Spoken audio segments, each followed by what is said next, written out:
In our first perception of time, the world is incomplete.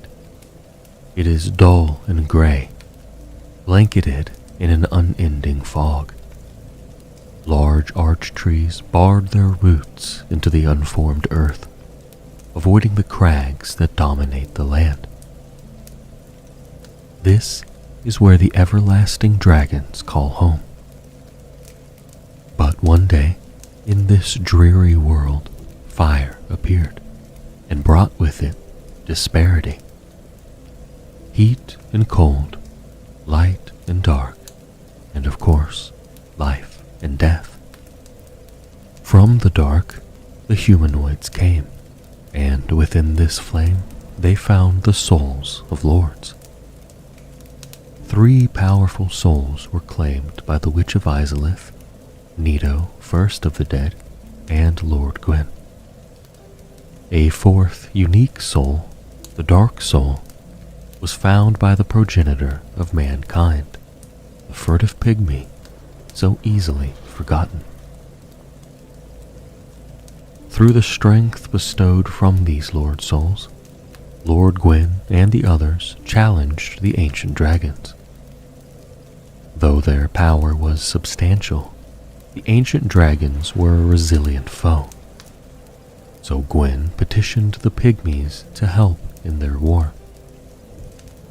Through the power of their dark soul, the pygmies' weapons and armor were forged in darkness, in the abyss, where humanity and the dark soul draws its strength. In fear of this seemingly endless strength, Lord Gwyn cast a seal of fire upon their weapons and armor to contain it and keep it from spreading. The pygmies would mostly be used for cannon fodder in this war, and would receive no recognition for their deeds. Another way for Gwyn to deflect his fear of the dark. So begins Lord Gwyn's manipulation of humanity. The war being waged was fought fiercely by both sides, but the fighting would prove more and more difficult for Lord Gwyn and his armies with each passing battle. For every dragon slain, they lost 70 of their own. Gwyn's luck, however, would soon turn when Seath the Pale Drake turned on his own kind and revealed to Gwyn the secret of the ancient dragon's immortality, their stone scales, and that their weakness to lightning would peel apart these scales. So, Lord Gwyn took on the mantle of the Lord of Sunlight. He and his knights conjured mighty bolts of lightning to hurl at the dragons. It wouldn't be long until the gods had become victorious, and the ancient dragons were no more. This is the start of the Age of Fire, a golden age created by Gwyn upon the dragon's defeat. In this age, most life would begin to flourish. The gods were thriving. They erected grand civilizations. Gwyn created the beautiful Anor Londo, the city of the gods. And things were relatively good. Gwyn granted Seath the Scaleless a piece of his own Lord Soul, bestowed a dukedom upon him, and constructed the grand archives in which Seath would retire to and begin his research into immortality. But as we know, all good things must come to an end, and fire cannot burn forever. And soon the flame that illuminated Gwyn's Age of Fire began to fade, and the world teetered on the precipice of an age of darkness. Gwyn feared this dark, now more than ever, and recognized it for what it was. In this age, humanity would flourish, and the pygmies would reign as gods over them, for their soul is made of that very dark. In fear of this impending dark, the gods were desperate for a means to stave it off. The first solution came from the witch of Izalith and her daughters of chaos. Using a soul, they attempted to recreate the first flame. Somewhere along the lines of playing creator, or perhaps just not being powerful enough, something went wrong, and they instead created an unwieldy fire, the flame of chaos. For all their worth, the witch and her daughters worked hard to keep the flame under control. During this, one of the witch's daughters, Quelana, fled from her duties and from her family. She would return in the far future to feign ablution and pretend to seek answers. But to what end, we do not know. It's hard to determine exactly how long the witch and her daughters were able to contain this flame, but chaos, however, is true to its nature and could not be held at bay forever. Eventually, the would-be restorers of fire were engulfed by their flame of chaos, and with that, all of Izalith. Some of the witch's daughters and followers were disfigured into beasts, into demons. Some were seemingly unscathed, and some were and are missing, though there are certainly rumors as to their whereabouts. As for the witch herself, it's hard to say. Some believe that she herself became the bed of chaos, the only thing left behind in the wake of the cataclysm, and from it, demons were birthed. Some believe the witch was completely consumed by the flame, and that her powerful soul was the only catalyst truly responsible for creating the bed of chaos. And some simply believe she escaped, disappeared into the world. The truth of the matter, though, is that we'll never know. But the dark was still looming over Gwyn and the gods, and their options were dwindling. More concerned about himself and his own kind over the humans and the pygmy lords, Gwyn conceived a plan to manipulate them further to his own gain. To the pygmy lords, he granted great crowns and bestowed to them a grand city at the world's end, the Ringed City. He also relinquished his youngest daughter to them, though he promised to return to her when the time was right. The Ringed City was used as a containment of sorts, to banish the dark soul to the end of the world and keep it cut off. Perhaps Gwyn thought that this would be enough to save them, and in some way, I suppose it did. The Way of White was a church or a cult. Perspective is important, dedicated to Gwyn's Age of Fire and preserving it in any way necessary. It became the most widely known and most commonly practiced religion in the world, humanity included. So in Gwyn's deception, even humanity fell in line with his lies. Perhaps it was that they never sought their own power, or perhaps they didn't know. As we'll learn in time, however, some of humanity certainly knew of their obtainable power and warred for it. But the pygmy lords sat at the world's end, inside of their walls, content to keep the dark soul in check on Gwyn's behest. The dark soul, though, resides in all of humanity. Whether it was spread to them by the furtive pygmy upon finding this soul, or that it's just the true nature of mankind. Much like chaos, the dark could surely not be contained forever. With Izalith in ruin and the demonic threat spreading, Gwyn stood on the precipice of yet another war. He took with him an army of his silver knights and descended into Izalith to snuff out the demon threat. We can't know for sure how long this war lasted, or how long the demons existed before Gwyn took the war to them. But there are traces of demonic civilizations and a hierarchy among them, as they had a king and a prince.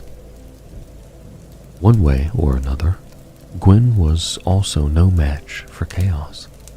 His band of silver knights were charred to black, and failing to defeat the demons, he retreated. Gwyn was out of time. The Age of Dark had dawned, and his fire had burned out. Gwyn knew now the drastic lengths he would have to go. But he first had the foresight to split pieces of his powerful soul among those he trusted, as well as a piece of it went to the four kings of New Londo. But we'll come back to that later. Gwyn commanded his people to shepherd humanity, and with no other choice, he took off with his remaining knights to the kiln of the first flame. It was here that Gwyn sacrificed himself to the flame to preserve his Age of Fire. Using his body as the kindling, he ignited himself to reignite the first flame and bring back the Age of Fire. In doing so, he placed the same seal of fire he had previously placed upon the abyss-forged weapons and armor of humanity upon their dark soul itself, afflicting the undead curse upon humanity. Humans were branded with the dark sign, an accursed symbol that marked them as undead, cursed to never die, reborn after death time and time again. With each death, they lost more and more of their humanity, until none remained, and they would go hollow, losing their minds, losing themselves, losing every bit of humanity except for life itself. The Age of Fire is restored, but Gwyn is nothing but a hollowed husk of the powerful god he once was, the first Lord of Cinder. He stays at the kiln, sitting in defense of the first flame, an eternal duty. The Way of White recognizes the threat that the undead pose, and upon Gwyn's command to shepherd humanity, they lead great undead hunts and corral them into asylums. In these asylums, the undying men and women would await the end of the world. Of course, not all undead would end up in asylums. Here, we'll turn our eyes to two primordial serpents, starting with the one called Koth. Not much is known about these serpents, but as their name suggests, they've been around for quite a while. And as we'll learn, we have to take everything they say with a grain of salt. Koth makes his way to the city of Ulasil, known for its ancient and golden sorceries. Far beneath Ulasil was the tomb of the primeval man, Manus. Koth was the serpent advocate for the dark. He didn't believe in Gwyn's Age of Fire, and was in search for the one chosen to be the Dark Lord, who would usher in a true Age of Dark. Koth convinced the people of Ulasil to awaken the primeval man, but in doing so, they drove Manus to madness, until his humanity snapped and went wild as he endlessly sought his precious pendant, likely the last tie he had to who he truly was or whom he loved. As for what the pendant contained, we may never know. But it is said of humanity that the will feels envy or perhaps love, and despite the inevitably trite and tragic ending, the will sees no alternative and is driven madly towards its target. And so Manus became the beastly father of the Abyss. The Abyss began spawning off of Manus himself, and quickly threatened to swallow all of Ulasil, and eventually the world. As the fall of Ulasil begins, and its citizens are tainted by the Abyss and transformed into disfigured creatures, Manus kidnaps Dusk, the princess of Ulasil, and drags her into the Abyss. Koth then makes his way to New Londo, where the four kings who were granted a piece of Gwyn's powerful soul ruled. Koth played a role in these four kings' fall to the dark when he dangled the power of life drain before them. He incited the covenant known as the Dark Wraiths, which consisted of knights of the four kings. He granted them the art of life drain, which allowed them to sap the humanity from other humans to preserve their own. The four kings and their Dark Wraiths were intended to play their role in following the Dark Lord and ushering in an age of dark, the age of man. The Dark Wraiths could invade the worlds of other humans to pillage their humanity, and were often referred to as the enemy of man. Though, as with most things in Dark Souls, that thought is completely subjective. So we see the Abyss spring up in New Londo as well, as its kings and their people willingly embrace the dark. This is where we meet Knight Artorias, one of the four knights of Gwyn. Knight Artorias made it his mission to battle back the Abyss at every turn, and was known for annihilating Dark Wraiths throughout his quest. However, the Abyss in New Londo was different than in Ulasil. While the Abyss itself was the same, in Ulasil it was spawning from Manus, but in New Londo it was just simply there. There wasn't any conventional way to prevent the spread of the Abyss in New Londo from tainting its way to the rest of the world. So, 3 sealers sealed the city and flooded it with water. This was their only perceived way to contain the Abyss here, though it was an agonizing decision. Countless lives lost, the robust culture of a city erased. The victims of this flood would go on to roam the city's ruins as ghosts. Knight Artorias then set off to Ulasil with his wolf companion Sif. Artorias, having made a covenant with the beasts of the Abyss, wore a ring that symbolized this, and allowed Artorias to freely traverse the endless dark. So he and Sif descended into the Abyss to slay Manus and halt the spread of it. But such a hero as Artorias has nary a murmur of dark, and would thus become corrupted by it. Before losing his mind to the Abyss, he used his great shield to place an aura around his companion Sif to keep the wolf safe. Thus, the hero Artorias falls to the dark, and is nothing more than the creatures he once hunted. But time is indeed a convoluted and confusing thing in Dark Souls, and things get a little interesting here. In the future, the world sings the songs of praise for Artorias, the Abyss Walker, the hero who defeated Manus and put an end to the Abyss's threat. Only that isn't what happened at all.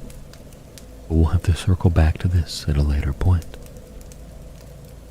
Back at Anor Londo, the great city of the gods, Guinevere, the eldest daughter of Gwyn, and the other gods flee from the city. Lord Gwyn is gone, the Abyss is sprouting up all over Lordran, and eventually the flame will fade again. So they fled. To where, we can't be sure. But one god did stay behind. Gwyndolin, Gwyn's youngest son and the god of the dark moon. Gwyndolin was a master of illusions, and though the sun had set on Anor Londo, and it was in a bleak and depressing state, he used his illusions to restore the once great city. He brought back the shining sun, the sentinels to guard, and even placed an illusion of his sister Guinevere within the city. All seemed well in Anor Londo again, and so the Age of Fire continued. For how long this time, we still can't be sure. We fast forward to the flame fading once again, as we knew it would, and the world back on that same precipice facing an age of dark. The story leads us to the northern undead asylum. Here, locked within a cell, we find a lonely and all but hollowed human marked with the dark side, the chosen undead. Through a hole in the roof of their cell, an unnamed knight of Astora drops the chosen undead the key to their cell. Escaping this dreary cell, they wander through the asylum in search of escape, until they run into the same knight that dropped them the key. This knight of Astora reveals the ancient legend of the chosen undead. Thou who art undead art chosen, and that one day an undead would be chosen to make pilgrimage to the land of the lords, Lordran. And when thou ringeth the bell of awakening, the fate of the undead thou shalt know. Luckily, this gravely wounded knight of Astora freed from their cell the very undead this prophecy speaks of. The chosen undead continues to search for an exit, only to find it guarded by the asylum demon. After defeating this demon, they receive a key to the large door leading out of the asylum, only to find that there isn't anywhere to go. The asylum itself is isolated in the middle of nowhere. Before being able to scan their surroundings, a giant crow swoops in and ushers the chosen undead to Firelink Shrine, a focal point in their journey. It is at Firelink Shrine that the chosen undead meets a firekeeper, a woman slated with the duty of tending to bonfires across Lordran. Each firekeeper is a corporeal manifestation of her bonfire, and is a draw for the humanity offered to her, and thus her soul is gnawed at by infinite humanity. The bonfire offers an undead a place of repose. There they can burn pieces of humanity to regain their own. In Firelink Shrine, the chosen undead meets a rather crestfallen warrior, who tells them that there are actually two bells of awakening. One up above Firelink in an abandoned cathedral, and another deep down below in the ruins of Blighttown. The chosen undead sets out to ring these bells of awakening, one guarded by the cathedral gargoyles, and the other guarded by Quelaag, one of the Witch of Izalith's demon-deformed daughters.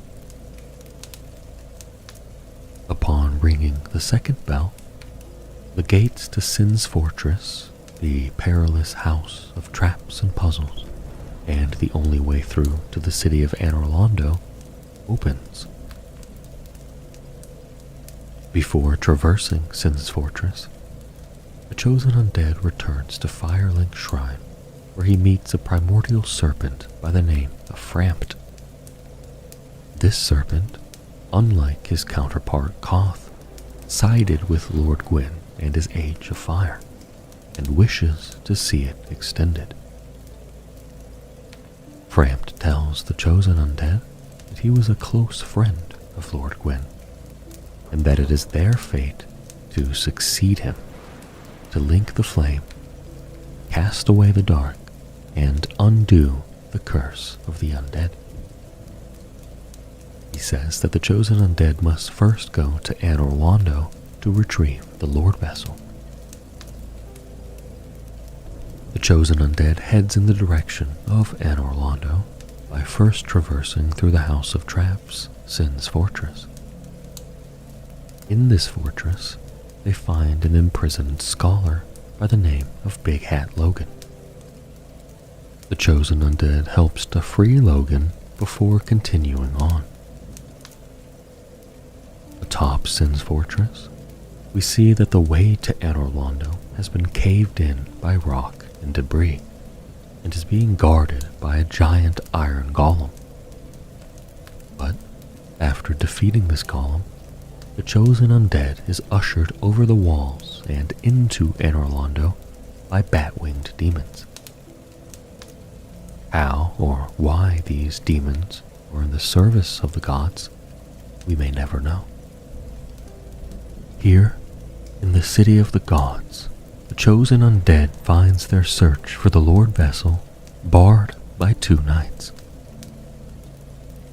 Ornstein, one of the 4 knights of Gwyn, and Smo. They defeat their adversaries and press onward.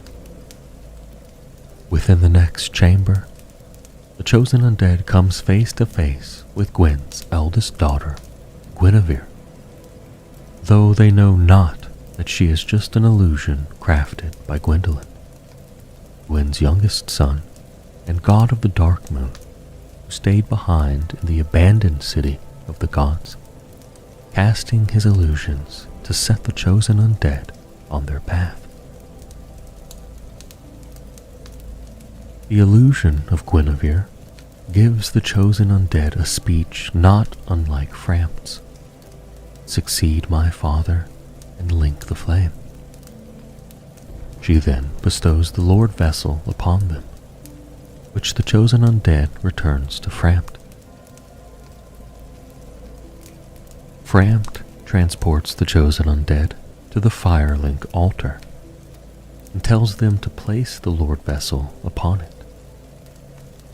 The altar is placed before a large door, one that leads to the kiln of the first flame, and to the Lord of Cinder Gwyn himself. In order to open this door, the chosen undead will need to satiate the Lord Vessel with powerful souls. Frampt tells them to retrieve the Lord Soul of both the Witch of Izalith and of Gravelord Nito. He also says to retrieve the bequeathed shards of Lord Gwyn's soul from Seath the Scaleless and the 4 kings of New Londo. On the way to the Duke's archives in Anor Londo to retrieve the shard of Gwyn's soul from Seath, the chosen undead make their way through the Darkroot Garden. It is here that the timeline may take a convoluted turn.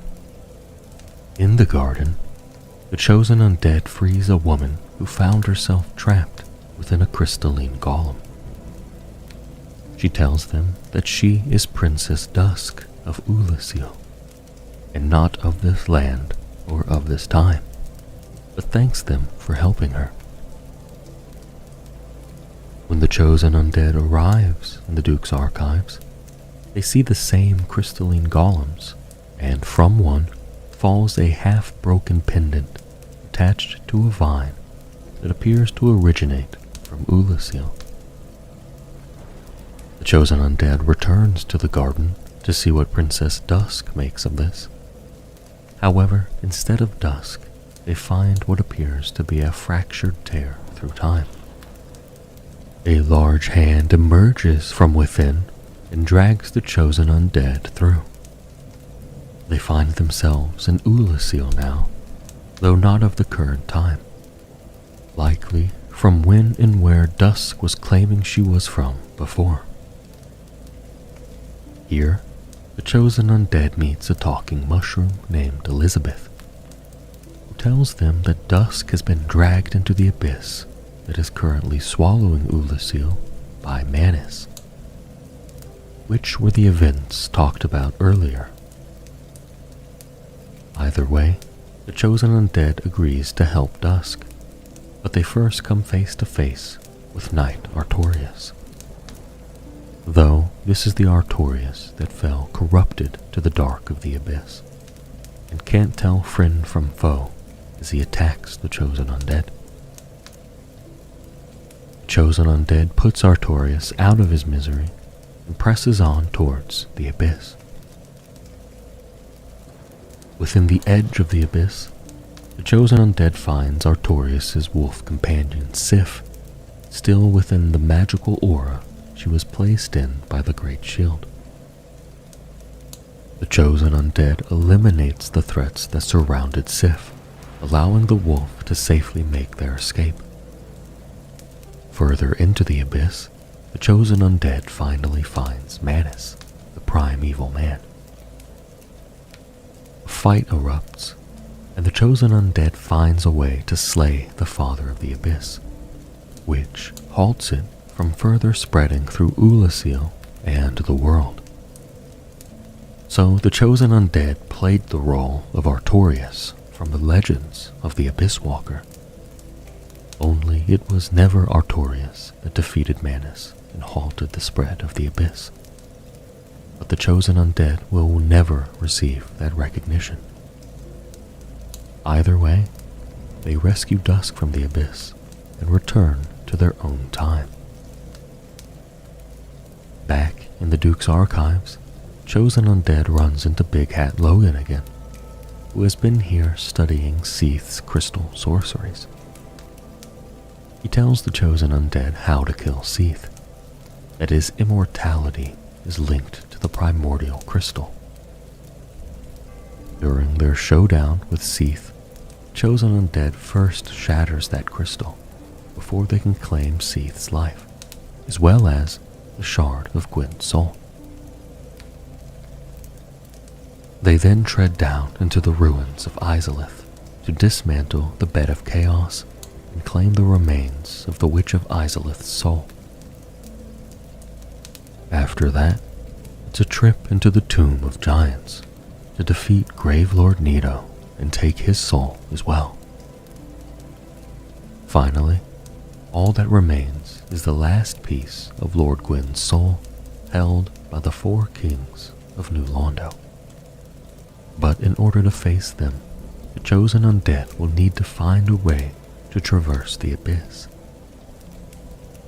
The solution is Artorias' ring, which is unfortunately guarded by a now fully grown giant grey wolf Sif, who, although still remembers the chosen undead from saving them once upon a time, will perpetually guard her master's grave, even if she doesn't want to. Thus, the chosen undead puts a tragic end to the wolf and receives the ring.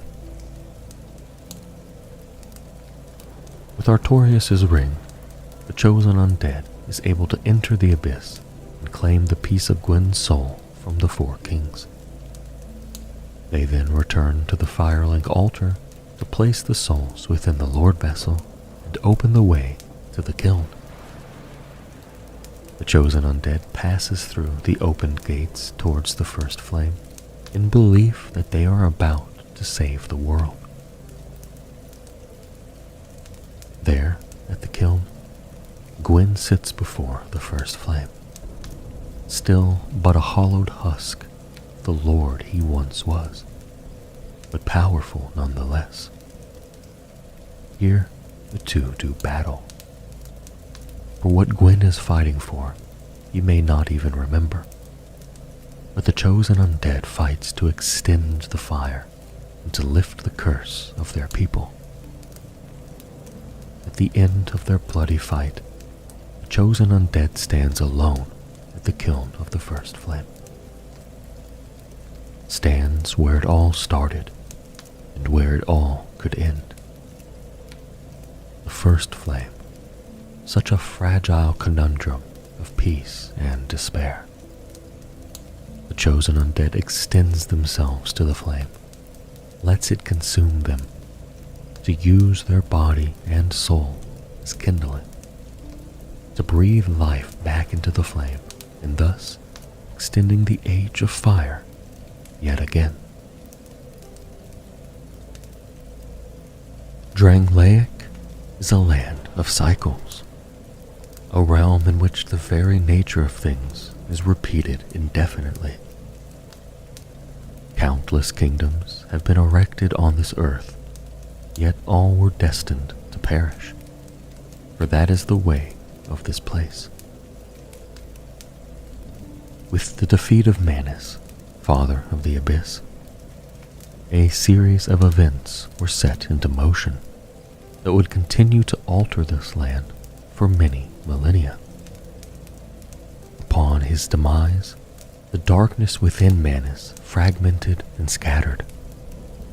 These fragments of the primordial man would manifest into beings of manipulation, creatures of the dark. These children of Manus would go on to shape the essence of the kingdoms they helped to create, as well as destroy.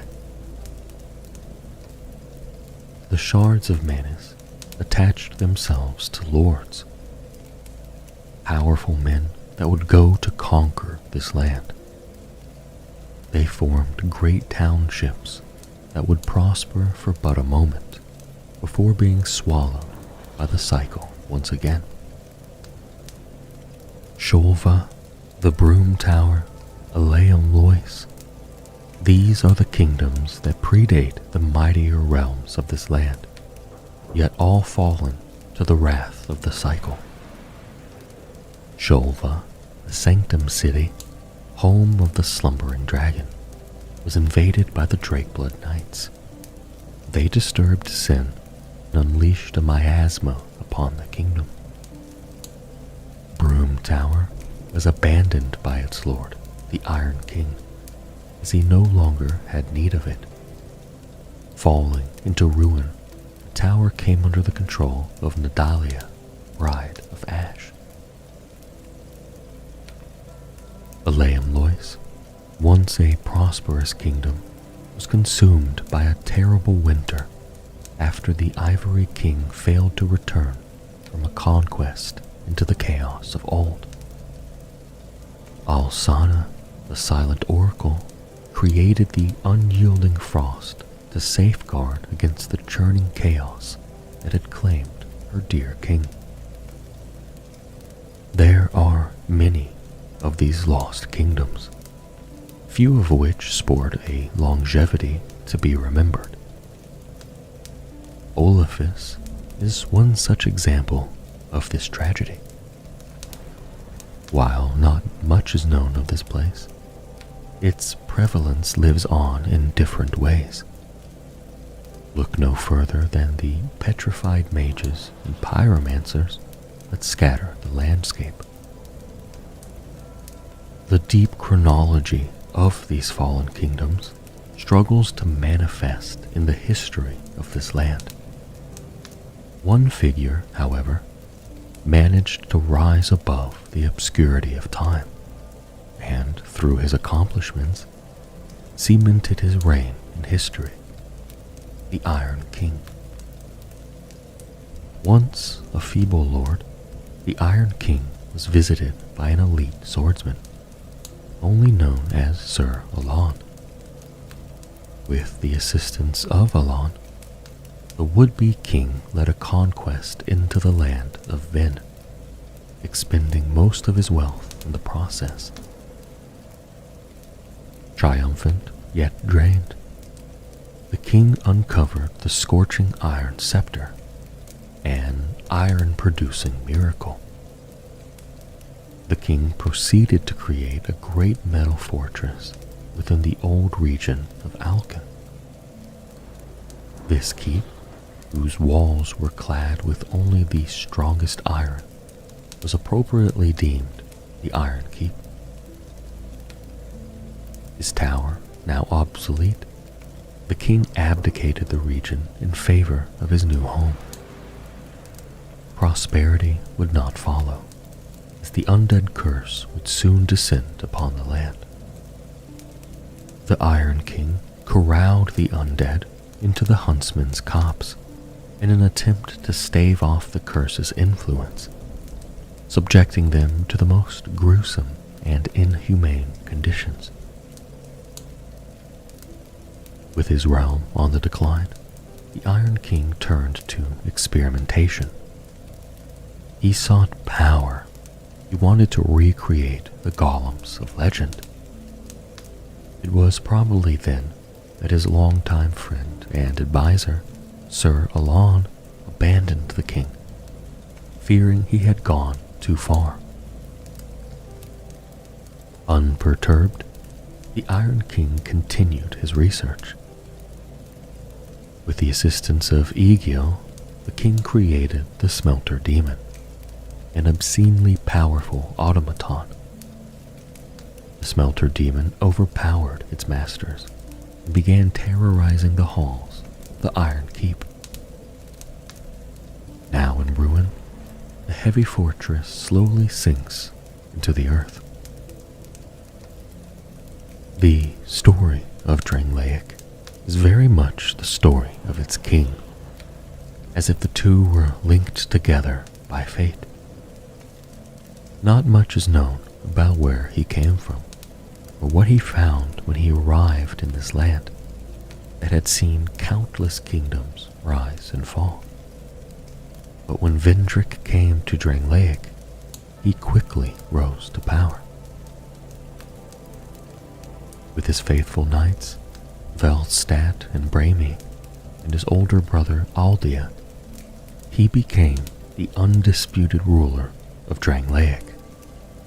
And under the leadership of Vendrick and his brother, Drangleic flourished. As it was with the kingdoms before it, Drangleic was visited by a fragment of Manus named Chandra. Just like her sisters, Chandra managed to win the king's favor and ear. With Nashandra at court, things changed. Aldia, who had been given lordship by Vendrick, became obsessed with his research and barely ever left his keep. Meanwhile, Nashandra urged Vendrick to travel across the sea and lay waste to the giants inhabiting it, and eventually did. Vendrick brought war to the giants across the sea, and returned with an unnamed prize. In his own words, "I subdued the giants and claimed their strength, so that I might step closer to fire." With the strength of the giants, golems were created and used to construct Drangleic Castle, where Vendrick and Nashandra resided, protected by Velstadt. Their victory was short-lived, however, when the surviving giants mounted a counterattack on Drangleic. Motivated by revenge or to reclaim what Vendrick stole, they rampaged through the lands, leaving chaos and ruins in their wake. In a war that lasted for generations, the giants laid siege to Drangleic until an unnamed combatant killed the giant lord, and the survivors were forced to retreat. Drangleic won the war against the giants, but paid dearly for it. While Drangleic was still recovering, Vendrick and his now queen Nashandra heard reports of a curse of undeath spreading throughout the kingdom. Vendrick tasked the Flexile Sentry to bring the afflicted to the lost Bastille, and Drangleic hired assassins from the Order of Shadow Knights to slay Hollows, while Aldea worked on a cure. Their efforts were in vain, and the curse ran rampant through Drangleic. The brothers eventually grew apart in the fight against the curse, and Aldea was banished to his mansion that would later be known as Aldea's Keep. The undead curse continued until even Vendrick was afflicted. Through his research and being afflicted by the curse himself, he saw the world more clearly and realized Nishandra's true nature. Taking his loyal knight Velstad, Vendrick made his last preparations and left Drangleic Castle for the Undead Crypt, where he would eventually go hollow.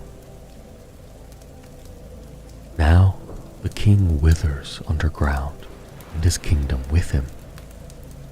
Much like the kingdoms before it, Drangleic fell victim to the things that lurk below: the chaos, the darkness, and the great souls of old. A time after the war in Drangleic, an undead from a faraway land south of the kingdom is suffering from the effects of the undead curse. We see them losing their memory, and in an attempt to halt the progress of that degradation, they find their way to the lodgings of an old woman we later find out is an old firekeeper. Upon seeing the degradation of the bearer of the curse, she spins them a tale of a land far to the north, an old kingdom called Drangleic. The old firekeeper leads them to believe that the souls found in this land may be enough to mend their ailing mind. The bearer of the curse stumbles their way north, near total hollowing, before reaching the entrance to that kingdom. At the entrance, there appears to be nothing left but ruins. However, in the center of a ruined building is a tree covered in flame butterflies. This swarm begins to cover the area, lighting all the torches and seemingly opening the way to the lost kingdom, for in the reflection of the water, we see that the reflection shows the buildings and the kingdoms that used to be. In the cyclone, a black hole tears itself in the water, and the bearer of the curse throws themselves in. Upon awakening, they find themselves in a place called Things Betwixt. Now, Things Betwixt essentially means things between. From the previous events and the rather unusual denizens of this place, we are meant to conclude that this is a place between the world of Drangleic and the place we came from. This is confirmed by housekeeper Milibeth, who in a dialogue says, "This is Limbo, a link between Drangleic and the outer world. Fair traveler, I know that you must have a story. Why else would you visit such a place? This lost, decayed kingdom." The denizens that we find in this house are being looked after by Milibeth and are wearing the same clothes as the old deer that directed us here. And Milibeth says that the old women were once firekeepers, but now the fire shows signs of fading. And she also confirms that there was once a fourth, which is the old woman who directed us here. These firekeepers mock and laugh at the bearer of the curse for their hollowing state, noting that they are close to completely fading away. yet they help them to restore their memory by passing over a human effigy. These effigies are meant to reflect the human appearance of the beholder, and using these effigies, the bearer of the curse can remember their name and who they were before. With their memory temporarily restored, they finally leave things betwixt and end up in Majula, an undead refuge. Here we find the crestfallen Salden, who tells us of Majula, that it is a kind of settlement, a place where life is almost normal. And in Drangleic these days, there are very few places like that. This is where the flotsam and jetsam of Drangleic end up.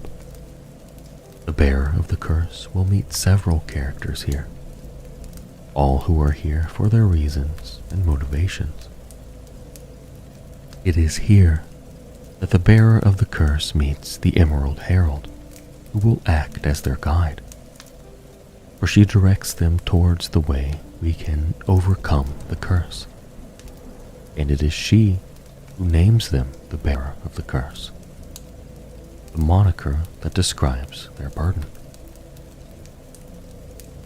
Go on and see the king, he who made Drangleic what it once was, he who peered at the essence of the soul, King Vendrick, bearer of the curse. Seek misery, for misery will lead you to greater, stronger souls. Seek those whose names are unutterable, the four endowed with immense souls. Their souls will serve as beacons. Once you have found them, return here to me, so that hope will not fade away. The herald tells the bearer of the curse that to overcome the curse, they must seek powerful souls and then meet the king of Drangleic, Vendrick. Specifically, she tells them that they are to seek four beings with unutterable names and powerful souls. The herald then directs them to that tiny thing inside the ruins, who is an ancient being that can impart wisdom. This is the cat, known to be Sweet Shalcor, whose true nature eludes us. However, she does impart some guidance on the four great beings that they are to track down and claim power from. She says, "Are you going to see the old ones? Those four who have grown so incredibly ancient?" During the search for these great ones, the bearer of the curse sees many things, including signs of Drangleic's past war with the giants in the forest of the fallen giants. In the forest, we find fallen giants who are taking roots and becoming trees, as well as the remains of the crumbling fortress manned by hollowed Drangleic soldiers. This was a battlement specifically built on the coast to defend against the giants who came from across the sea. Imprisoned in a chamber below the fortifications is the last giant. The bearer of the curse encounters this being, who, seemingly enraged upon seeing the undead, flies into a rage and attacks. It is as if the being recognizes the bearer of the curse, a conundrum that will be answered later in their journey. Having walked through the shattered remains of a battlefield, the bearer of the curse explores the far corners of the land of Drangleic in search of the four great souls. In doing so, they will pass through the remains of other fallen kingdoms, like Hyde, Harvest Valley, and the kingdom of the Iron King. The hunt takes them to the Lost Bastille, the prison that was once used by Vindric to ship undead from No Man's Wharf to the Handle outbreak. In a special tower called Sinner's Rise, in the lowest cells, there is a being called the Lost Sinner. The Lost Sinner is one of the 4 great souls that the Emerald Herald told us of, and Shalcor gives us further explanation as to why this sinner is called so.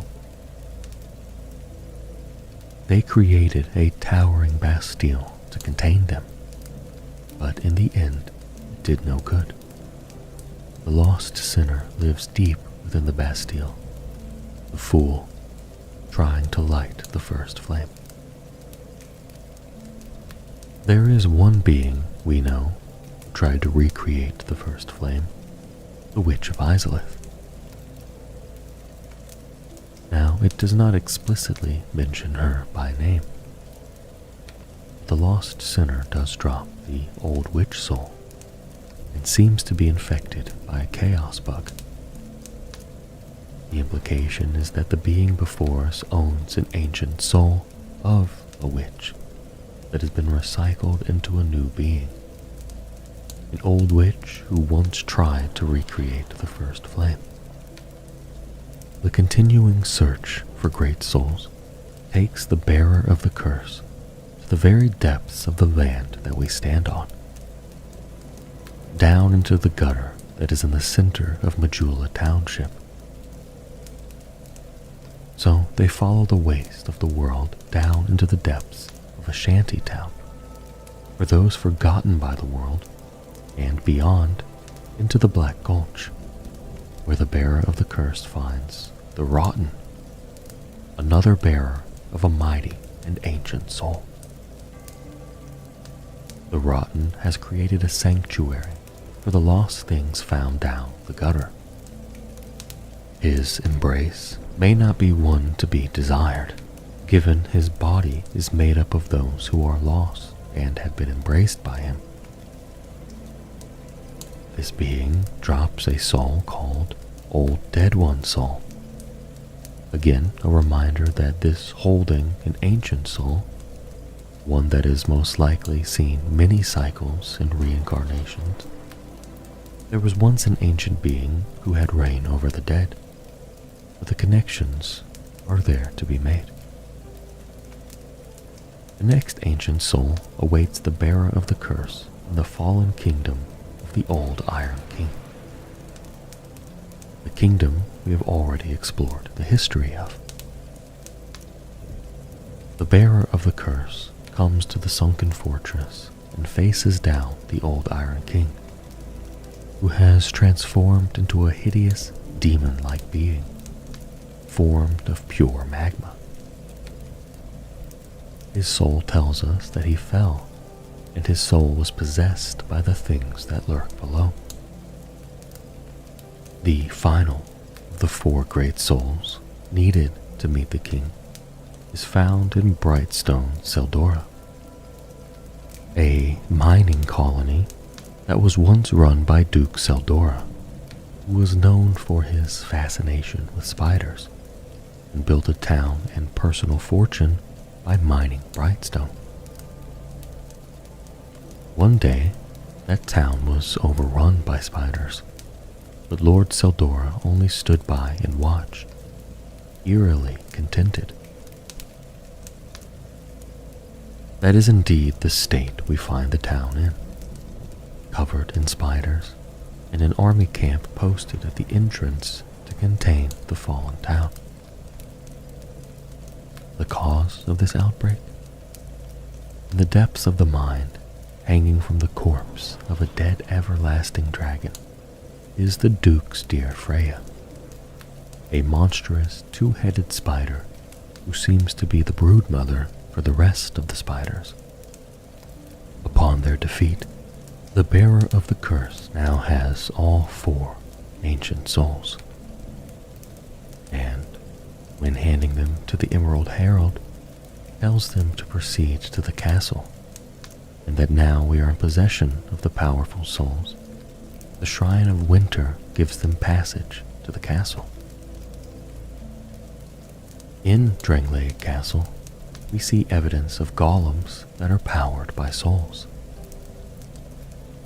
The bearer of the curse then climbs the castle and meets Nashandra, who is wearing a beautiful queenly guise. She tells the undead that the king has long since fled and implores them to follow the king. Why does she do this?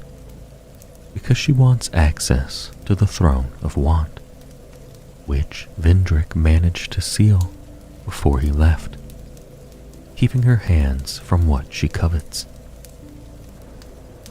To access this, she will need the king's ring, and who better to retrieve it than the bearer of 4 powerful souls? For the king did not leave himself unprotected. The menacing-looking glass knight protects the king's passage, and the bearer of the curse must slay the beast before being able to follow Vendrick. The undead enters a region called the Shrine of Amana. In this shrine area, the bearer of the curse discovers a mixture of different cultures and remnants. For example, we find there are several Milifinito here, whose purpose seems to be to sing to bring comfort to the dead and the dark. Yet further into the shrine, there is far more, such as the hideous demon of song. The shrine not only confines the dead, but also this hideous beast, which unfortunately also forms another obstacle to the king. And so the bearer of the curse slays the beast and makes their way into the undead crypt, where they finally find the king and his men. Standing between them and the king, however, is the mighty Velstad, the royal Aegis, great defender of the king in the crypt. He and Raimi were once the right and left arms of the king, but when Raimi turned traitor, Velstad was the only loyal man he had left.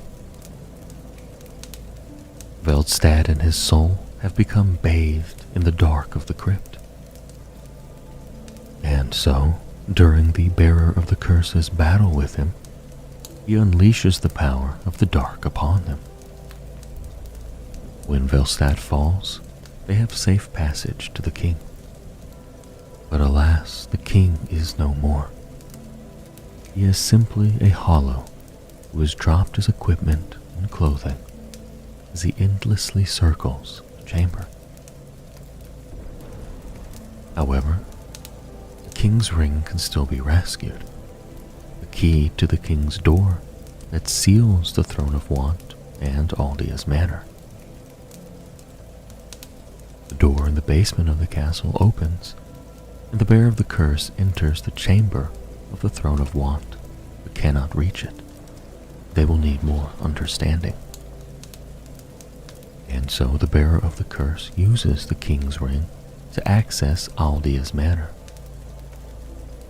Within the manor, the bearer of the curse witnesses the remnants of Aldia's research into breaking the cycles and of dragons.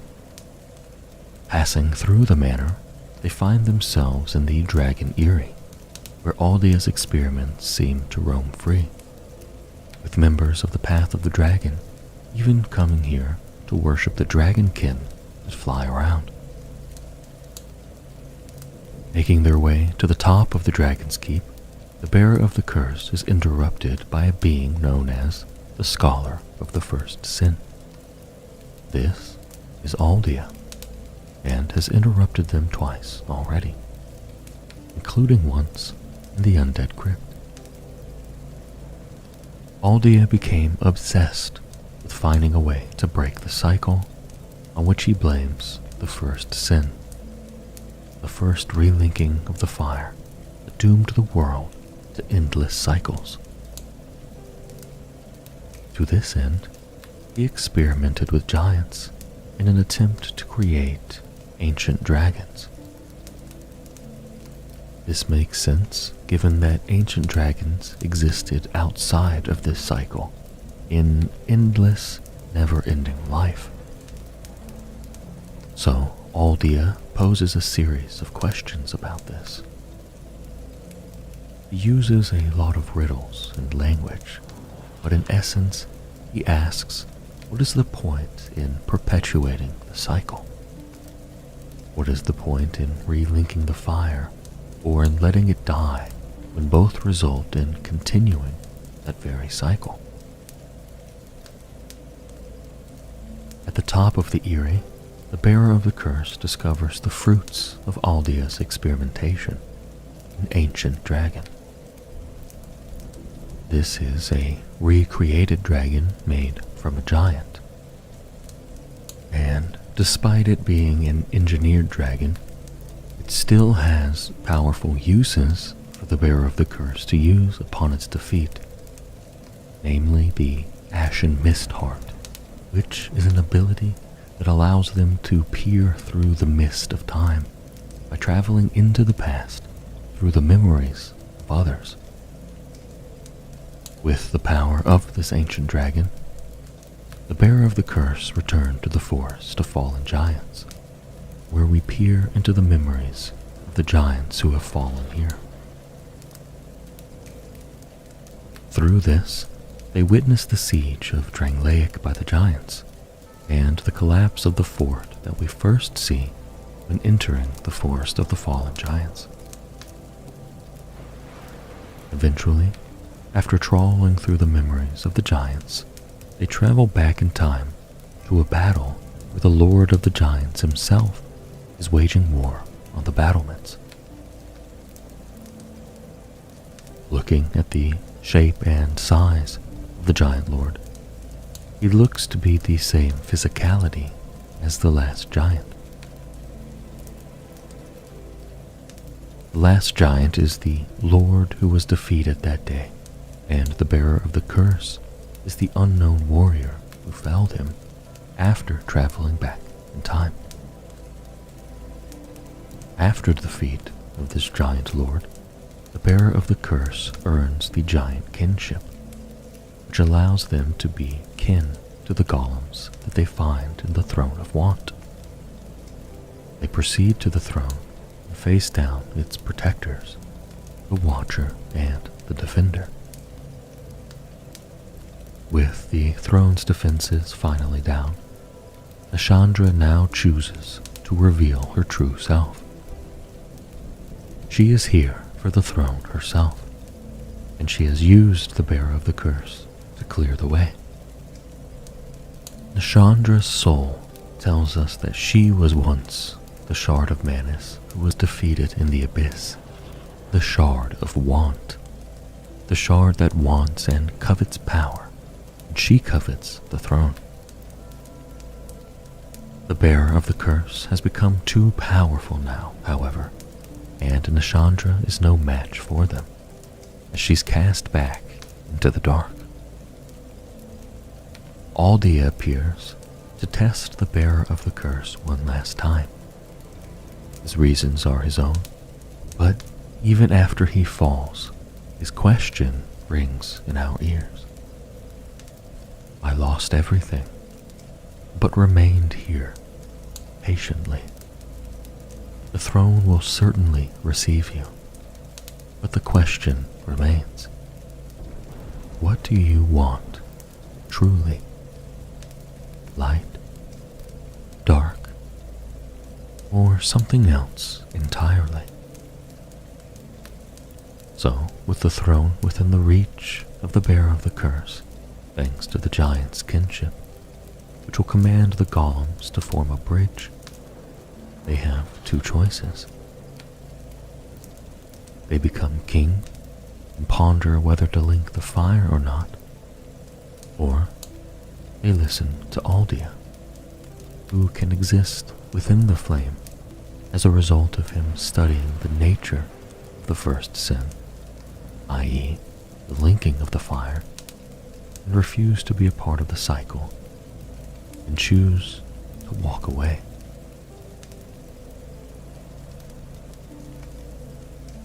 Yes, indeed, as the legend of the flame continues to seduce hero after hero, the world is reborn countless times. But each time, as the flame illuminates the world anew, more scars are revealed from the withdrawing shadows. With each new cycle, the world grows a little more twisted and a little more pale. Towards the end of each era, the flame draws its strength from the accursed, like a cancer, sustaining itself on the humanity of those it pretends to serve. But the story is always the same. Some well-meaning hero comes along and sacrifices themselves to relight the flame and puts the undead curse on hold. That hero is then hailed as a Lord of Cinder, if he is strong enough to survive the process intact. Jumping ahead to the present, the fire begins to fade, yet again, but this time a bell tolls. It's a signal for 5 of the Lords of Cinder to rise once more to give themselves to the flame. But instead of heeding its call, the Lords turn their back on it. Apparently, self-immolation isn't something they were keen on doing twice. Except for one, Ludlith of Corland, diminutive in stature perhaps, but powerful in purpose. When it's clear that the Lords of Cinder aren't coming back, the bell tolls once again to awaken the unkindled ash. A person who previously tried to light the flame, but were ultimately unsuccessful. The unkindled one is tasked with the inevitable burden of bringing back the 4 remaining Lords of Cinder, so that they can once again burn in the name of the first flame. No easy task, as all the Lords are powerful beings with their own reasons as to why they turned their back on the flame. Aldrich, the Saint of the Deep, was a cleric who began eating people. Ate so many that his body got bloated and turned into sludge. This also gave Aldrich a tremendous amount of strength and power. So, they threw him on the flame as a sacrifice to extend the Age of Fire. Upon his revival, rather than making his way back to Firelink Shrine, he instead decided to make his way to Anor Londo, where he is currently suckling on the bones of gods, specifically upon Gwyndolin, the god of the Dark Moon. Then we have Yorm the Giant, known as the reclusive lord of the profaned capital. A capable warrior, a giant in every sense of the word. Yorm had the displeasure of dealing with not only one flame-related issue, but 2. The linking of the first flame and the curbing of what was known as the profaned flame. As Yorm linked the fire, something went horribly wrong, and his home was engulfed by fire, melting the flesh off the bones of the people he had once sworn to protect.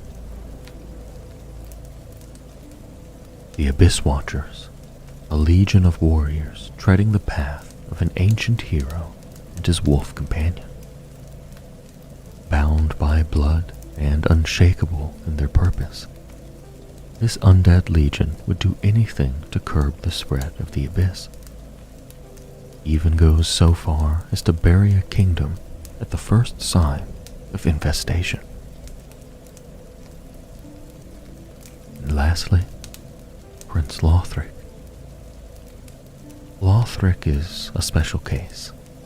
He's technically not a Lord of Cinder, but his family had this obsession of creating a worthy heir to the flame, even to the point where they would do unspeakable things to ensure that Lothric would live up to that lofty goal.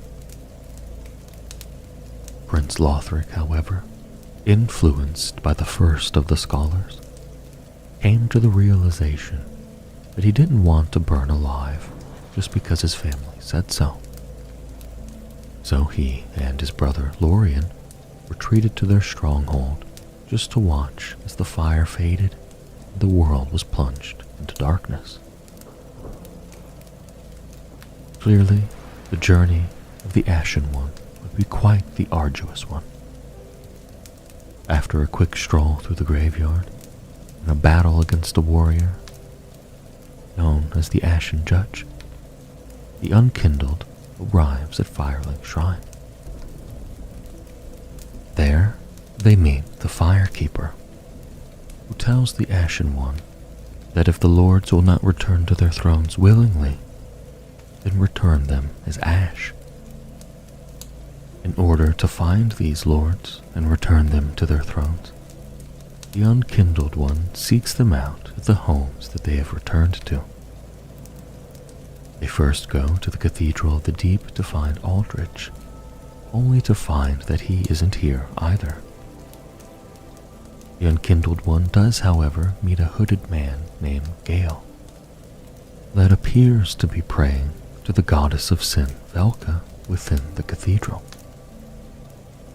Gale asks the Unkindled One if they can help him help his lady, who is inside the painted world of Ariandel, waiting to see flame, so that she may paint a new painting.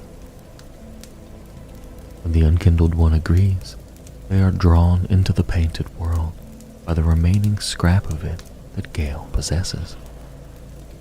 In this painted world of Ariandel, we can see that the world has begun to rot. This is all in part to a woman named Sister Frida, who was the eldest sister who helped found the Sable Church of Londor, a church dedicated to the teachings of Koth and finding the true Dark Lord, the Lord of Hollows, to usher in the Age of Man. Sister Frida abandoned the Sable Church and retreated to the Painted World, where she manipulated Father Ariandel.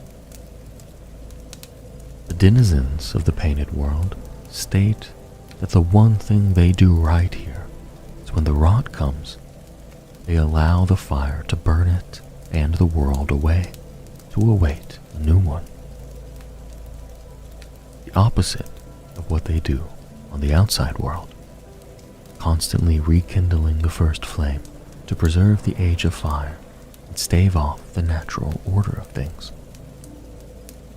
But Sister Frida has convinced Father Ariandel otherwise, and he now sits below the painting's chapel, flailing himself so that his blood may appease the flame that would otherwise burn the rot in the world away. The Unkindled One finds the lady of whom Gale spoke, the young painter locked away on Frida's orders. She tells them that in order to paint a new painting, she must first see flame. The Unkindled One knows that this can't happen so long as Sister Frida and Father Ariandel have seized power, and so they confront them. After battling with a stubborn Frida, who quite frankly kept refusing to die, the Unkindled One finally succeeds and takes her and Father Ariandel out of the picture. The flame, no longer appeased by Father Ariandel's blood, starts to slowly consume the painting and burn the rot away. The Unkindled One returns to the painter, and she thanks them. She says that now that she's seen flame, she's just waiting for her Uncle Gale to bring her the proper pigment for her painting. The dark soul of man. After helping the painter and the painting, the unkindled one returns to their world and to their duty, only to find that Gale is missing. Either way, the unkindled one travels to the ruins of the old city of the gods, Anne Orlando, to find Aldrich there in the process of devouring Gwendolyn, the god of the dark moon. Aldrich refuses to return for his duty, and so the unkindled one slays him and brings back his ashes instead. In the profaned capital, Yorm the Giant refuses to do so as well, and same goes for the Abyss Watchers in Farron's Keep. So the unkindled one is left with the same choice. Bring them back to do their duty, or bring back their ashes. And ashes they will all become. Finally, in Lothric Castle, the unkindled one confronts Prince Lothric about his duty. But the young prince cares not for the fire and its practices. Couldn't care less if it all went away. Though he and his brother Lorien are a powerful force to be reckoned with, the unkindled one proves to be their match. They collect Lothric's ashes as well. While traversing the halls of Lothric, heading back to Firelink Shrine with their duty completed, the unkindled one hears strange cries reverberating off the walls of the castle and decides to investigate. They at last find the source of the haunting cries that echoed through the former gardens. At the end of a great hall, a frail, twisted creature, vaguely resembling Seath the Pale Drake of old, cradles nothing in its claws. This creature is Osiros, the king of Lothric, who, in his quest to create the perfect air to kindle the flame, had become obsessed with moonlight and dragonkind alike. His body was warped by the magic of the Grand Archive's heretics, and with this new draconic form, he fathered a half-breed child with Lothric's queen and named him Ocelot. Shortly after she had given birth to the child, though, she disappeared. Now, at the end of this age of fire, Osiros is huddled in what remains of his castle. He had lost his eyesight, his human body, his queen, and by the look of his empty hands, quite possibly the air that he demented himself to create. In his delusions, he lashes out at the unkindled one, all the while making desperate pleas for his child to come out of hiding, assuring them that there is nothing to fear. As the fight rages on, something seems to break within him. He screams Ocelot's name, holds the hand that seemed to cradle the unseen child aloft, and then slams it to the floor. It is unclear if this was the end of the half-breed heir, as the baby's cries are still heard echoing throughout the crumbling hall until Osiros himself falls silent. The Ashen One succeeds where countless assassins had failed before. Osiris had lost so much before their encounter, but now he had lost what remained of his unraveling mind, and ultimately his life.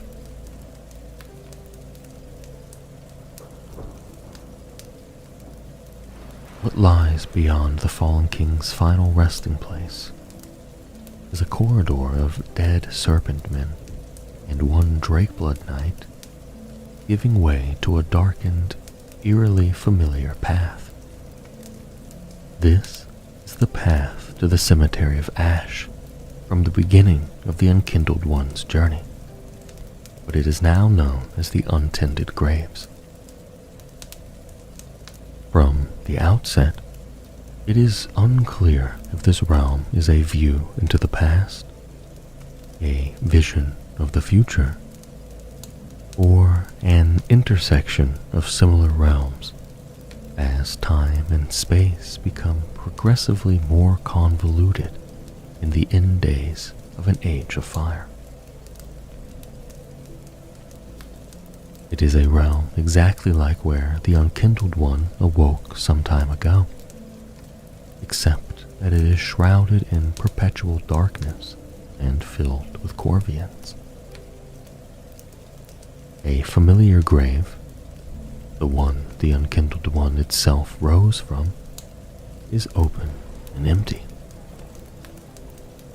Hidden within this darkened realm is the Ashen Estus Ring, treasure enshrined to this place by Lothric's now departed queen, to serve an unkindled who finds it well at some point in space and time.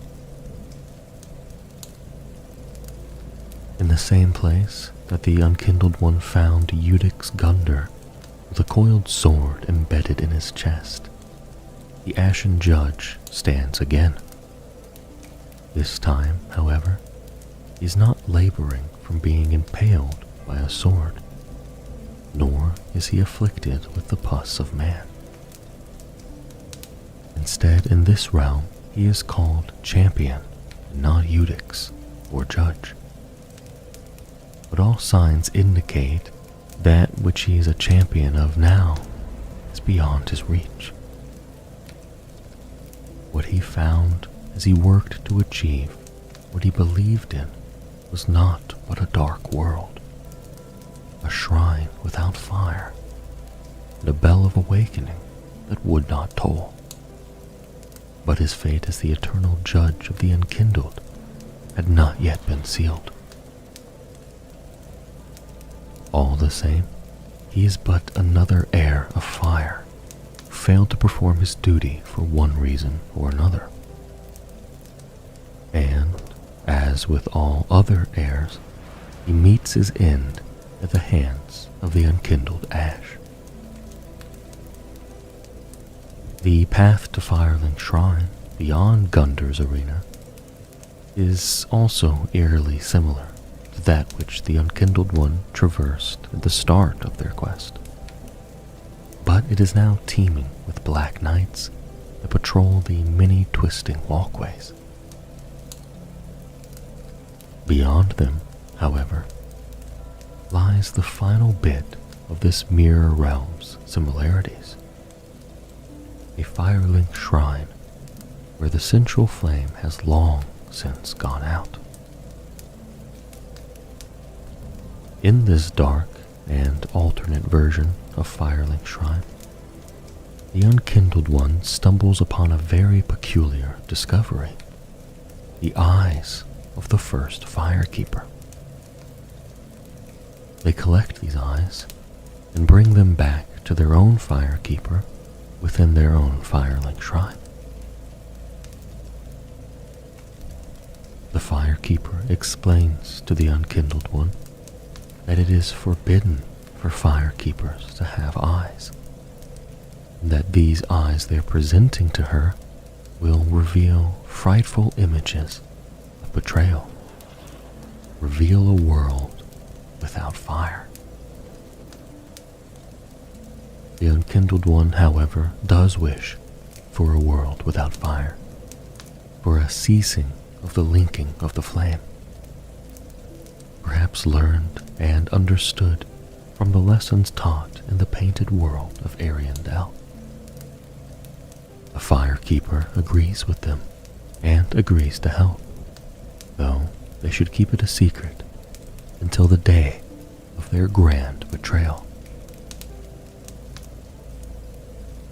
The Firekeeper then tells the Unkindled One that should they change their mind, to kill her and strip the eyes from her person, so that she won't be seduced by the dark. She continues to tell them that the eyes reveal a vast stretch of darkness, a world without fire. But it's not the same darkness she sees when stripped of her vision. That in the far distance of this dark, she senses the presence of tiny flames, like embers left by lords of cinder past. The unkindled one, whatever their choice, still has more of their journey to embark on. So they and the Firekeeper place the ashes of the Lords of Cinder upon their thrones, and the Firekeeper begins her ritual to open the way to the kiln of the first flame. The ritual complete, the growing of disparity of a final encounter looming just past the horizon. The chosen ash presenting themselves to the end of all things, the dark firelink. The sudden flash-fried corpses staining about. But curious is the unkindled one that another bonfire twinkles in their sight. Ignite the flame, and thus they are given to an ulterior end. Something strange perches the Ashen One's hands. Soot and heavy, the dragging and sinking feeling. Sludge, not through swamp, but ash itself. An old hag pilgrim, curious as to who and how they are here. But no matter of her. She sells just a small tool for them to be on their way. Into the dreg heap, both the space and time, where everything is ending and everything is converging. Parts of Londor, Lordran, and Lothric seem to twist and turn, combine and feverishly mix. This is the place where we find it all. Past, present, and future. Boiling around one another to the exact point when a version of Armageddon has reached its epitome. The drag heap is where the sediment of souls culminate, when both a person hollows completely and loses every ounce of humanity. We also know that the creatures existing in this area of the world are made up of these soul dregs, which are also the things collected as the Aldrich Faithful Covenant. We also know that these creatures might have relation to the Devourer of Gods himself. As an Aldrich Faithful, they would collect soul dregs from trespassers for the Archdeacon. These soul dregs are the very bottom, the thing left behind after the soul's power is gone. The unkindled ash pushes forward, guided by the remnants that Gale has left behind, leaving a safe spot to plunge further down. Below they find creatures born of the dark. These creatures are dregs in human form, facilitating the instinctual purpose to devour those with humanity. Pushing forward, the unkindled one finds themselves standing in the ruins of an old firelink shrine, where two demon princes bar the path forward. After the demon's defeat, the hero, the usurper, chosen ash, brings forth a banner to summon the winged demons, the very same that ushered the chosen undead from Sin's Fortress to Anor Londo, to take them to a distant castle keep, a city built upon cliff's edge, a focal of swirling ash, the ringed city. In all of its might and construct, one would seem that it is a grand line of construction. Yet, that isn't its purpose. Its very nature is a prison to keep something hidden. The Unkindled One has not a thought of what that is, only that Gale is the one searching for it here, for he has led them to this place. The entrance to the ringed city is only a momentary display of one's own thoughts. In the distance the bells toll. The judge and executioner stand calling upon the spirits of those who fell in his defense. The Unkindled One, making their way through the ringed city, each new area seemed to be leaps and bounds further into time. With each passing step, the deep and the abyssal creatures seem not afraid, but hungry, and the judges and ringed knights act as patrol. The Unkindled One would find more of the area containing sunken churches and locusts. It seemed to come from the sludge, as if it were home to them. That's when they hear it, the deafening cry, the wind from beating wings, the ear-shattering roar of a grand ancient dragon, Midir. Before the future fall, before the first relinking of the flame, existed a war. A grand war against the ancient dragons spanned many years. Until one day, a traitor among the dragons came to a fearful self-claimed god and offered to end the war in his favor, and thus the fall of the ancient dragons. This dragon, this betrayer, Seath, was granted a dukedom and was given free reign over the libraries, and thus began the experiments to give birth to another life, the first half-breed, taken, feared by the power of Life Hunt. The next given shape, a failure but useful, given to the court, became a valiant warrior, Shira, the woman who became a friend of Midir, daughter of the Duke, the one who entered the dark room with a renegade pygmy impaled upon her halberd, another who reached the end. Friend of Midir, the dragon presented by the Duke to Lord Gwyn in the form of an egg. Midir, a mighty ancient dragon, one of the last, given a task to fight the abyss as the perfect guard.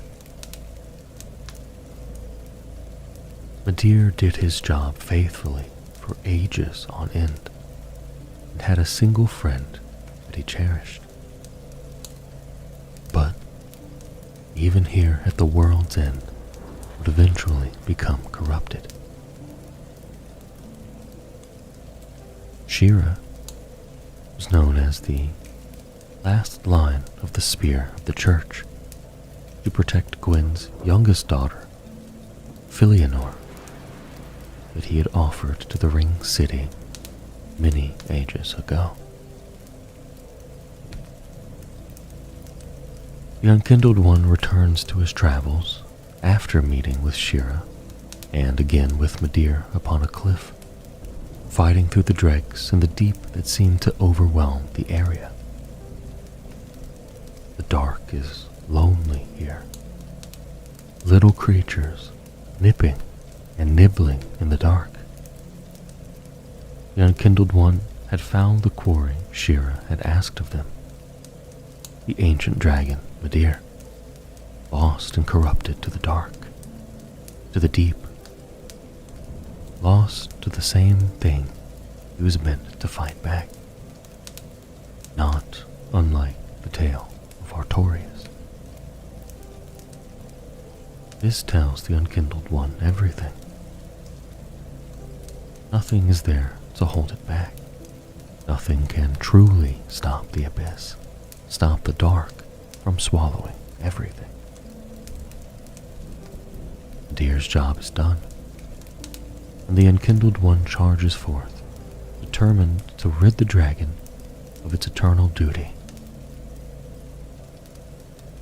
And what are we? Little embers clinging to life. Not because we exist to lay the foundation of an old era, but as we lead one to a new dawn, a new era.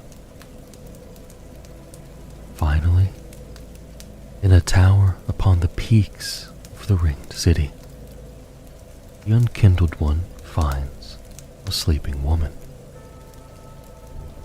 Filianor, the youngest daughter of Gwyn, guardian of the End, sleeping endlessly upon her throne of death.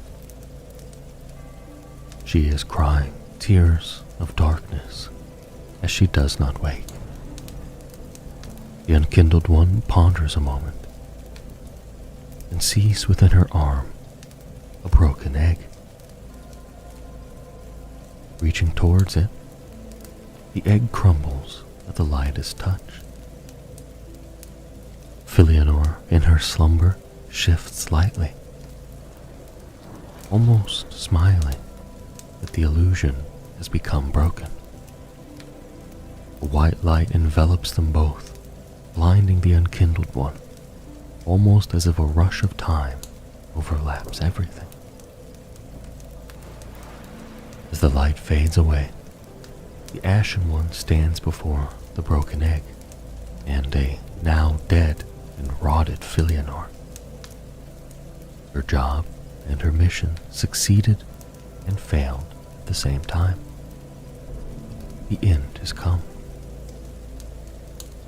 The illusion shattered, and the ringed city disappeared. The barren wastes of both ash and wind are all that remained. Barely a kingdom remains to peak above this ashen desert. Filianor is one of the saddest tales in this. She was given to the ringed city as its warden. She held upon an egg that locked away the pygmy lords at their thrones. She was ordered and given away to this task unfairly, daughter of Gwyn, to sit upon a throne of death, to sit and damn those who Gwyn truly feared. Here, in the now ruined tower of Filianor, at the world's end, the Unkindled One steps outside to see a vast desert of dilapidated kingdoms converged into the ash and nothingness.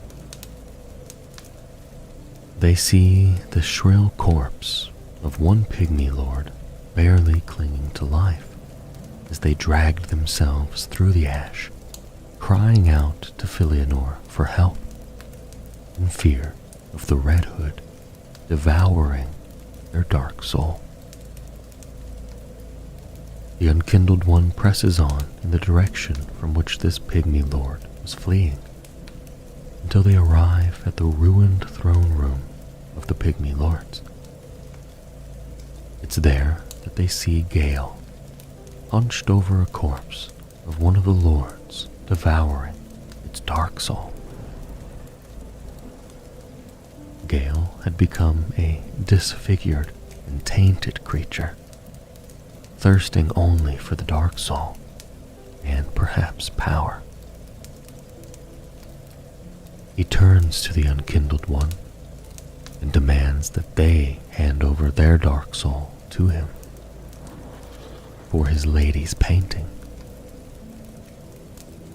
The Unkindled One knows that Gale must be stopped and that he can go no further. So here we have the greatest and most tragic standoff here at the ends of the world. Two undead fighting over a sliver of dark, while the fate of the world hung in the balance. The Unkindled One, who had grown immeasurably strong, would eventually overcome Gale and destroy him, taking from him the very blood of the Dark Soul. Some say Gale only lusted for power, and thus stole it from the Pygmy Lords. Some believe that he knew the blood of these pygmies had long dried up, and could never be used as a pigment for his lady's painting. And so he purposely led the Unkindled One here to the world's end, and devoured the Dark Soul himself, so that his blood could be used as the pigment, knowing that only the Unkindled One was powerful enough to defeat him. And then they would bring the blood of the Dark Soul to the painter. A selfless sacrifice, though one cannot say for sure. The latter paints the tale of a hero in an otherwise bleak world. The Unkindled One returns to the painted world to find it almost fully consumed by the flame, and gives the painter the pigment of the Dark Soul. She begins to paint as the fire blazes around her, a new world, a cold, dark, and very gentle place, a world painted from the very soul of humanity itself, a bright beacon of light in an otherwise hopeless world. The Unkindled One leaves the painter and the world behind to continue their mission. At the kiln of the first flame, the Unkindled One defeats the soul of Cinder, an amalgamation and guardian of the first flame. They then summon the Firekeeper to the flame, and she takes the first flame from its kiln. And together they watch as darkness, a true darkness, descends upon the world. Yet, just as she mentioned earlier, she could see tiny flames dancing in the distance. Embers of Lord Cinder past. Not unlike the manner in which the tiny embers sparked into the first flame. Not unlike the very fire that Gwyn and the others found their strength within. Perhaps left to them in the same manner by Lords of Cinder past.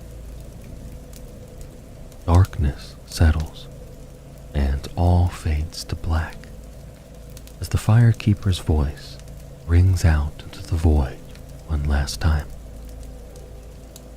Ashen One, hearest thou my voice still?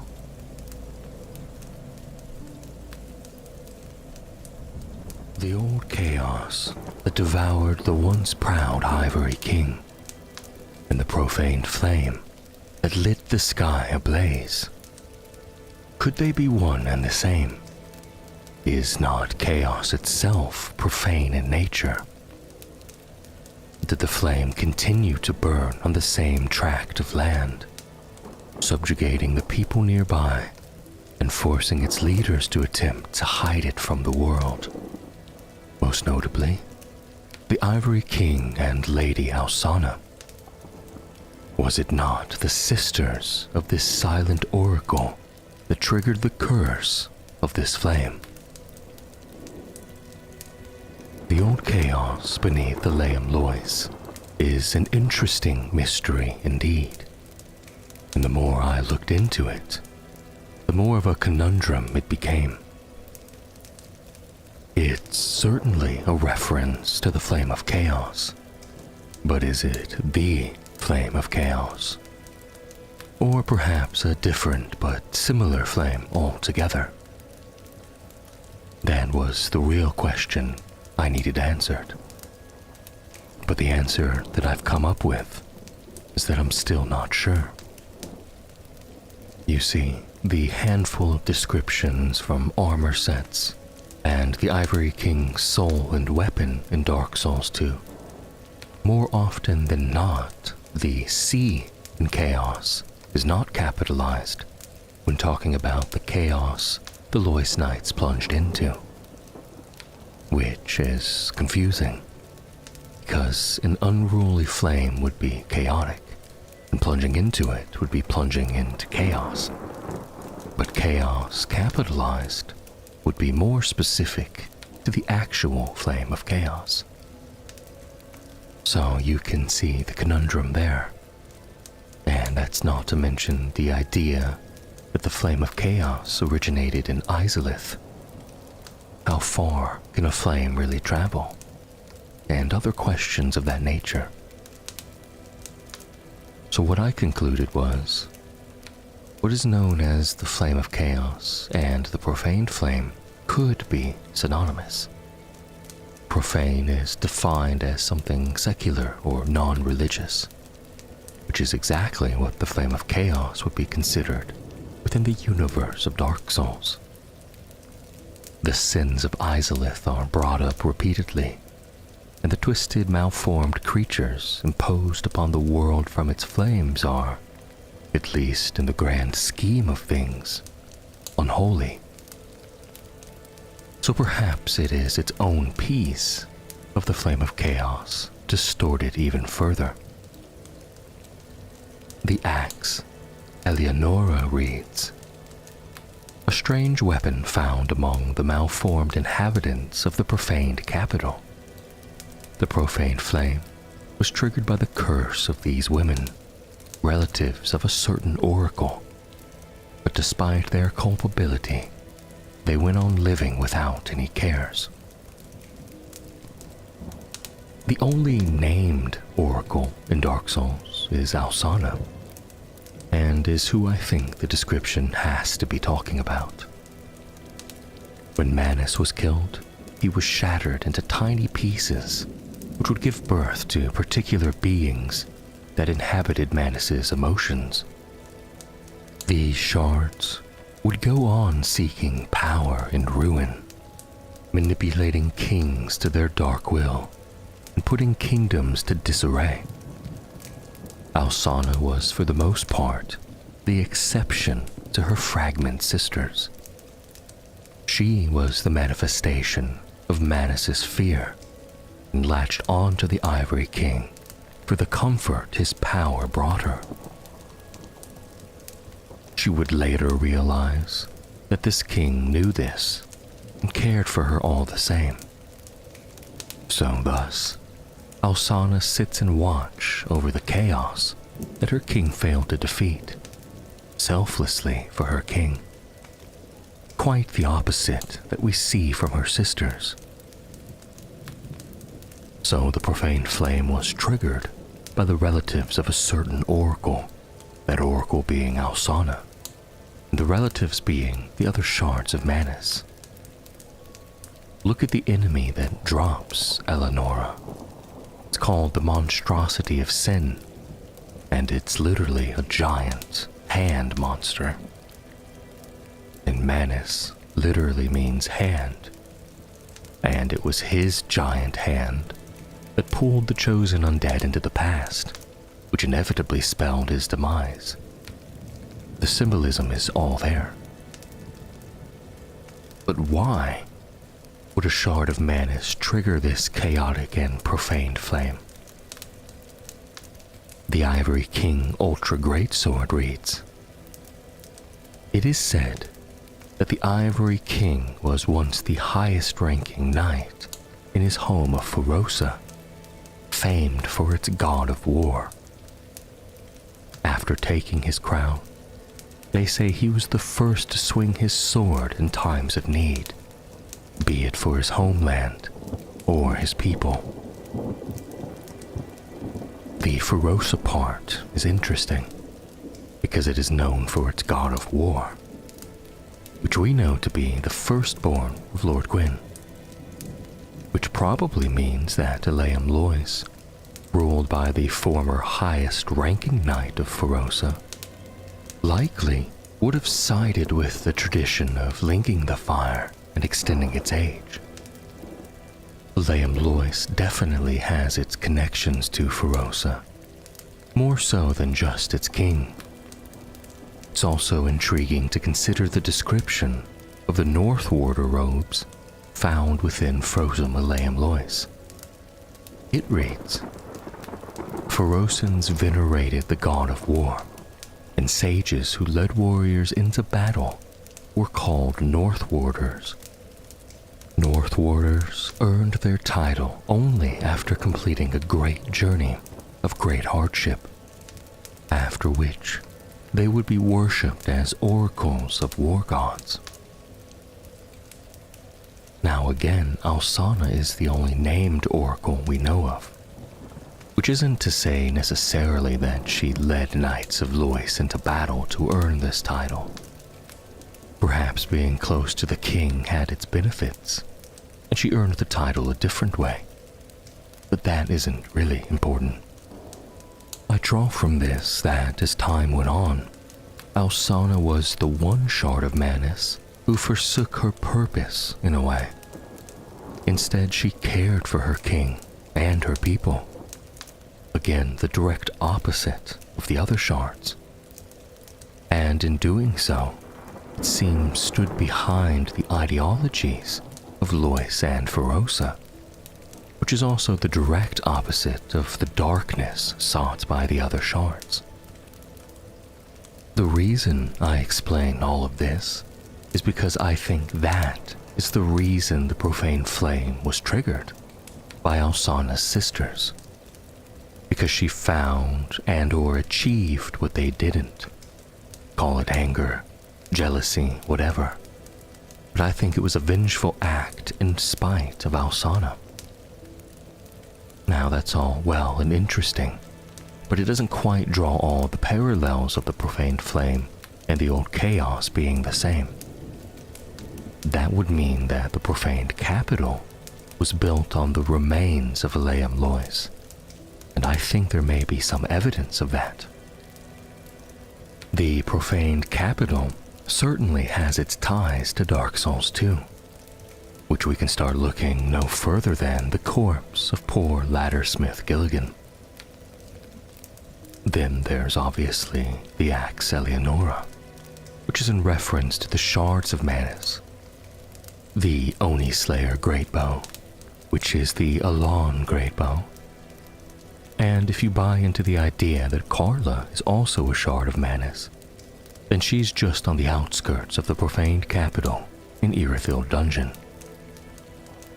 There's even Yorm the Giant, which I believe is the biggest tie into Dark Souls 2.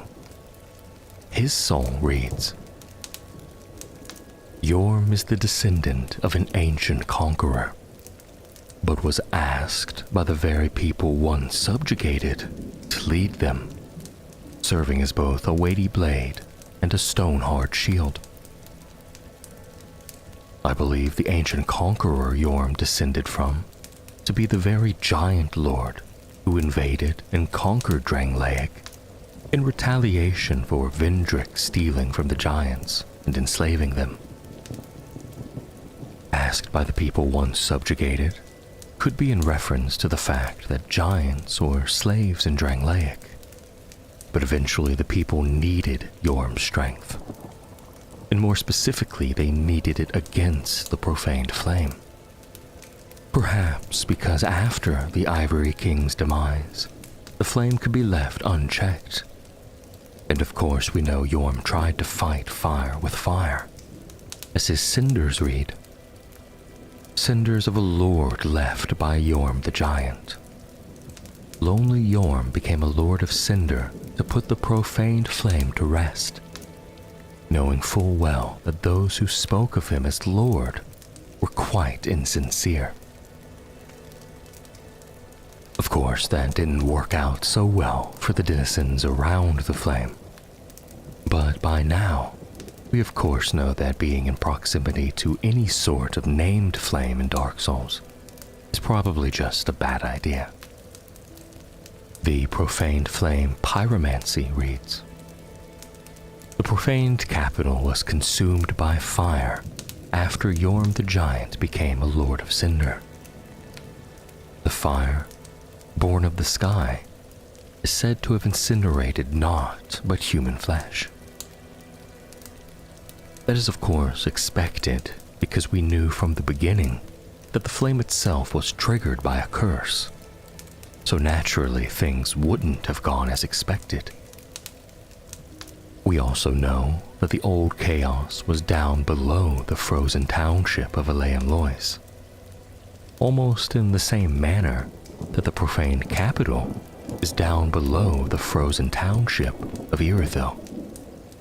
The profaned greatsword reads, a ceremonial sword held in Pontiff Sullivan's right hand, representing the profaned flame.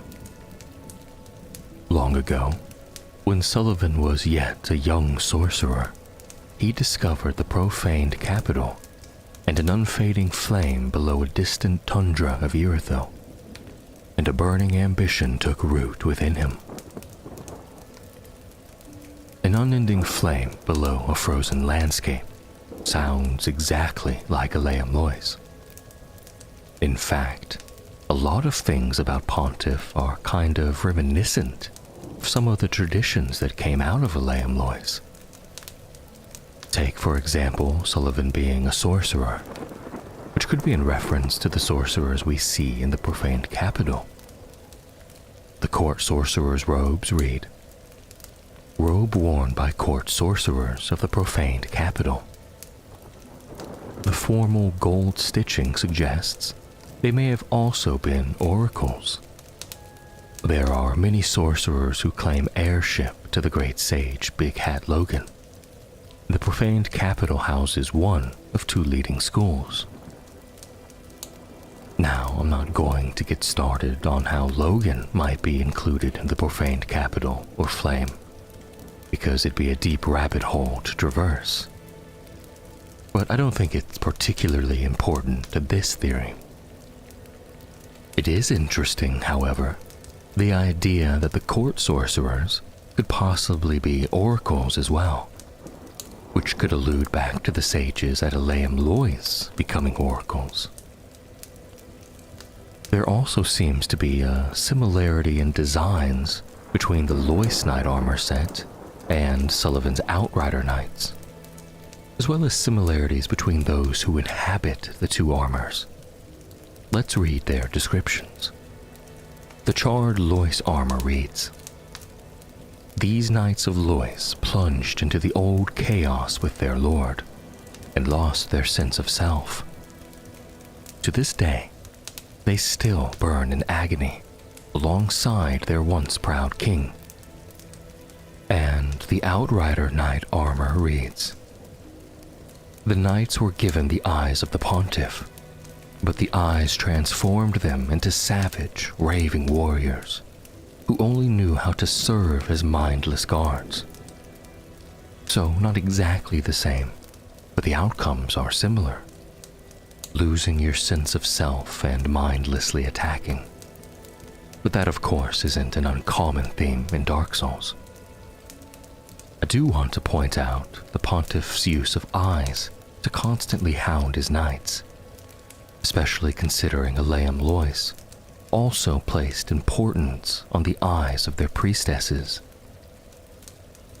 The eye of the priestess reads, the eye of the first priestess who watched over Aleam Lois allows one to see the unseen. All the great priestesses replaced one of their birth eyes with this, returning it after their term was complete. The tradition of using eyes to watch over certain aspects of their kingdom to help keep locked away the flame could be where Sullivan derived his use of eyes within his own people. Finally, let's take a look at the vessel shield. Its description reads, shield depicting a priestess of Elaim Lois. The priestess, who devoted themselves to appeasing the ancient flame, are no longer.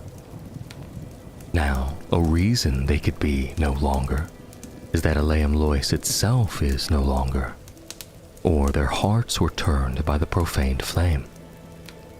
But if we look at the shield itself, the priestess watching over the flame inside some sort of goblet-like vessel, or kind of like its own lord vessel, if you will. Not unlike what these seemingly priestesses are doing with the flame at the profaned capital. I think all of the would-be coincidences between Elaim Lois and the profaned capital / Irithyll are too many to be nothing. Stranger, are you now prepared to plunge into chaos?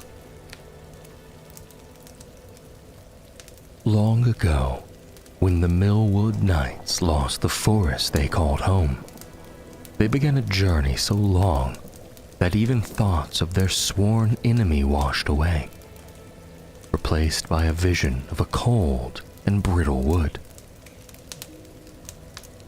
Let's start with learning what we can about Millwood.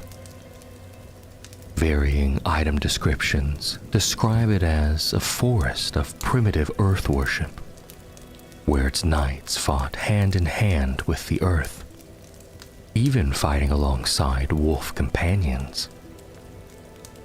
Some of these knights' weapons were even made up of that very earth, but what many of their weapons share in common is being blessed by a symbol of the ethereal oak. An oak that stood at the very heart of their forest, and presumably magic in nature. These weapons were used in their fight against their sworn enemy, the Abyss Dragon.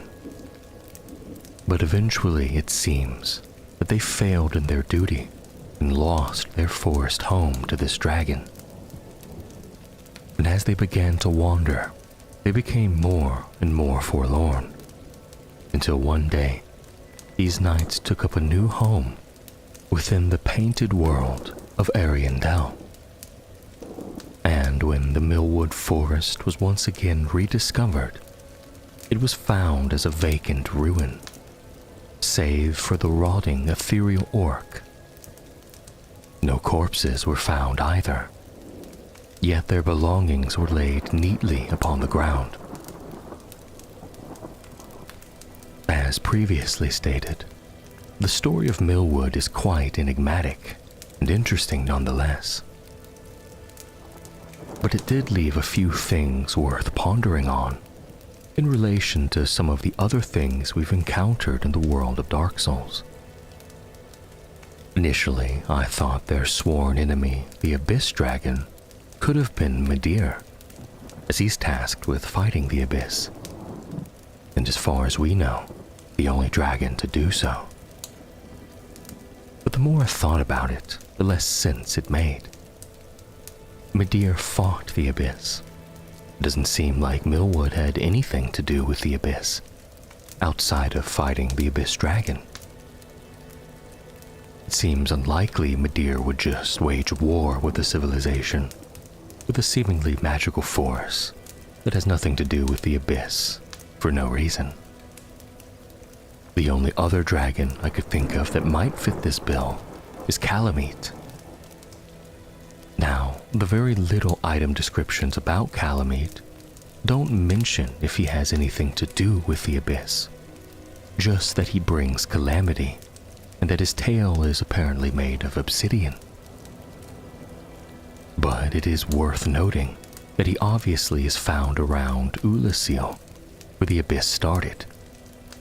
And when he breathes his fire, some of it is black. And of course, we know that the abyss can produce a black flame. So keep that in mind as we go on. The idea I want to present to you is, what if Millwood was the precursor for another civilization? Or more specifically, is it possible that Millwood was the precursor of Ulasil? Someone had to discover the vacant Millwood, and what if they decided to build upon it? Let's look at some of the similarities between Millwood and Ulasil. They're both seemingly magical forests with strong ties to nature. Between using weapons made of earth to fighting alongside wolves, to getting mentored by giant talking mushrooms. Millwood's ethereal oak is also quite interesting, especially considering the magical white birch that hails from Ulasil. Both magical trees with magical properties. What's more is that the captain's ashes, which allow us to buy the Millwood items, depict a hand holding either a branch or a root of the ethereal oak, and it's the same white as the white birch.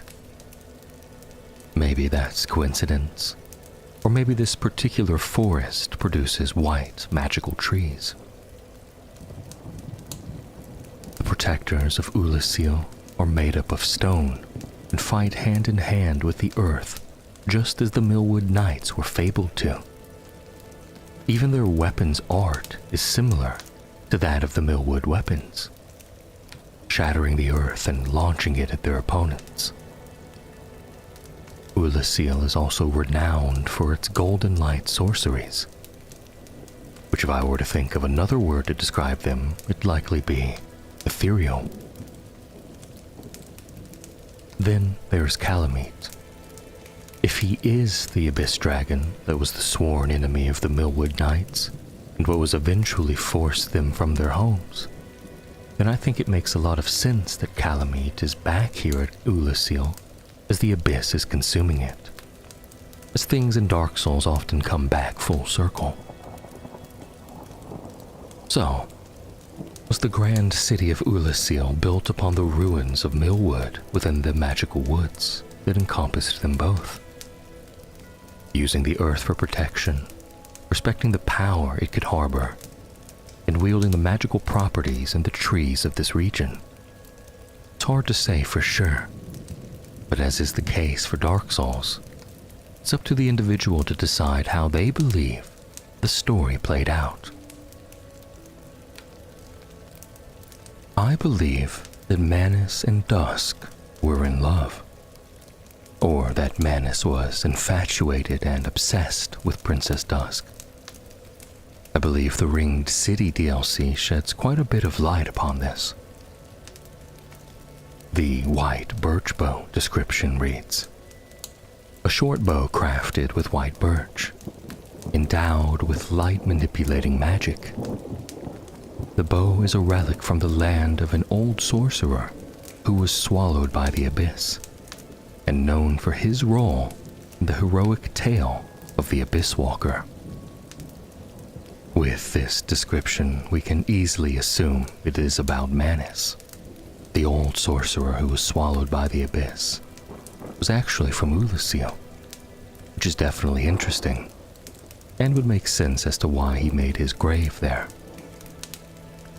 Let's read the antiquated plain set's description. Ordinary garb from an ancient land of sorcery. The gold embellishments betray a faint residue of magic, but this clothing was never intended for battle. When a mission visited the Ringed City long ago, one of its younger missionaries elected to stay behind. It was who he became the last recorded spear of the church. So this is obviously referencing Ulasil. And this is the garb that we find Half-Light wearing. So here is what I'm thinking. A. Half-Light is Manus. B. Half-Light is Manus' son, and I'm leaning more towards the former. Now, just hear me out. Half-Life couldn't be Manus. Manus is dead and a beast. Loud and clear. But remember, time is super convoluted in Dark Souls.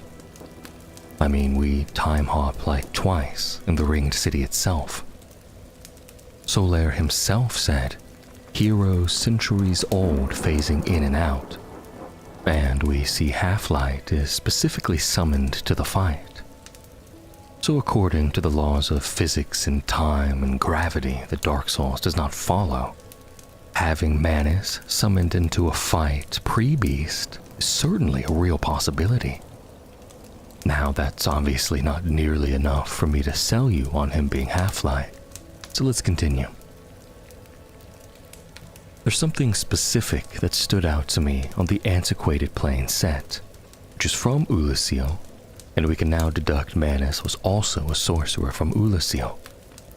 But the set brandishes a stone pendant, and if we take a closer look at it, we see a simple oval-shaped stone wrapped in either string or vine. And vine could make more sense here since it's from Ulysio, but that may just be my wishful thinking. So let's read the description of Manus' precious broken pendant. It reads, half of a broken stone pendant. The vine appears to originate from Ulysio. A powerful magic can be sensed from this ancient stone. Yet men of this time can neither manipulate nor sense its power, which has a distinct air consisting of both reverence and nostalgia. A stone pendant already explains exactly what we see around Half-Light's neck. Looking at the image of the broken pendant, we can immediately see that the half remaining looks like if it were whole, we'd have an oval stone pendant wrapped in a similar manner as Half-Light's, which just can't be coincidence. The broken pendant stated that it had a distinct air of reverence, which basically means a deep respect for something or someone. Which makes me think of Manus and the mission he traveled to the Ringed City with, and ended up choosing to stay behind to serve something greater than himself. So my two guesses on the pendant's origins is that he received it for going above and beyond from his fellow missionaries, or it could have been some trinket from Dusk or associated with her.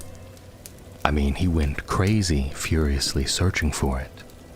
It's of the utmost importance to this guy.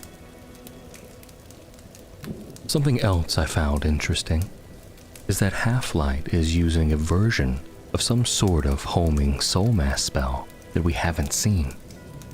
It's made up of golden lights, which is what the magic of Ulysio is known for. But what's curious is that we can trade the soul of Manus to Snuggly the Crow to receive the other unique homing soul mass spell, Pursuers, which, if Half-Light commanded this weapon and went on to become Manus, it would make sense to see why this spell would also become abyss-tainted. It also makes sense that Manus' name would not have always been Manus. Manus is Latin for hand, which correlates with, well, his gigantic hand. Also interesting is that Half-Light means dim light, such as at dusk. So we see here that the definition could be a play on words. It could also be foreshadowing Manus' own downfall. He tried to do good, but eventually would become overcome by the dark, hence Half-Light. We also see Half-Light wield the white birch bow, which the description states specifically belonged to who we can only assume is Manus. Then we have Manus kidnapping Dusk and taking her to the Abyss. After we defeat him, we find Dusk on the ground unharmed, and she eventually gets herself to safety. I think it is a safe assumption that Manus did not intend to harm her. It would have been way too easy for him to do so. Picture, if you will, a King Kong situation. A huge, terrifying, and horribly misunderstood creature, infatuated with a woman who he couldn't have, in a world that just didn't understand him. I think the same principles can be applied to this story. And if Manus was half-light before, it would make sense that Dusk didn't recognize what he had become, as she never mentions having knowing him or who he was before. She does say, though, that she could feel the emotions surrounding the beast. I like to think they were both in love, though. It's a little happy for what Dark Souls is accustomed to, but I like that ray of light cast before the tale of Manus takes its tragic plunge into the dark. I also like to think that when Dusk was first captured and taken into the far future and held inside the golden crystal golem, assumingly by Seath, that this is what could have caused Manus or Half-Light to abandon his post and go into his emotion-filled depression, as is the nature of man, and what ultimately drove him to lay himself to rest in his own grave. As we know, the primeval man, under the curse of Gwyn's undeath, couldn't actually die, until Koth got the people of Ulasil to poke and prod the poor lad until he snapped. Then, finding Dusk was back, he brings her to him in the abyss, but by then it was far too late for a happy ending.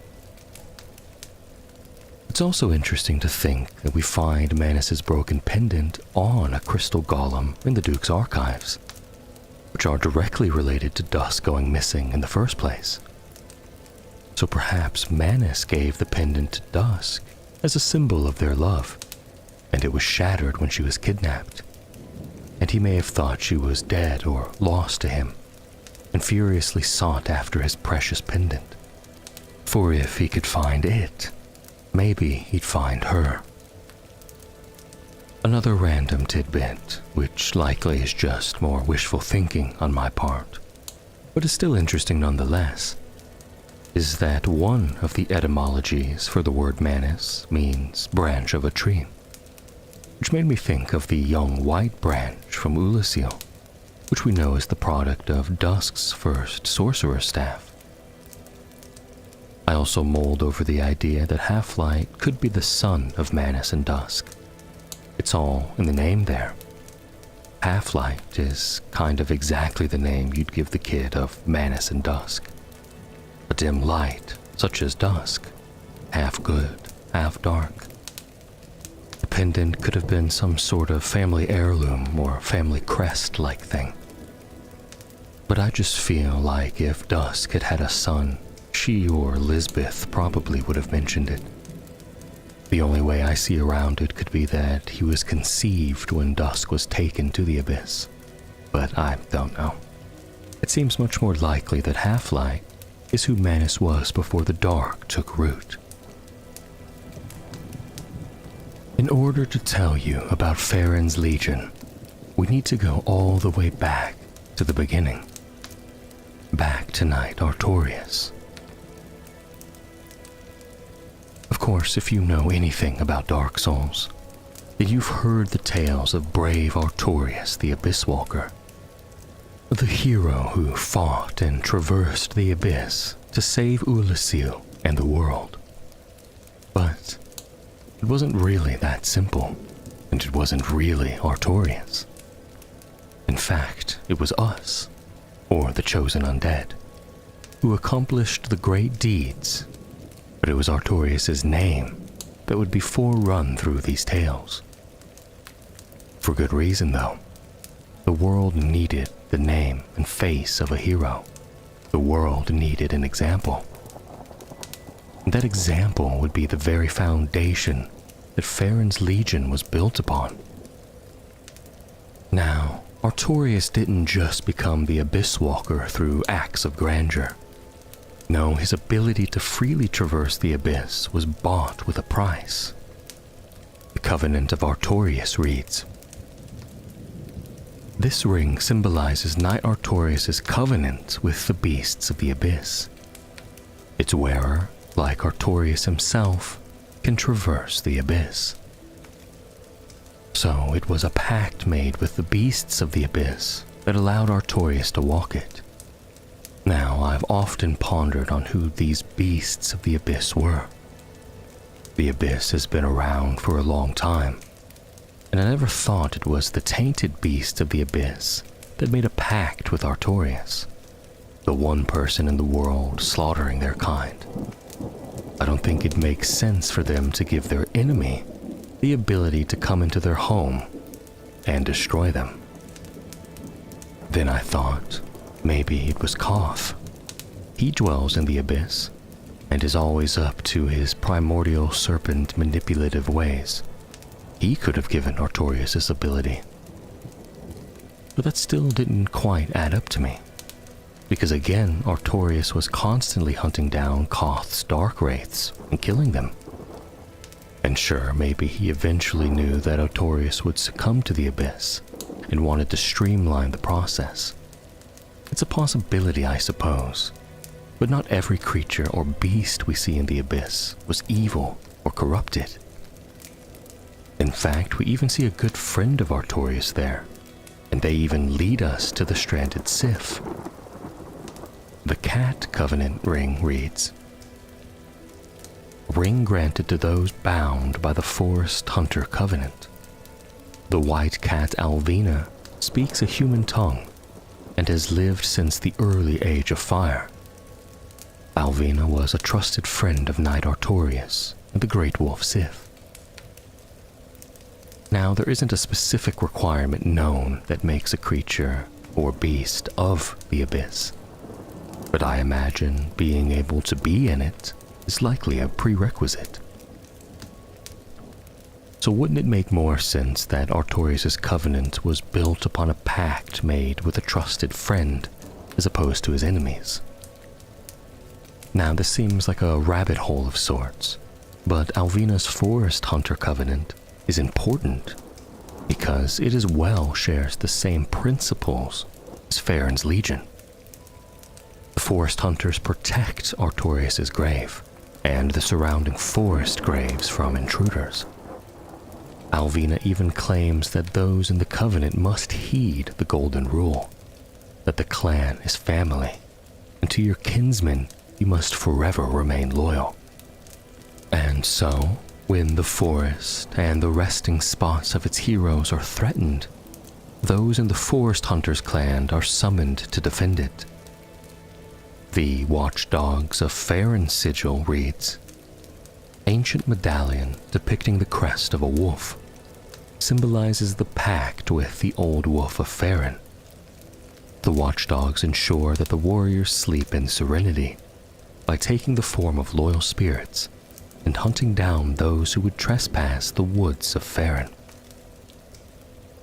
The parallels are quite apparent, and it's certainly more interesting while entertaining the idea that Alvina granted Artorias the ability to walk in the abyss, which means Alvina laid the foundation for everything that Farron's Legion is. Also, consider this. While the item description describes Alvina as a white cat, we can see that she's clearly more gray-colored or iron-colored, which is fun because the name Farron is a name of Anglo-Saxon origin and came from the given name Fairmont. The surname Farron originally derived from the old French word ferrant, which meant iron gray. But do with that random factoid what you will. It is mostly common knowledge now that Darkroot Garden and Basin in Dark Souls 1 are the remains of ancient Ulusil. I won't delve too deeply into it here, but if you're not already convinced, just see the architecture, map design, and the stone guardians to help get you there. Now, consider the idea that even the area of Farron's Keep is built upon ancient Ulusil / the Darkroot Garden. What's most interesting about the idea is that everything has taken place on these grounds. From Artorias' grave, to the forest hunters protecting the land and graves, to the watchdogs of Farron protecting the same land and same graves. It's like we were watching an idea that continued to grow in shape, essentially what was the legend of Artorias. People often assume that Farron's legion simply consisted of the Abyss Watchers, but that's not the case. It was actually quite a large entity of people. Though, to be fair, the Abyss Watchers were easily their most formidable warriors, and those most connected with the blood that connected them all, and likely the face of the Legion. The soul of the blood of the wolf, which is dropped by the Abyss Watchers, reads, "Soul of the blood of the wolf. The blood was spread amongst the Abyss Watchers, and their souls are one with the soul of the Wolf Blood Master."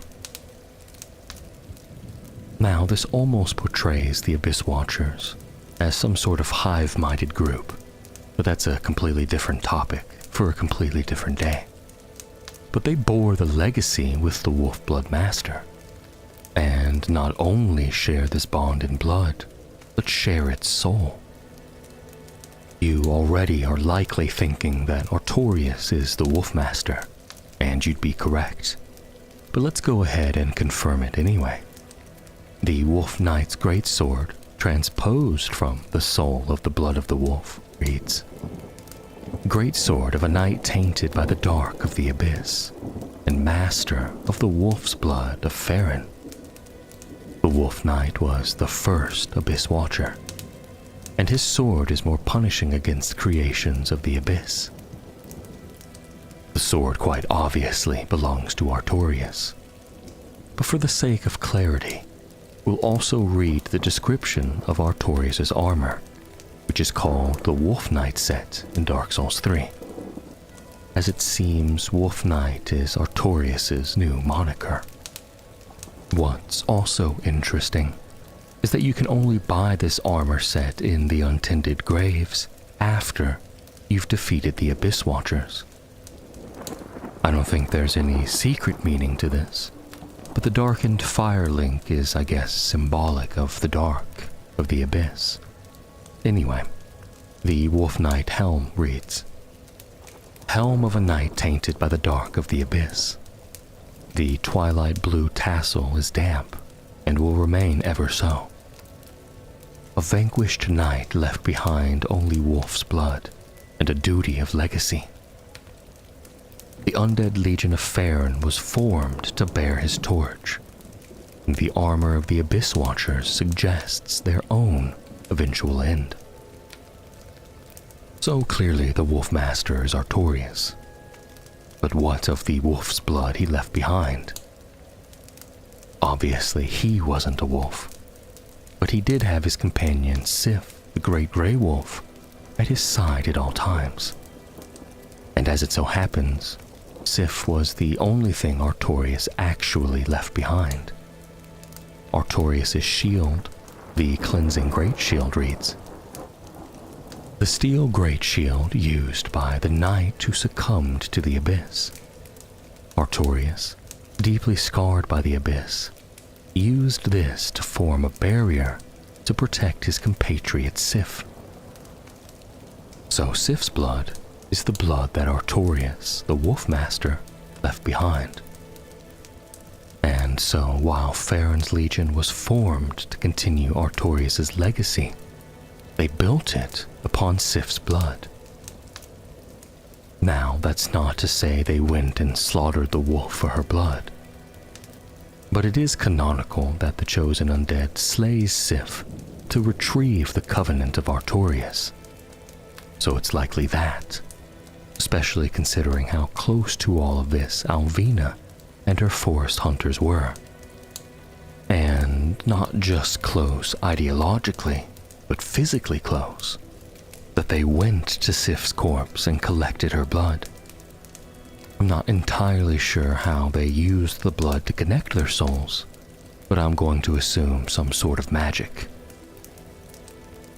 As I said earlier, Farron's Legion wasn't just comprised of the Abyss Watchers. No, it was a mass of people, likely from all different backgrounds and nations, brought together in a singular cause.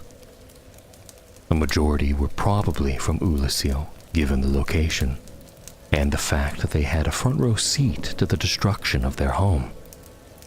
But the influence of Farron's Legion reached far and wide. In fact, they even boasted a powerful sorcerer. The Crystal Hail sorcery description reads, unique sorcery developed by extraordinary preacher twins known as the Crystal Sages. In a pact said to have been formed long ago, one of the sages allied with the Undead Legion in order to train the sorcerers of Farron. The Crystal Sages were even the successors of the Great Big Hat Logan, one of the most prolific sorcerers of all time. And one of these Crystal Sages went on to tutor the Legion and their sorcerers to further strengthen their arsenal against the Abyss. The Sage would develop and refine several sorceries specifically for the Legion and compile them into the Sage's scroll, including the Farron Hail sorcery, which was initially created by the daughter of the leader of the Legion's acolytes, the Xanthus scholar Hazel. But still, the Legion wasn't just Abyss Watchers and wizards. It boasted many warriors, including the people who would one day become the corrupted Grus we see within the festering woods. The Rotten Gru dagger reads, choice weapon of the blunt-horned Grus, descendants of the acolytes of Farron Keep. The rancid blade is drenched in rotten waste, making it acutely poisonous. Now, I'm not certain in what exact manner the Grus are corrupted. There could be an argument made that they look similar to the abyss-corrupted bloatheads we see in Ulasil. Or perhaps they became corrupted when the wolf's blood dried up and the woods began to fester. But corrupted or not, it seems that not even their duty or loyalty has wavered, as they still defend their home, and would seemingly still fight against the Abyss. And I think further evidence of this is the Gru barring the way to the Abyss Watchers against the Dark Wraiths, who were Artorius' prey and mortal enemy. So I imagine there was no love lost between the two groups over the centuries. But that still isn't all of the people comprising of Farron's Legion. Their followers had followers, and by that I mean the Farron followers. The follower armor says, armor worn by the Farron followers. When a warrior of Farron fell to the Abyss, the tall, lean followers, with their hollowed eyes, quietly appeared in groups to hunt them down. Farron and its watchers fell to ruin, but the followers survived as a wandering pack of hollows. So dedicated was the fight against the Abyss, there was a unit comprised of those who would hunt down their own kin who had fallen to the Abyss. It's even said that their sword technique was honed to fight against men, implying that those who had yet to lose their humanity to the Abyss were their likeliest prey, which is pretty hardcore. But that's what the Legion was all about, a no-nonsense Abyss fighting force. Even Hawkwood, the Legion's deserter, says this about the Legion. The Undead Legion of Farron is a caravan of undead, sworn by the wolf's blood to contain the Abyss. The Legion will bury a kingdom at the first sign of exposure. Joyous bunch, really. That might also be literal. Farron's Keep is quite literally on top of the catacombs of Carthus. Now, catacombs are underground anyway, but there still isn't a trace of their kingdom above it. We know that Wolnir was a mighty king, and he and his kingdom of Carthus eventually fell to the abyss. This battle could have been what finally did Farron's legion in. They knew their end was eventual, and they'd be corrupted one day. So the two groups extinguished each other, it seems. But before the wolf's blood could dry completely, the Watchers used it as their mandate to serve as Lord, and lit the first flame anew. It was then that the Farron followers, with no one left from the Legion to hunt down, lost their duty, and were slowly drawn into the world of the forlorn. But the Age of Fire would continue to dwindle, and one day the bells would toll. The Undead Legion would arise once more as Lords of Cinder, but they would forsake their duty to the flame, for that is not and never was their true duty. Their mission, their life's work, is to fight and eradicate any signs of the abyss, even if it meant each other. So here we find the Abyss Watchers, locked within Farron's keep, mindless undead faltering in their duty. So one by one they slay each other, because just like Artorias, these abyss-fighting heroes have nary a murmur of dark, and so locked in eternal battle to rid one another of their corruption, they fight unending. When Aldrich ruminated on the fading of the fire, it inspired visions of a coming age of the deep sea. He knew the path would be arduous, but he had not fear, for he would devour the gods themselves. In this video, we're going to be talking about the foundations of the Church of the Deep, how it became a belief in which clerics forsook their duties to the flame to pursue. We know the idea and revelation of the deep came from Aldrich when he was granted visions of it. But it takes a lot more than just a vision to push a religion that seems to have affected so many. I'd wager the real driving force behind Aldrich and the Church of the Deep is none other than the ambitious Pontiff Sullivan. So, let's backtrack a little bit and learn about the Pontiff, his upbringing, where he's been, and what could connect him to the deep. The sorcery Snap Freeze reads, one of the spells left behind by the young sorcerer Sullivan before leaving the painted world.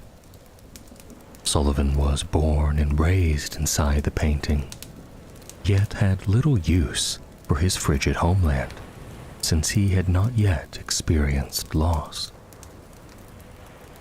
Being from the painted world is certainly interesting, but not of any specific consequence.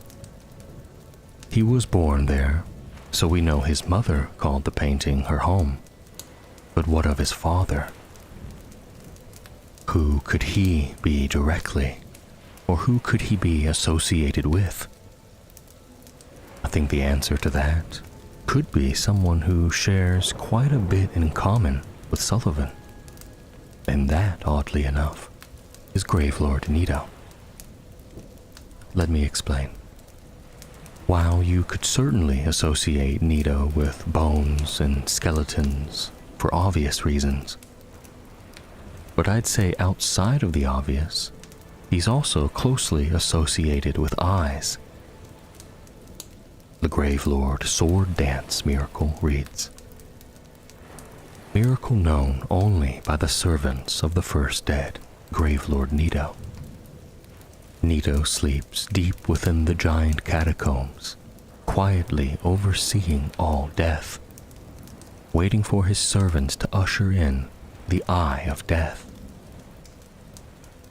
And the Eye of Death reads, lure phantoms from other worlds. The dreadful eyes of death spread disaster across neighboring worlds. phantoms lured to the host world may end up as victims, allowing the eyes of death to multiply and leading to further proliferation of bane. These eyes are meant to lure others into death, disaster, and chaos across different lands and worlds. But what does that have to do with Sullivan and his connection to Aldrich and the deep? Well, the pontiff had a very similar practice he bestowed upon his knights through his eye rings. The pontiff's left and right eye ring reads, "Bewitched ring that Pontiff Sullivan bestowed upon his knights. Knights who peer into the black orb are lured into battles of death, transformed into frenzied beasts. No wonder the pontiff only provides these rings to those dispatched to foreign lands." So, knights peering into these black-orbed eyes of the pontiff are essentially doing the same thing as Nito's eyes of death, with the added benefit, or drawback, of turning them into wild beasts.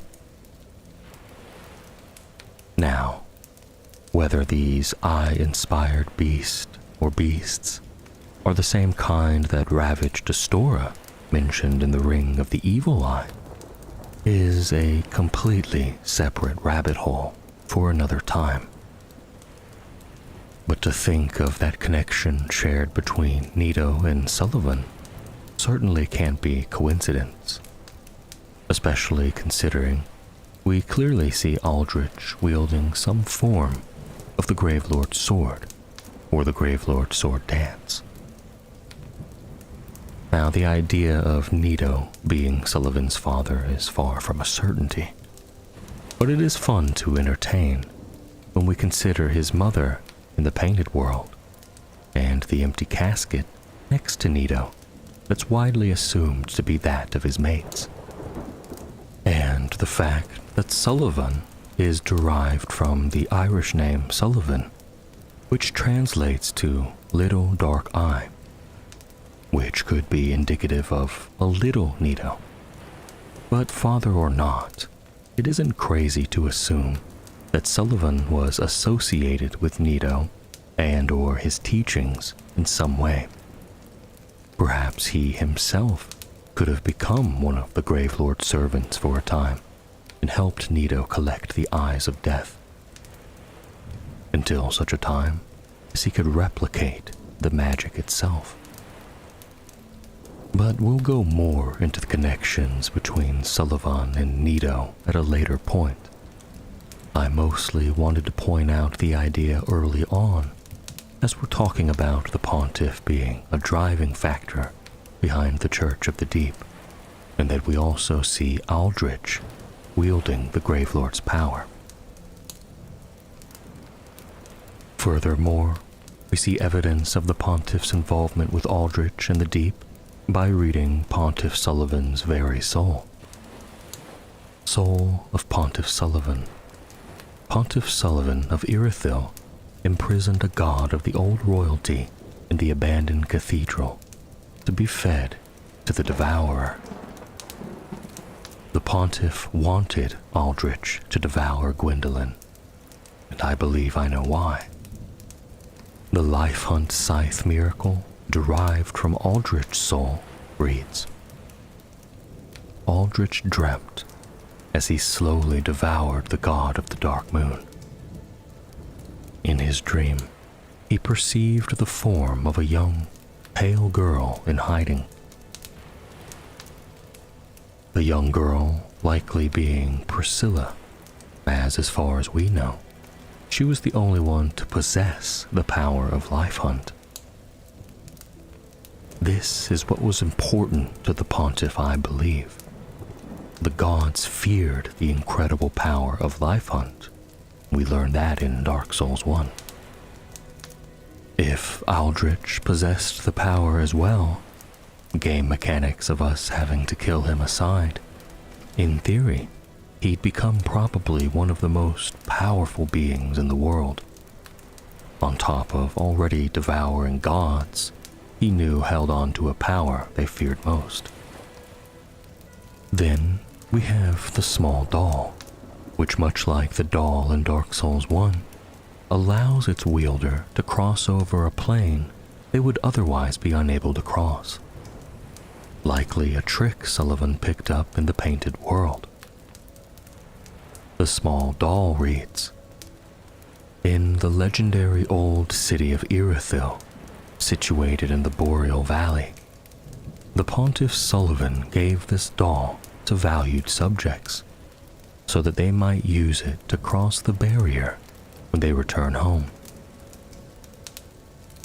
We find the doll on the corpse of one of the archdeacons of the deep. So if Pontiff gave this doll to an archdeacon, then he was one of the Pontiff's loyal subjects. Not to mention, in Irithyll itself, we see two of the Pontiff's beasts guarding the corpse of another of the deep's archdeacons, who allow us to further serve Aldrich if we wish. We also have to consider the fact that the deacons began using sorceries instead of miracles, which was considered a sin of their faith, which was likely passed down from Sullivan, who was himself a talented sorcerer. It's also interesting that the deacons of the Deep's robes and Pontiff Sullivan's each have what I suppose is a tabard over their robes that are quite similar in design. Even the Pontiff's own knights wield weapons affected by the Deep. The Pontiff Knight curved sword says, "Curved sword wielded by the Pontiff's knights, frigid spirits that linger in Irithyll. The large blade appears to be eaten away by insects, making it lightweight but also brittle. Now, what kind of insect could chew through a blade? Well, we know of one such insect that might just do the job. The miracle Gnaw reads, Dark miracle taught in the Cathedral of the Deep. Summons an insect swarm to feast on foes. These insects, which lurk in the deep, have tiny jaws lined with fangs to tear open the skin and burrow into the flesh in the blink of an eye, causing intense bleeding. Which could be further indication of the Pontiff's close association with the deep, especially considering that the deacons of the deep once guarded the world against the creatures that dwelled there, but we'll get more into that later.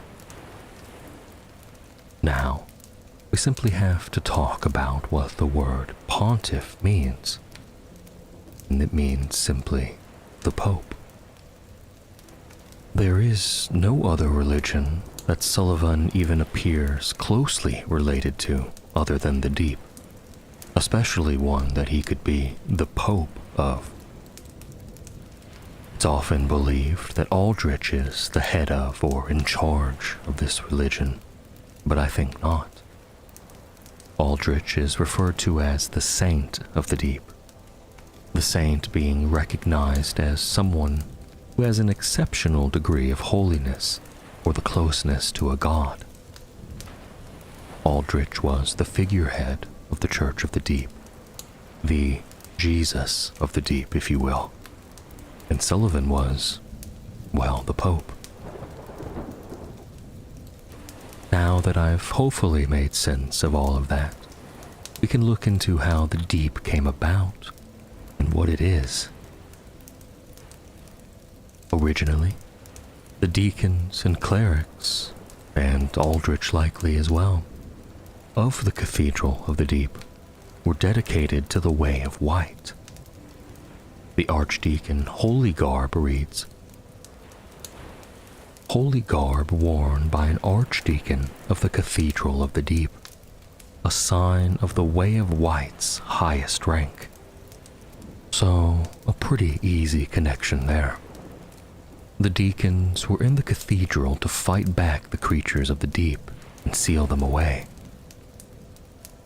It seems that within the cathedral was some sort of portal or gateway to and from the deep, and is why they were stationed there to guard it. As the Deep Ring states, in the cathedral slumber things most terrible, and as such, the deacons require a grand narrative to ensure they do not falter in their duty. A philosophy to ward away the madness beckoned by the grotesqueries at hand. So, it's likely the cathedral was intentionally built around this spot to contain an offensive against the deep, so that it could not threaten the flame. We can even see inside the cathedral how grotesque things are. They could not fight forever. The deacon robes read, "Robe worn by deacons of the Cathedral of the Deep. The deep red pigment denotes the blessing of fire. In time, those dedicated to sealing away the horrors of the deep succumbed to their very power. It seems that neither tending to the flame nor the faith could save them. It's likely the same fall to the horrors of the deep that inspired Aldrich to begin his process of devouring people for power, and eventually gods. We know that during this time, many bloody battles took place within the cathedral, between the deacons and the beasts of the deep, perhaps even the pontiff's knights as well, considering the deep insects that chewed through their steel. So much death, in fact, that there were those tasked with disposing of the dead. The grave warden robe reads, "Rotting, tattered hood, attire of grave wardens at the Cathedral of the Deep." Grave wardens were tasked with disposing of the ever-rising corpses that plagued the cathedral. Their clothes are utterly putrid, drenched in the blood and mucilage of their undertaking. But what is the deep? It's hard to say for sure, but I believe it's the place souls and humanity and everything in between went when people died. Because it has to go somewhere, right? The Great Deep Soul Sorcery reads, "Archdeacon McConnell, a sorcerer himself, delighted in the cathedral's stagnating souls. For him, they represented the glorious bedrock of this world. The stagnating souls, likely from all the fallen deacons and beasts as the war within the cathedral raged on. These souls, departed from their owner's body, simply began to stagnate within the deep. And we of course know in the Dark Souls universe, souls are the key to power. And as these souls stagnated within the deep, they collected larger and larger numbers. Thus, from where the power of the deep draws its strength. The human dregs description says, "Dregs are the heaviest things within the human body, and will sink to the lowest depths imaginable, where they become the shackles that bind this world." The dregs seem likely to be whatever was left of people's souls or humanity, and it slowly sank into what would be known as the deep. And as we know, it eventually became corrupted, and corrupted those who were tasked with guarding it. It's only when Aldrich ruminated on the fading of the flame he was dedicated to protect, that he witnessed the true potential and power of the depths he had been fighting against, and he witnessed the age of the deep waters, made from the viscous liquid sediment that remained from the souls of the lost. He shared his vision with Sullivan, who sought power above all else. Thus, the Church of the Deep was formed by those the world thought kept them safe from it. Their miracles became sorceries, reflecting the power of the deep and the dregs that stagnated there. Aldrich began to devour and devour, until he bloated himself so much that he turned into black sludge, and is in some ways a sort of dreg himself. Before long, however, he in all of his might was tossed upon the flame by those who still served the fire and wished to see its age flourish. But alas, the bells would toll once again, and Aldrich would not follow his duty to the flame, but continue his dreams of the deep and devour the god of the dark moon to gain the all-powerful life hunt ability. Guarded by Sullivan and his knights, they bide their time to find a way to usher in the age of the deep seas. When the cathedral succumbed to the very power it was meant to drive back, 3 archdeacons rose to power to help bring their newly found visions of the deep to fruition. The first archdeacon we'll talk about is Royce. The soul of the deacons of the deep reads, after Aldrich left for the Boreal Valley, Archdeacon Royce remained in the cathedral with the high priests to keep eternal watch over their master's coffin, which is the extent of what we learn about Royce. When the time came and Aldrich rose from his grave and headed to Anor Londo, Royce stood guard with a multitude of deacons to keep watch over Aldrich's coffin. Royce is likely also the valued subject that Pontiff Sullivan bestowed the small doll to return to Irithyll with. And panning over to Irithyll, we find Archdeacon McConnell in his death-like slumber, presiding over the Aldrich faithful, calling upon its servants to steadfastly defend their master inside of the ruined cathedral. The cleric Candlestick reads, candlestick used as both sword and catalyst, used for worship by the deacons of the deep. The deacons, under the guidance of Archdeacon McConnell, became both clergymen and sorcerers. So MacDonald was responsible for the deacons becoming proficient in sorcery. This likely came after their fall to the deep, as doing so was considered a sin, and is probably why they've covered up a lot of statues of Velka in the cathedral. The Archdeacon Greatstaff reads, large staff bestowed upon archdeacons of the Cathedral of the Deep. The Archdeacon MacDonald's trespass, the sin of channeling faith for sorcery, transformed what was once merely a symbol of ecclesiastic authority into a catalyst for sorceries.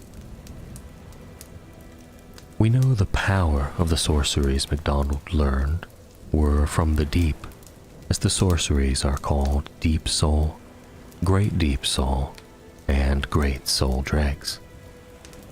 My guess as to why it was considered a sin would be Well, for one, they obviously fell to the deep and would forsake their duties. But also, miracles in Dark Souls are quite unlike sorceries. Miracles are the tales of the gods and require the faith in these tales to cast them. In a way, I suppose it's along the lines of quoting holy scriptures and conjuring them through faith as a weapon or shield. When the archdeacon threw his faith in these tales aside to pursue a different power, in the eyes of his faith he sinned, as well as turned his symbol of that faith into a catalyst to commit said sin. Though I doubt MacDonald became a talented sorcerer on his own, it seems more likely that was under the tutelage of the already powerful sorcerer and ally, Pontiff Sullivan. MacDonald was able to spread the sorceries of the deep throughout the cathedral, at least until he eventually took up residence in Irithyll to head the Aldrich faithful and keep his Saint of the Deep undisturbed while they found a way to usher in the age of the deep waters.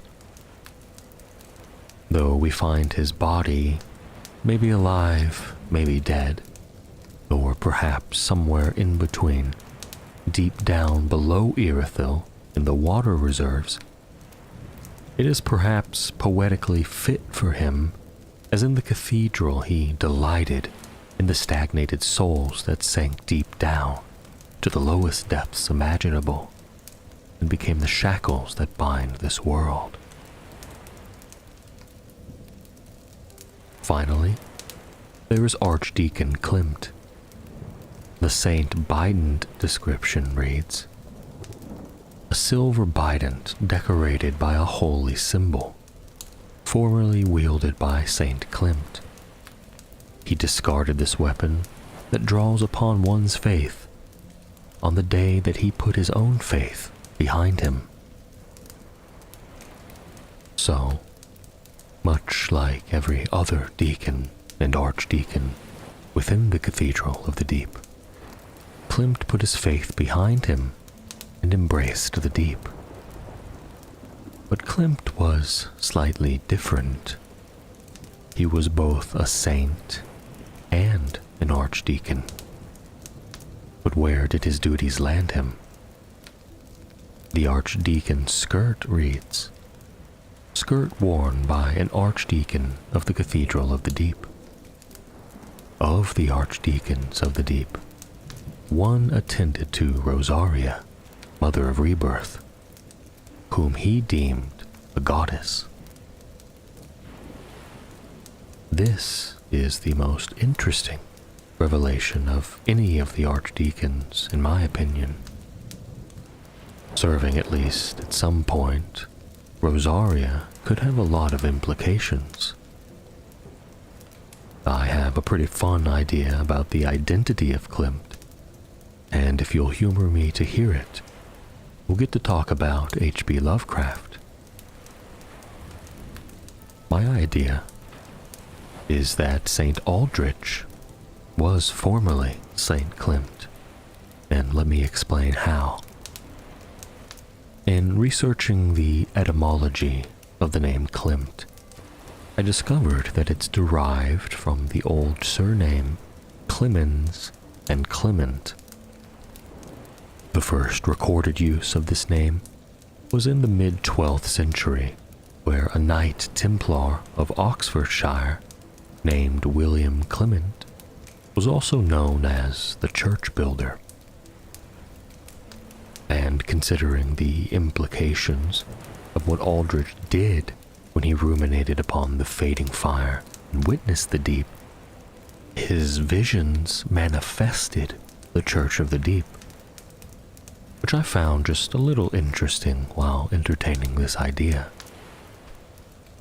Next, we'll think about what it means to serve Rosaria.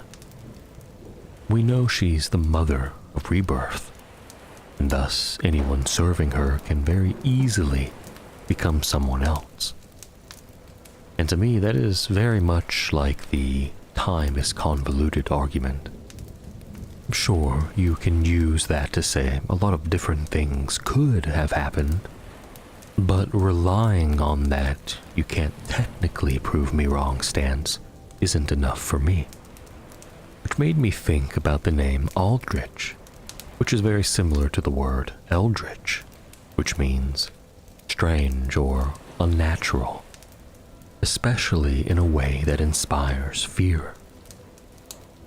Now, eldritch is obviously highly synonymous with the work of H.P. Lovecraft, which we know had a lot of inspiration on the world of Bloodborne.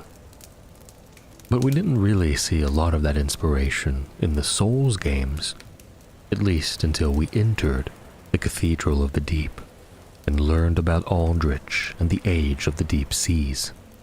That seems quite heavily eldritch and Lovecraft inspired. Rosaria's Finger's covenant item reads, Sacred Seal of Archdeacon Klimt, who served Rosaria, Mother of Rebirth. Rosaria's fingers collect tongues in her name. Some do it to be reborn. Others do it to help comfort their voiceless goddess. What's interesting about this is that the design of the seal is Klimt's and not Rosaria's. What's more interesting is that the design looks fairly familiar to, and could easily have been inspired by, one of the representations of the Elder Sign in Lovecraftian mythos. In that mythos, this Elder Sign is used as a way to divert attacks from deep ones, and is inscribed on all the sealed doors in the city of Urlier, which is where Cthulhu dreams.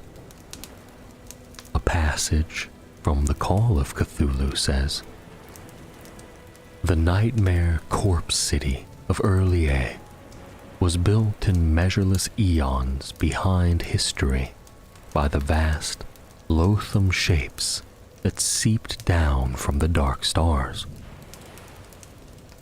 This could be similar to the way that the soul dregs in Dark Souls sink down to the unimaginable depths and make up the bedrock of this world, and that the deacons are beckoning in the age of the deep by trying to awaken some ancient old one that dwells there.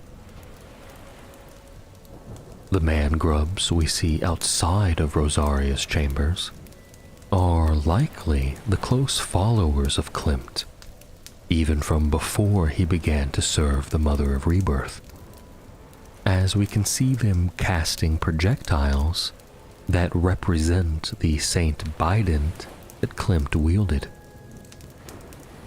When Klimt or Aldrich was granted visions of the deep is when everything changed, and could be a reason why he wanted to change himself, to perhaps fit the mold of a person he'd envisioned bringing in the deep.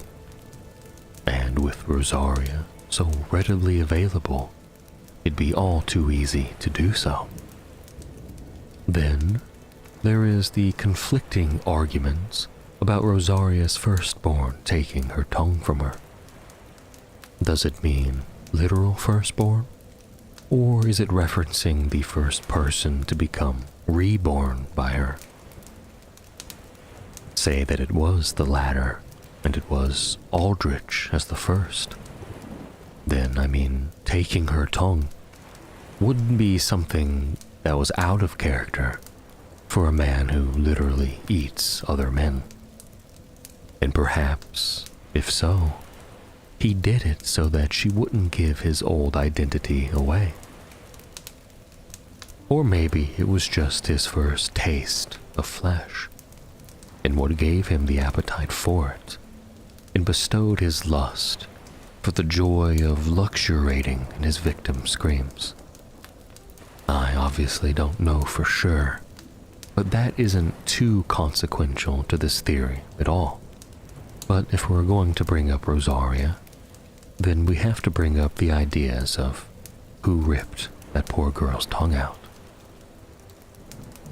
The idea of Aldrich using rebirth to become what he is now is also interesting given the symbolism of how he appears before us in-game, and how the man-grubs who have rebirthed too many times appear. They're almost identical, in shape at least, elongated grub-like bodies that stretch across the ground and come upwards to a humanoid-like body, with 2 arms and a head. Sure, Aldrich became that way by eating too many men, but the grubs became that way by rebirthing too many times. So perhaps it's a transformation brought on by indulging yourself in your vices too often. But I think the symbolism between the two is still there. I want to leave this theory with reading a bit of a longer passage from the Call of Cthulhu, and if it doesn't sound like what could have been inspiration for the deep and Aldrich lore, then you're free to disagree with me. Then, whispered Castro, those first men formed the cult around tall idols, which the Great One showed them. Idols brought in dim eras from dark stars. That cult would never die till the stars came right again, and the secret priests would take great Cthulhu from his tomb to revive his subjects and resume his rule over Earth. The time would be easy to know, for then mankind would have become as the great old ones, free and wild and beyond good and evil, with laws and morals thrown aside, and all men shouting and killing and reveling in joy. Then the liberated old ones would teach them new ways to shout and kill and revel and enjoy themselves, and all the earth would flame with a holocaust of ecstasy and freedom. Meanwhile, the cult, by appropriate rites, must keep alive the memory of those ancient ways and shadow forth the prophecy of their return. In the elder time, chosen men had talked with the entombed old ones in dreams. But then something happened. The great stone city of Erlier, with its monoliths and sepulchres, had sunk beneath the waves and the deep waters, full of the one primal mystery through which not even thought can pass, had cut off the spectral intercourse.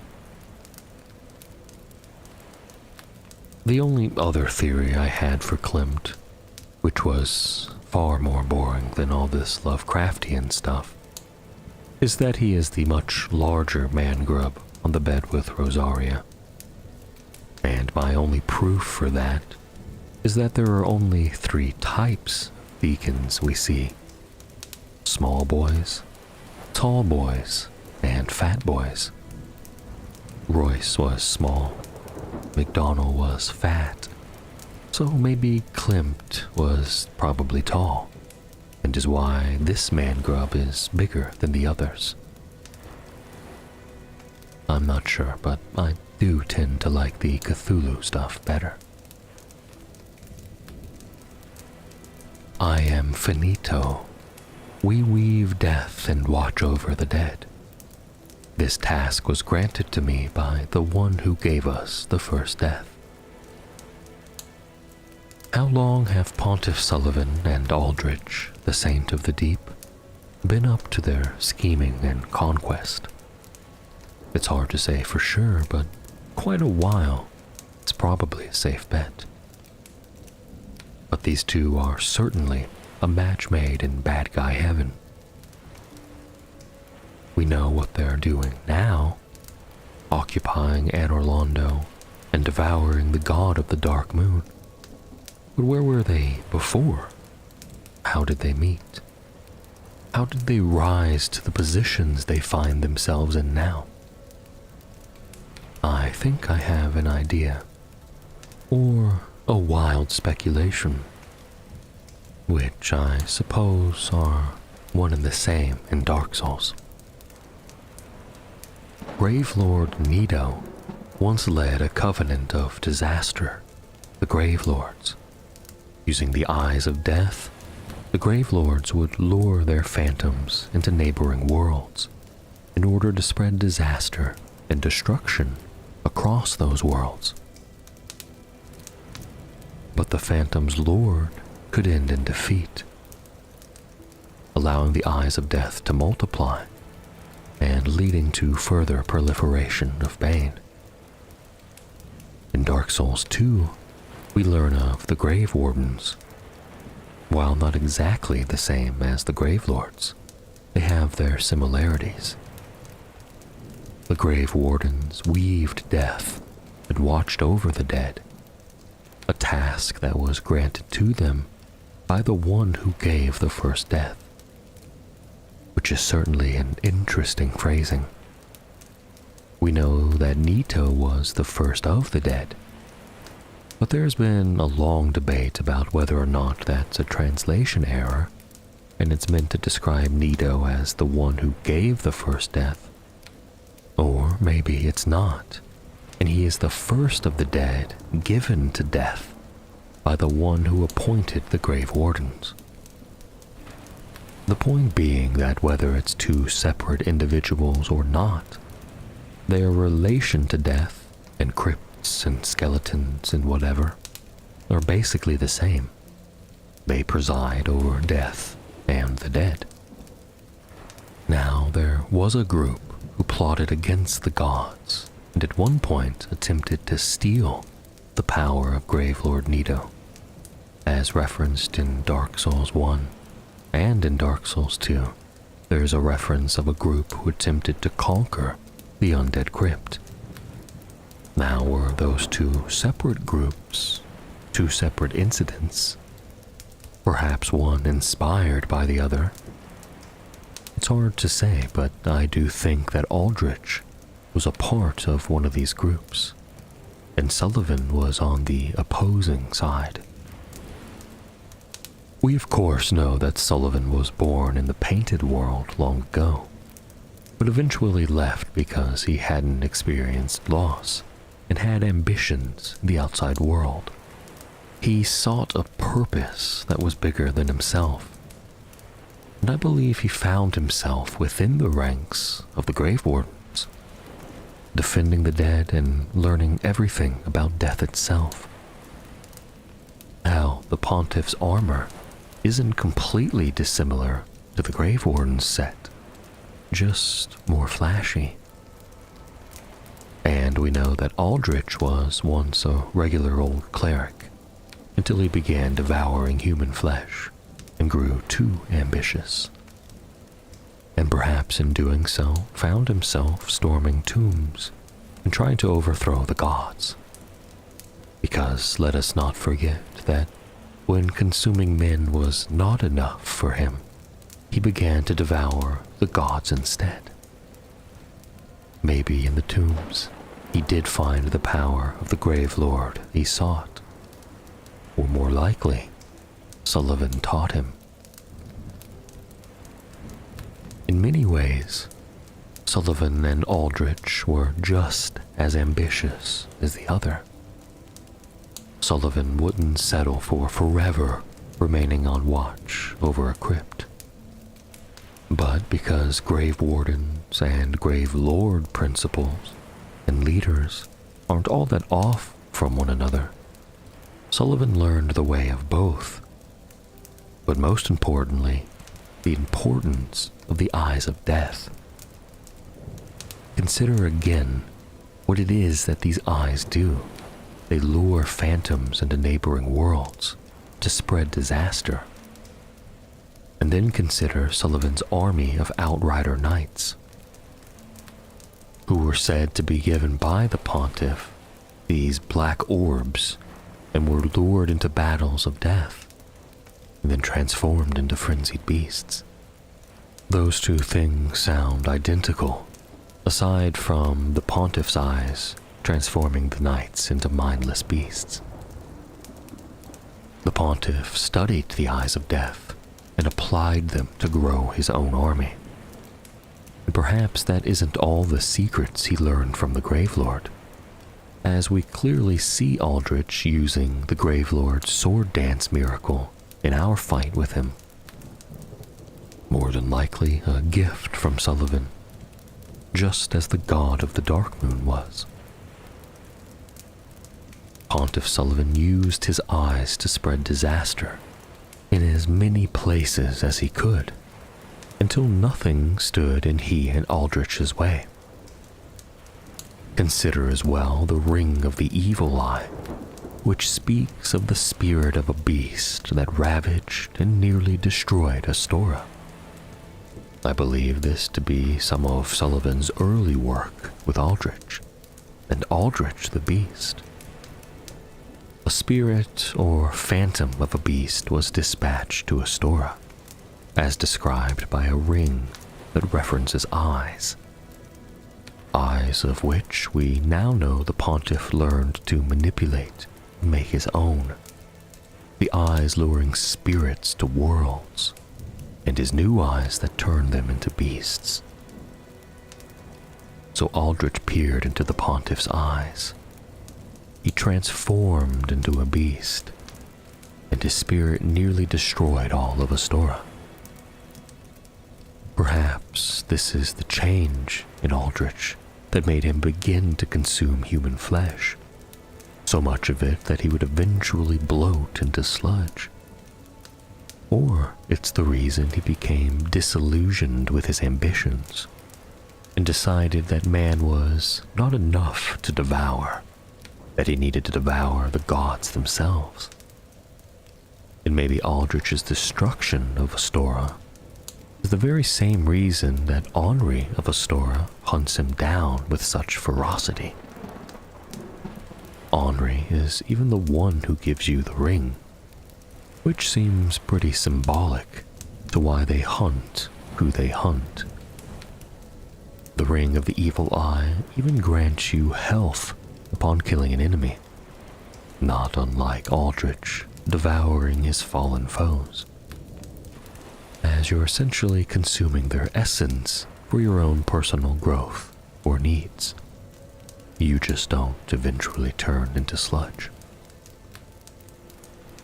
Then of course we know most of Pontiff Sullivan and Aldrich's story from there on.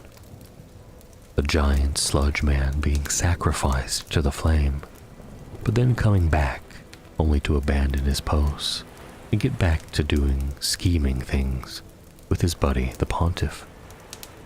Sullivan continuing his journey of power and conquest, discovering the profaned flame and taking over Anor Londo and imprisoning Gwyndolin for Aldrich to soon eat.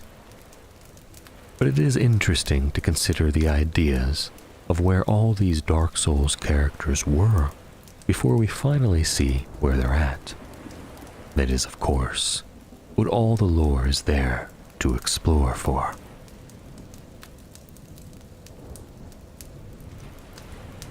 Our mother created the flame of chaos in an attempt to make anew the first flame.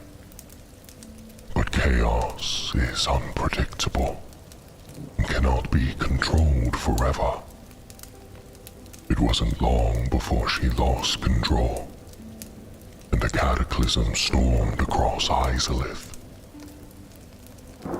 Within this storm, the flame molded the bed of chaos, a seedbed that gave birth to my kind, and laid waste to the denizens that dwelled nearby, consuming them, disfiguring them. When the dust settled, only the ruins of Izalith remained, and atop those ruins We built an empire, ruled by chaos, the true flame of this world. We cannot be defeated. Though countless kings and their armies would wage war upon us, they would all fail and burn. Our empire would stand the test of time. We are chaos. We are ruin. We are demons. So, we all know the story of how the demons came to be. The Witch of Izalith attempted to make a new first flame, and it went south very quickly. The flame engulfed her daughters, and Izalith, and created the bed of chaos, which gave birth to the demons. The description for the soul found within the bed of chaos reads, "Soul of the bed of chaos, and the mother of all demons. This Lord Soul was found at the dawn of the Age of Fire. The Witch of Izalith attempted to duplicate the first flame from a soul, but instead created a distorted being of chaos and fire. Its power formed a bed of life, which would become the source of all demons. So Izalith was created anew in the image of the flame of chaos, a society of demons, which is a little strange to think about, as demons are mostly viewed as barbaric beasts, hell-bent on destruction. But that wasn't all the demons of Izalith were about, and it's an interesting part of the lore that I think it's overlooked quite often. So let's delve into the demonic history. At some point after the events of Izalith, Lord Gwyn and an army of his Silver Knights attempted to plunge into Izalith and deal with this demonic threat. He, of course, failed, and his Silver Knights were charred to black. It's then that he set off to the kiln of the first flame to go link the fire. But he wasn't the only monarch to try and end the demons. See the Ivory King in Dark Souls 2. And I'm sure we can assume there were more attempts within the timeline of the world. But how is it they managed to stave off defeat time and again if they were nothing more than mindless beasts? The only answer is that they weren't just mindless beasts. They had kings and princes, and likely even their own written language, which we can see within the floating chaos around certain demonic beings. Really, demons and their culture mirrored humanity and the outside world in many ways. In fact, I'd likely consider hollowed humans and chaos demons to be synonymous in nature, as they are mindless beings who have lost themselves. I think very much that even demons can be consumed by chaos by subjecting themselves to too much of it, whereas humans lose themselves when deprived of humanity. And I've always considered chaos and dark to be two sides of the same coin. We know not all demons were controlled by chaos either, because some are even working in Gwyn's service, like the bat-winged demons at Anor Londo, or the asylum demons. But most, I'd say, follow their flame through it all, and some are even consumed by chaos. Even Quelana says, "Always fear the flame, lest you be devoured by it and lose yourself. What's more interesting is that the flame of chaos is still just a flame, and in that respect, not in any way unlike the first flame, meaning that it fades. And where we see the world at in Dark Souls 3, the flame of chaos is but an ember, and the demons are a dying race. We even see that they're basically slowly turning into some sort of volcanic stone, and is the result of the fire within them drying up as the chaos flame fades. The soul of the demon prince reads, "The demons, birthed from a common chaos, share almost everything between them, even the pride of their prince and his near-faded flame, so that the last demon standing may rekindle it." Which is a fascinating revelation. The demons rekindling their own flame, the same way humanity has been rekindling the first flame. But to understand further, we must also read the description for the demon scar, transposed from the demon prince's soul. It reads, "This chaotic thing, the last flame kindled by a demon prince, is shaped like the claw marks of a demon. So, when they rekindle the flame of chaos, they carry it with or within them, which in turn reignites the flame within all demonkind, because they share everything between them, including the flame, obviously. But as the flame slowly fades and dies, it's taken from demon to demon, until at last the final demon standing holds the remnants of the flame and rekindles it. But the demon prince we find before we enter the ringed city is said to have lit the last flame. In fact, many things point us towards the fact that the chaos flame is gone and demons will die out. The soul of a demon reads, "Demons were born of the chaos flame, but the flame has not survived, and the demons are a dying race."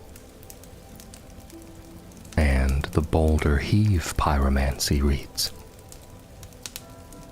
"Art of a stray demon, of a stifled flame." And finally, the Seething Chaos pyromancy reads, "The last flame lit by the demon prince." This pyromancy hurls a clump of chaos. Upon impact, this clump of chaos seethes wildly, condenses briefly, then explodes violently. To the demons, these clumps are shreds of life.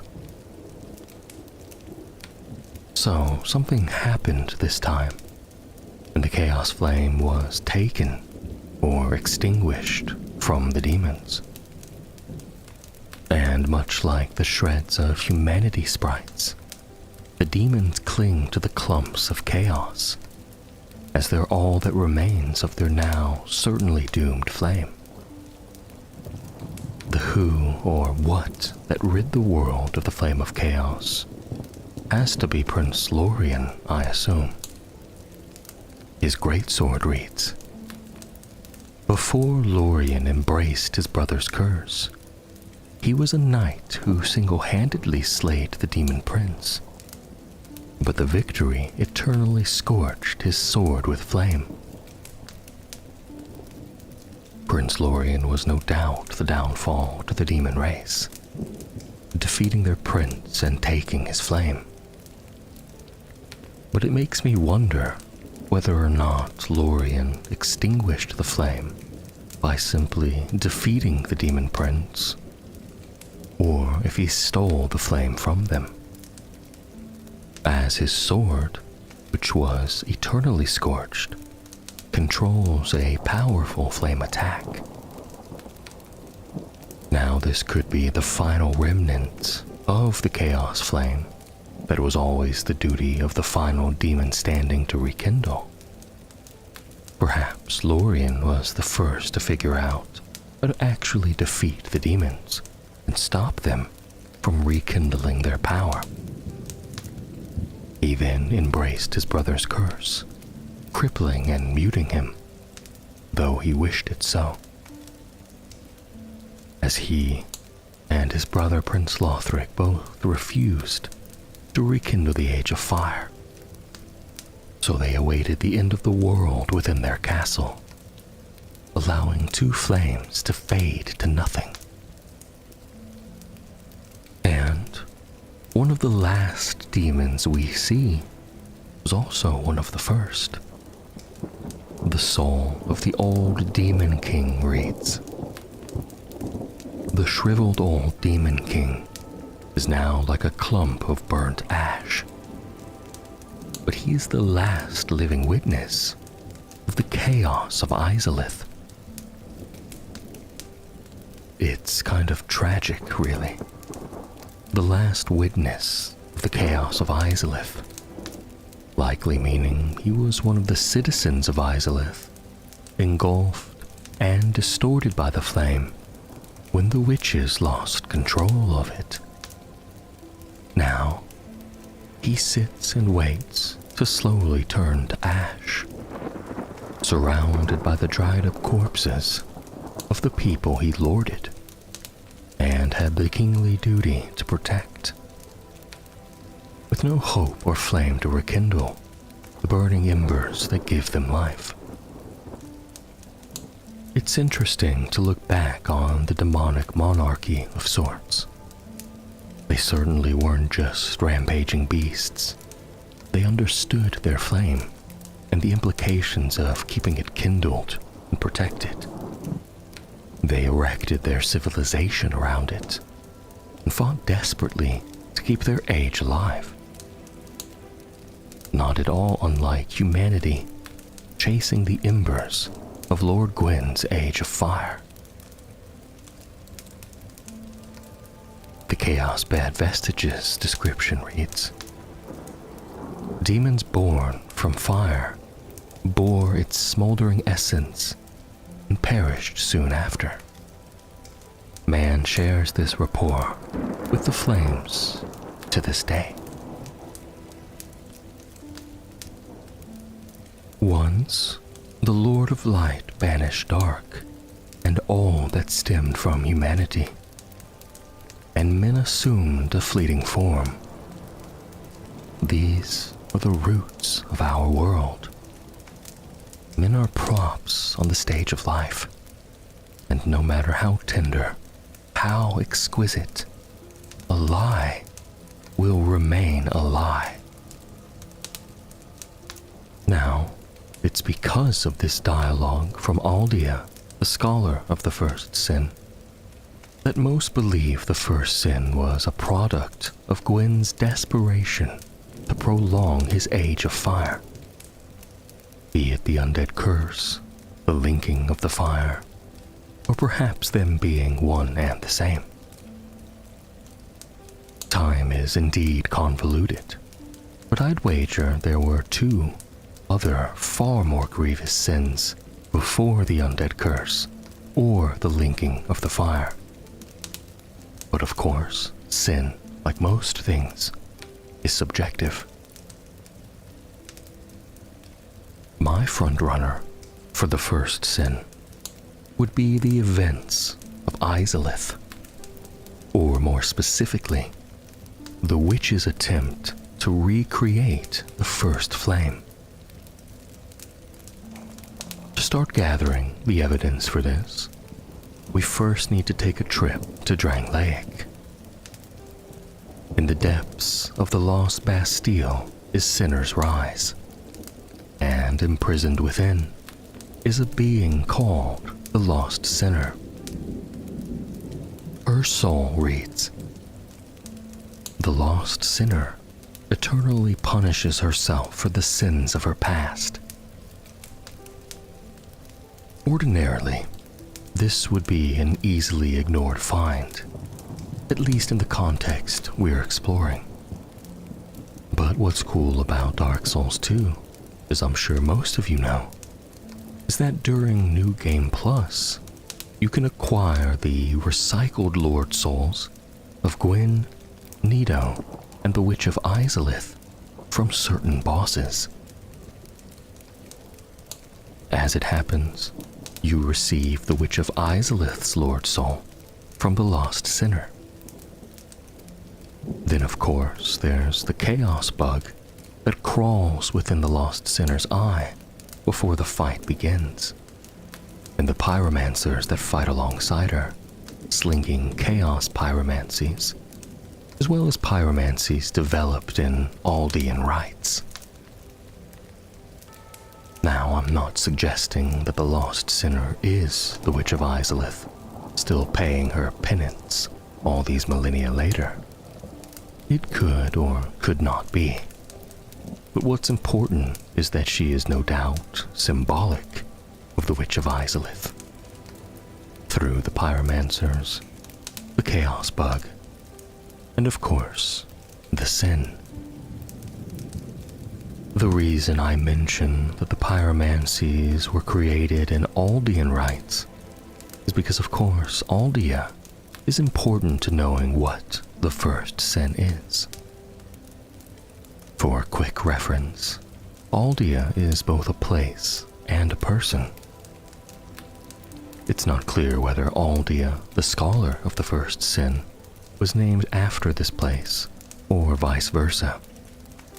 But it seems clear that he sat at the head of whatever hierarchy they had, as their item descriptions mostly mentioned Lord Aldea, and how they were all about conducting very messed up experiments, which we know Aldea was no stranger to.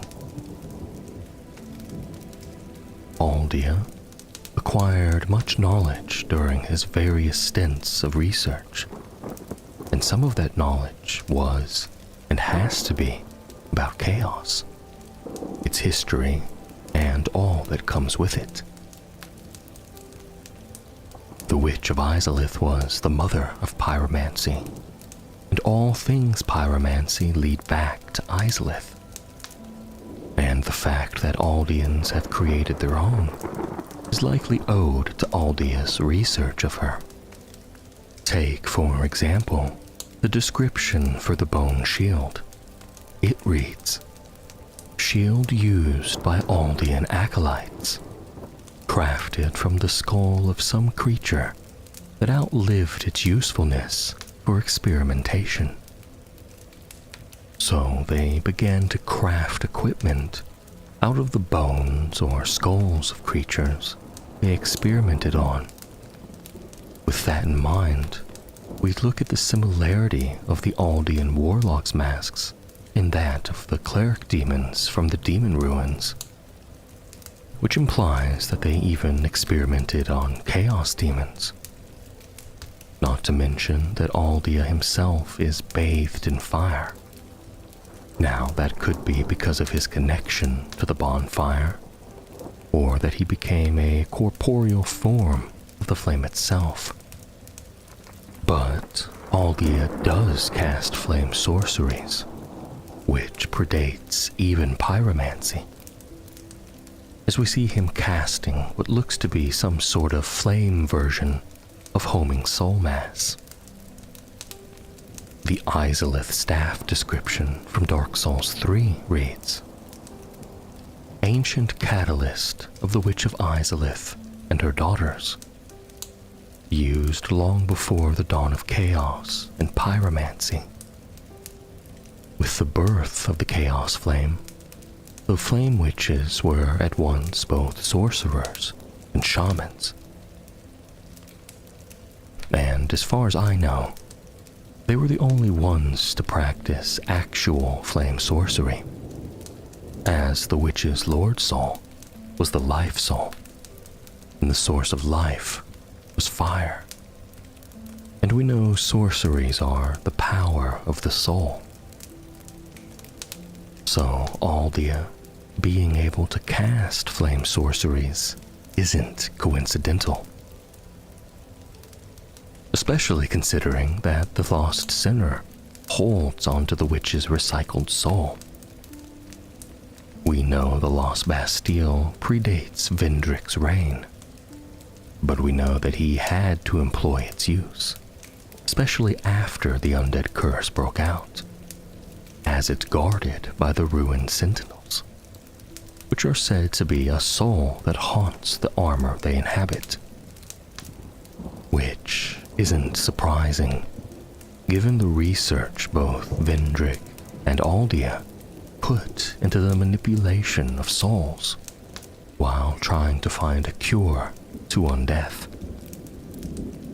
Aldia, I believe, very much studied the witch's soul and learned of her legacy as well as her sins. In fact, it appears that he studied Izalith in as much extent as he did the ancient dragons, and being the scholar of the first sin, that seems rather relevant. Also, take for example all the references of Izalith and its sin. Come to think of it, there's hardly any references of any specific sins in the game besides the events of Izalith, which is even less ambiguous than the goddess of sin herself. The lost sinner is symbolic to the sins of Izalith in every way, even to the weapon mechanics when using her sword, as it eats away at your health, just like the Chaos Blade. The floating Chaos Pyromancy from Dark Souls 3 states, "Chaos burns away in the blink of an eye, but was the primordial life born in the bed of chaos, and a grievous symbol of Izalith's sin." It's the only constant of sin we see in the game, referenced time and again to the witch's failed attempt at recreating the first flame. The description even references it as the primordial life born in the bed of chaos. Primordial typically meaning existing since the beginning of time, but in this case it could mean since the beginning of their time, i.e. the beginning of fire. All that evidence points me to believe that the chaos of Izalith was the first sin, not Gwen linking the fire or cursing humanity, though obviously I would consider those to be sins as well, just not the first. But if the events of Izalith weren't the first sin, I still don't believe it was what Gwen did at the decline of his Age of Fire. If anything, it was what he did towards the beginning. The small envoy banner reads, "The small banner used by envoys of Great Lord Gwyn in the days of yore. For the pygmies who took the Dark Soul, the Great Lord gifted the Ringed City, an isolated place at world's end, and his beloved youngest daughter, promising her that he would come for her when the day came. Gwen did that far before linking the fire or cursing humanity. If the Witch of Izalith didn't commit the first sin, then it has to be giving your daughter away to your enemies. What if Velka was a daughter of chaos, who helped her mother attempt to create a new flame, and along with her mother and sisters, failed to maintain control over it and changed the world forever? First, we have to determine whether it's possible, just based on the number of Chaos Daughters there are, compared to the ones we've seen. In the opening cinematic, we can see that there are 7 daughters. We know of Quelana, Quelaag, the Fair Lady, and the one outside the Bed of Chaos fog wall. That's 4. And some people speculate that the 2 orbs within the Izalith staves on either side of the Bed of Chaos are Chaos Daughters as well. So, for argument's sake, we'll include them in the count, which brings us to 6. There is another one that a few people believe to be a Daughter of Chaos near Ceaseless Discharge, but I don't think it's one at all. The description of the gold-hemmed black cloak we get from that corpse reads, worn by the witch Quelana of Izalith, mother of pyromancy and daughter of chaos. She wore this gold-hemmed black cloak before even the Age of Fire, and it offers strong resistance versus fire, poison, and other perils. The robes clearly belong to Quelana. The description makes that clear.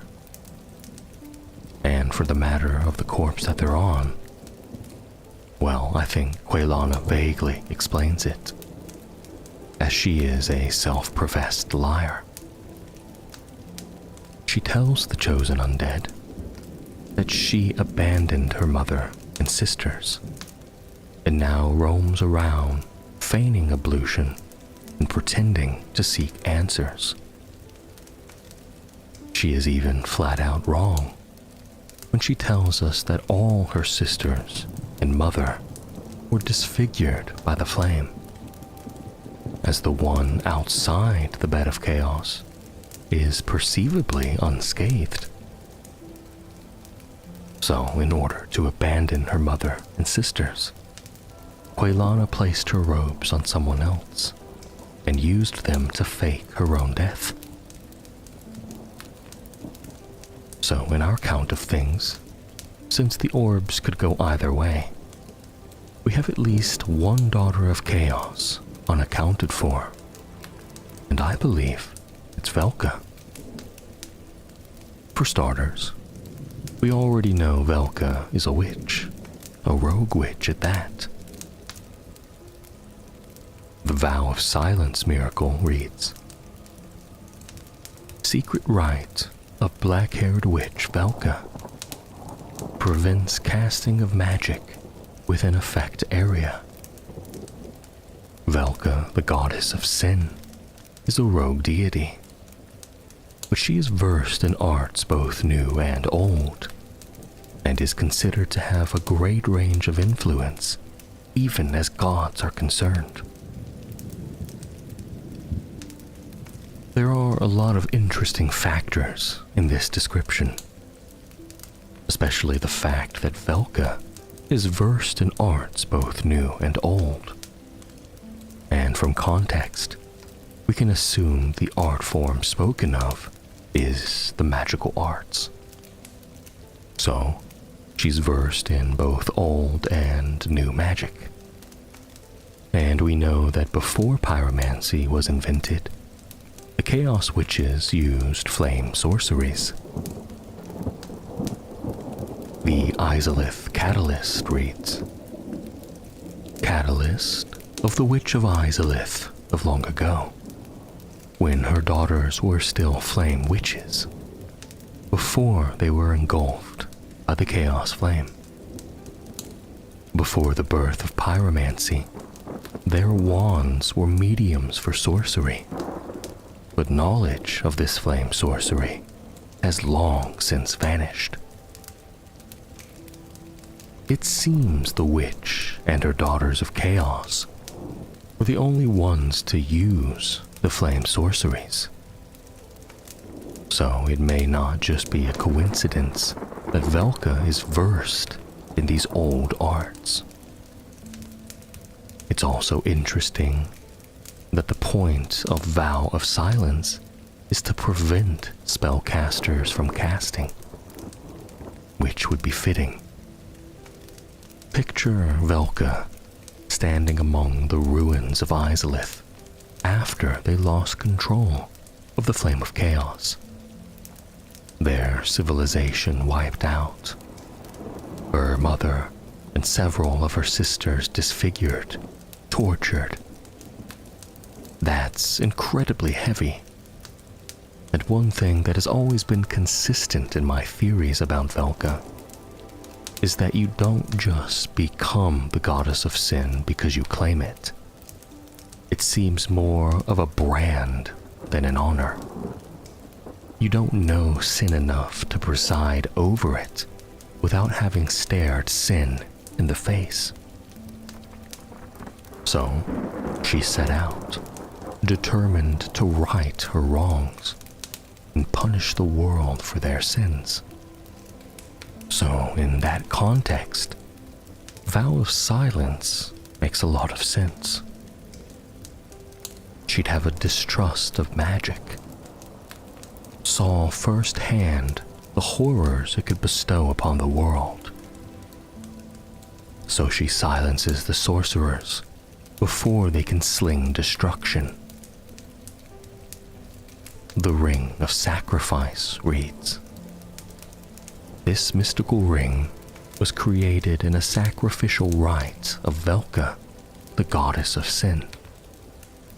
Its wearer will lose nothing upon death, but the ring itself breaks. A sacrifice is only worth as much as the life it spares." Daughter of Chaos would likely know a lot about sacrifice.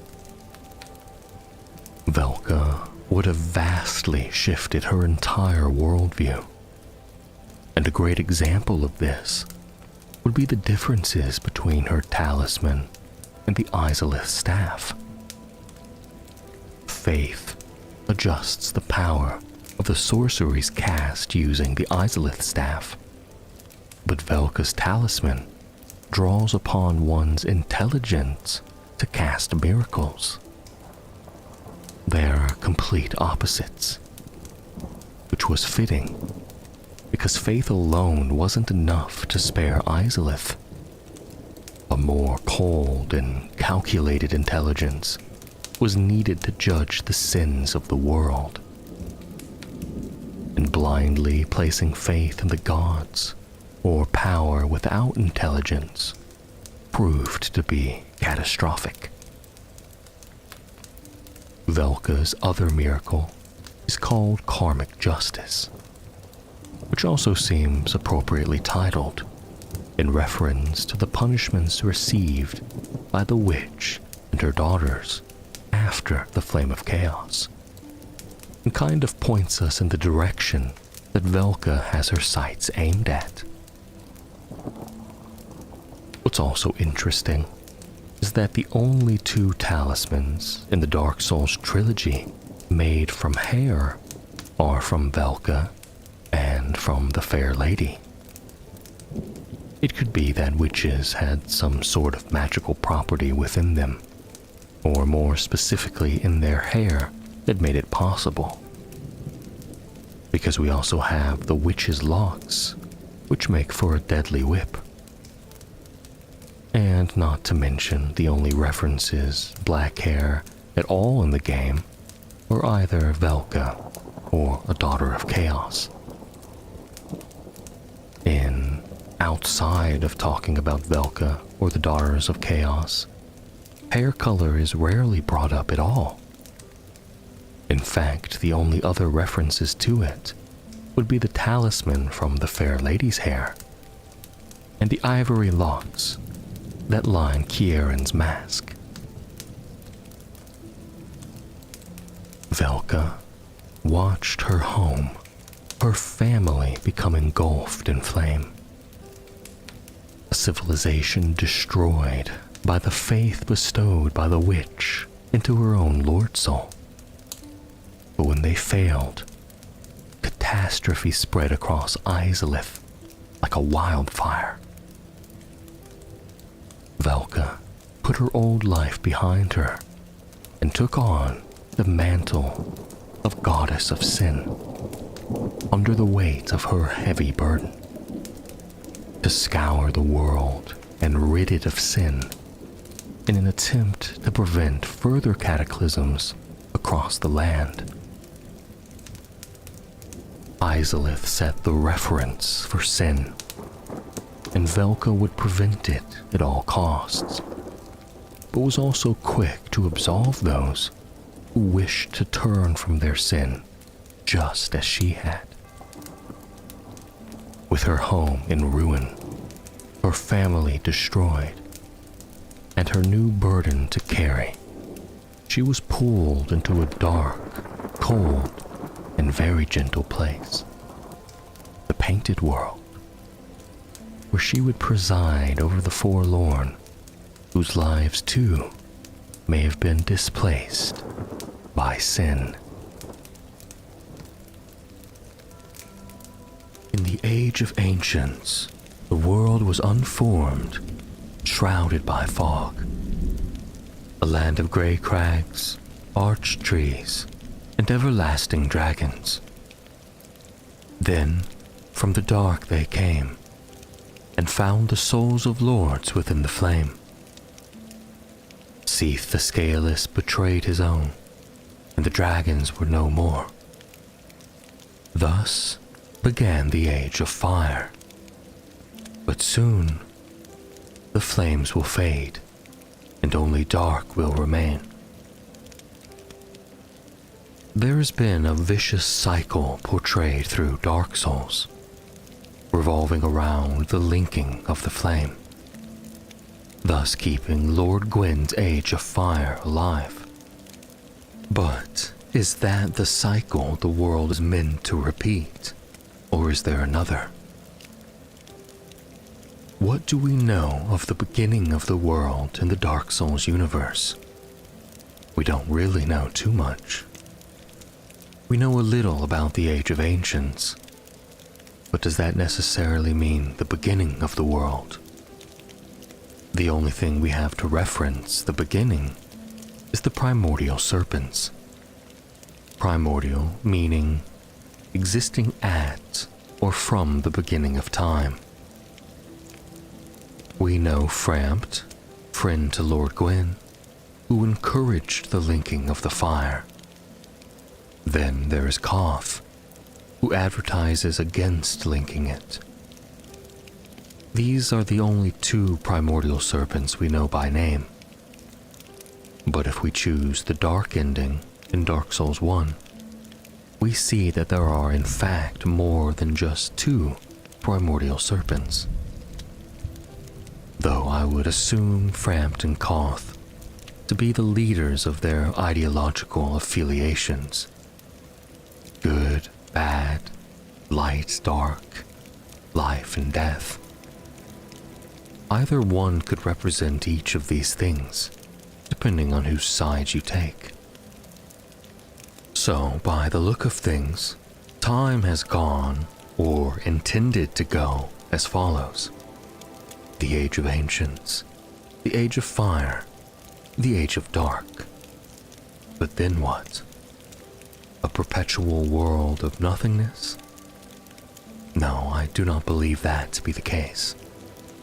In fact, we can get a glimpse of the Age of Dark if we procure a certain set of eyes for the Firekeeper, which we can find in the untended graves. These eyes of a Firekeeper read, a pair of dark eyes, said to be the eyes of the first Firekeeper, and the light that was lost by all Firekeepers to come. It reveals to the sightless Firekeepers things that they should never see.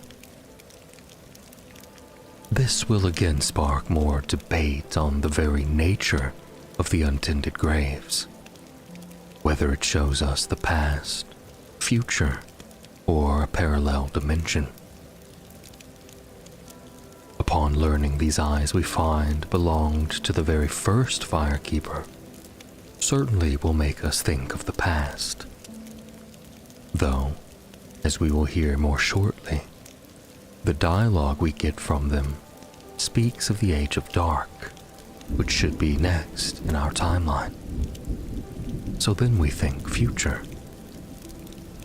Or for whatever reason, eyes from the past have seen the future. Or perhaps they were around long enough to see the Age of Dark in a prior cycle. There are a few pieces of dialogue we get from the Firekeeper after giving her the eyes that I would like to point out.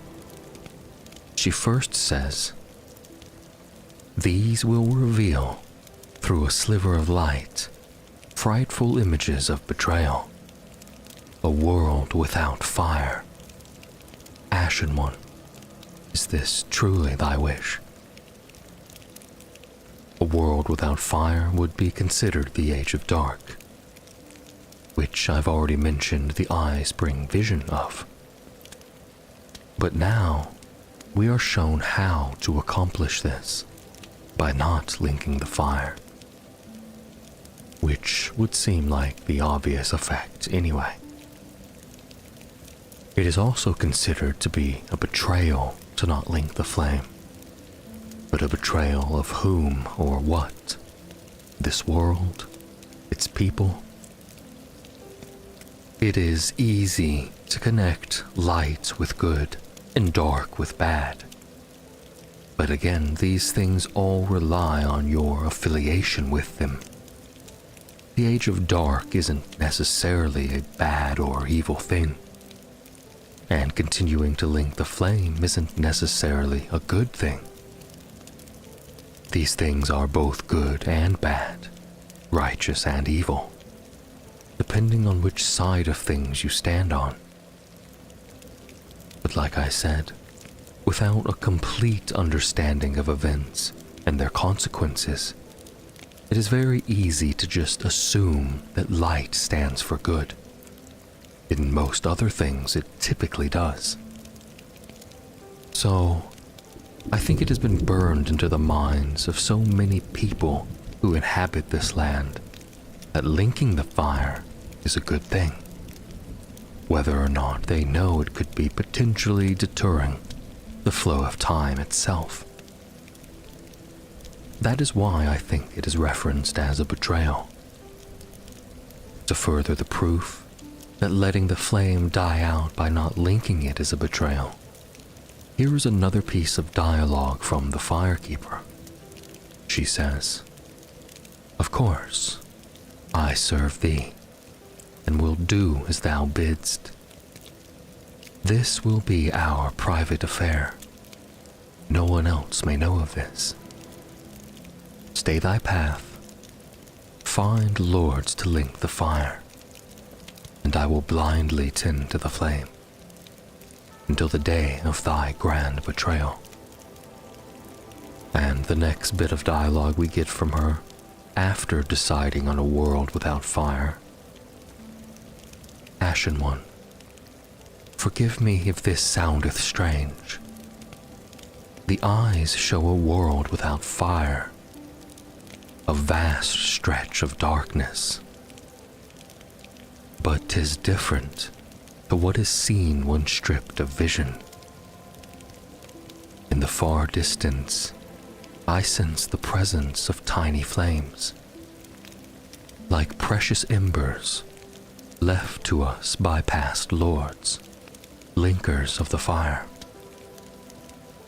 Could this be what draws me to this strangely enticing darkness?" This was a pretty big selling point for me. So when the Age of Fire dissipates into the Age of Dark, in the future at some point, the presence of tiny flames appear. Flames left to us by past Lords of Cinder. It sounds awfully familiar, doesn't it? The sudden appearance of flame in the dark, left by past lords? What is it Gwyn and the others found in their fire? Souls of lords. The emphasis on lords being multiple. Before, we really never got to know what a soul of lords was. Sure, we could read the description of Gwyn's lord soul, but he claimed that for his own, and it became his. So that really only gives us information about Gwyn. But at the end of Dark Souls 3, we actually finally get our hands on a soul of lords. So let's read the description for that. Since Lord Gwyn, the first Lord of Cinder, many exalted lords have linked the first flame, and it is their very souls that have manifested themselves as defender of the flame. So, we learn that the soul of lords is basically just a combined soul of some of the people who have linked the flame. So what is different about this soul of lords than the souls of Gwyn, Nito, the Witch of Izalith, and the furtive pygmy found? I don't believe there is anything different, besides us not fighting 3 more souls of Cinder, which would give us a total of 4 souls of lords, like the amount found in the first flame. So, souls of lords are just souls combined from the people who have perpetuated the Age of Fire by linking the flame. Upon ending the game by summoning the Firekeeper to let the flame finally die out, she speaks to us one final time. The first flame quickly fades. Darkness will shortly settle. But one day, tiny flames will dance across the darkness, like embers linked by lords past. This is just something else that helps point me towards all these cycles being on a continuous loop. The flame will die out, and the Age of Dark begins. But eventually the tiny flames will reappear, and in it, again, are the souls of lords from the ages past to be found. When we fight the soul of Cinder, we can physically see a world that is on the brink of collapse. Everything looks to be being sucked into itself, like the world wishes to be reset. Like the world will eventually become unformed once again, and perhaps unformed and shrouded by fog. It is hard to say how long into the Age of Darkness does it become the Age of Ancients again, and furthermore, how long after that until the Age of Fire. One thing we do know is that the Age of Fire begins when the ancient dragons are no more. Because as the cinematic itself said, the dragons were no more, and thus began the Age of Fire, giving us the indicator that the prerequisite of an Age of Fire means no more ancient dragons.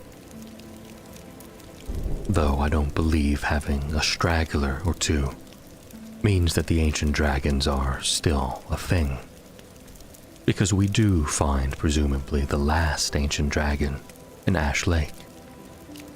But just because he is one, doesn't mean that the ancient dragons aren't no more. With that being said, does that mean that the start of the Age of Ancients brings with it dragons? It seems likely, given the events that play out, to usher in the Age of Fire. But where could these dragons come from? They couldn't just appear out of thin air, could they? We know there are certainly more than 2 primordial serpents, so who knows how large a number that could actually be. so I want to reference the covetous serpent rings from both Dark Souls 1 and 3. From 3, it says, a silver ring depicting a snake that could have been, but never was, a dragon. And from 1, it says, the serpent is an imperfect dragon and symbol of the undead. So, serpents could have been dragons. They are also imperfect dragons. And they are also the symbol of the undead. Which I think likely means the serpents are undead themselves. They are primordial and still alive after all. Could the reason they never became a dragon be because of the dawn of the Age of Fire? Perhaps that could be why Koth and the other serpents we see with him in Dark Souls 1 eagerly are awaiting the Age of Dark, because after that comes the Age of Ancients, in which they could perhaps properly ascend to dragons. Though, if that were the case, it begs the question of why would Frampt ally with Lord Gwyn and continue the tradition of linking the flame? Unfortunately, I don't really have an answer for that. I mainly wanted to focus on the idea and evidence of the continuous cycle of ages in the universe of Dark Souls. So, to sum up my theory, the Age of Ancients is the start. Eventually, there is a flame in the dark, containing the souls of lords from an unknown age of fire past. These souls of lords are acquired and made new, and the ancient dragons are struck down again, breathing life into a new age of fire. But as always, the flames will fade, and only dark will remain, bringing in the Age of Dark. But as we know, in the far distance, we will once again see the embers dancing, left to us from the Lords of Cinder, from the past Age of Fire. Wash, rinse, and repeat. The angelic faith, considered heresy in Lothric, but were angels always unwelcome there? Or did something sever the ties? Sleep well, and allow me to weave you a tale of angels, and how I believe All-Father Lloyd to be the figure behind their faith.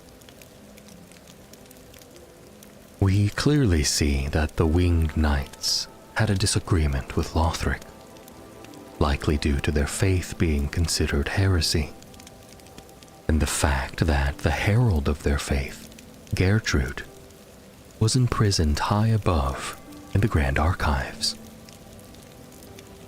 We learn this from 2 items. First, the Divine Pillars of Light miracle reads, the Queen's holy maiden Gertrude was visited by an angel who revealed this tale to her. Despite losing both her sight and her voice, she was determined to record the tale. Ordinary men cannot decipher her fragmentary scrawl, nor comprehend how it became the foundation of the angelic faith of Lothric. And the Winged Knight armor reads, Armor of the Winged Knights, who swore themselves to the angels. Worship of the divine messengers was viewed as heresy in Lothric, and unrecognized by any of the 3 pillars of rule. This is believed to be why Gertrude, the heavenly daughter, was imprisoned in the lofty cell of the Grand Archives. Furthermore, in the Dreg Heap, we encounter actual angels. Now, whether these are how the angels always looked, or are just a more grotesque version of such, doesn't really matter. What does matter is the connection of the angels to the Londor pilgrims. Even if the angel itself is defeated, it will reappear time after time. But we find several of these angelic larvae that have sprouted up from the Londor pilgrims, and are what are tethering the angels here, be it through prayer or any other means, which connects the angels to Londor, a land of hollows, notoriously wanting to usurp the flame and usher in the age of humanity.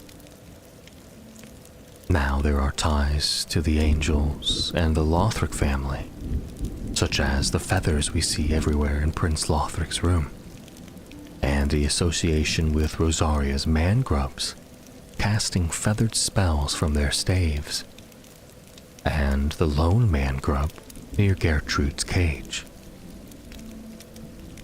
But we can pinpoint the direction that the angels seemingly tend to lean towards: the dark. That's all well and good, but how does Allfather Lloyd fit into all of this?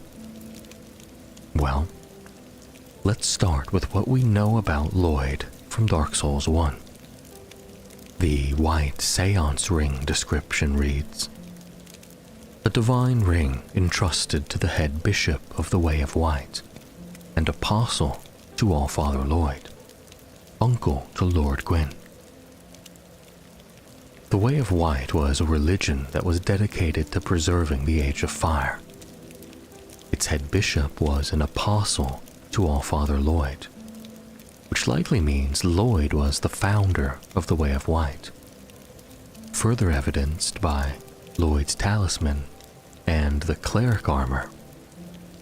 The talisman's description reads: talisman utilized by Allfather Lloyd's cleric knights to hunt down the undead. In the outside world, the undead are accursed creatures, and Lloyd's cleric knights are widely praised for their undead hunts. And the armor reads: armor worn by the warrior clerics of the Way of White, who are famous for being unyielding in battle. It is rather substantial in size and weight, making its wearer look even bigger than he actually is. So these clerics of the Way of White are Lloyd's clerics, which to me make accepting that Allfather Lloyd, who founded and was worshipped by the Way of White, much easier to believe. Also, keep in mind the part from the cleric's armor which mentioned being substantial in size, making the wearer look bigger than he actually is, when you recall what the winged knight armor looks like. And finally, if you have any doubts that Lloyd was worshipped by the Way of White, we can read the description from Lloyd's sword, or the shield ring from Dark Souls 3, which state: ring given to knights of the Way of White, depicts Allfather Lloyd's shield of caste. Much time has passed since the worship of Lloyd was common in the Way of White. The clerics of Karim had always strongly asserted that Lloyd was a derivative fraud, and that the title of Allfather was self-proclaimed. So he was worshipped. But it seems that over however many countless millennia have passed since the founding of the Way of White in the time of Dark Souls 3, that has slipped away from Lloyd. Now, let's look at one more piece from Dark Souls 1 that I think helps connect Lloyd and this theory to what's happening in 3. The gold coin reads: coin made of gold, with Allfather Lloyd and his white halo shown on its face. The most interesting part is obviously the mention of Allfather Lloyd's halo, which, might I add, is very angelic. and is likely why the Way of White symbol is a white halo. Unfortunately, the textures used for this item make seeing what's on the coin very difficult. Suffice it to say, we'll just have to rely on what the description said.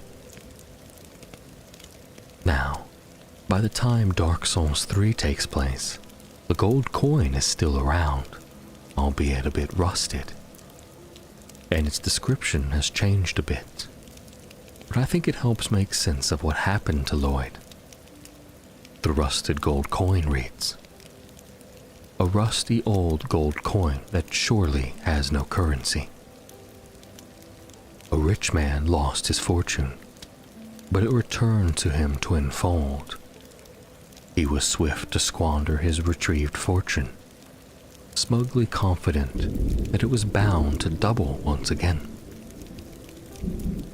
I believe this rich man to be Lloyd, and I think the losing his fortune is likely directed towards the decline in his worship through the Way of White, and the Kareem clerics believing him a fraud.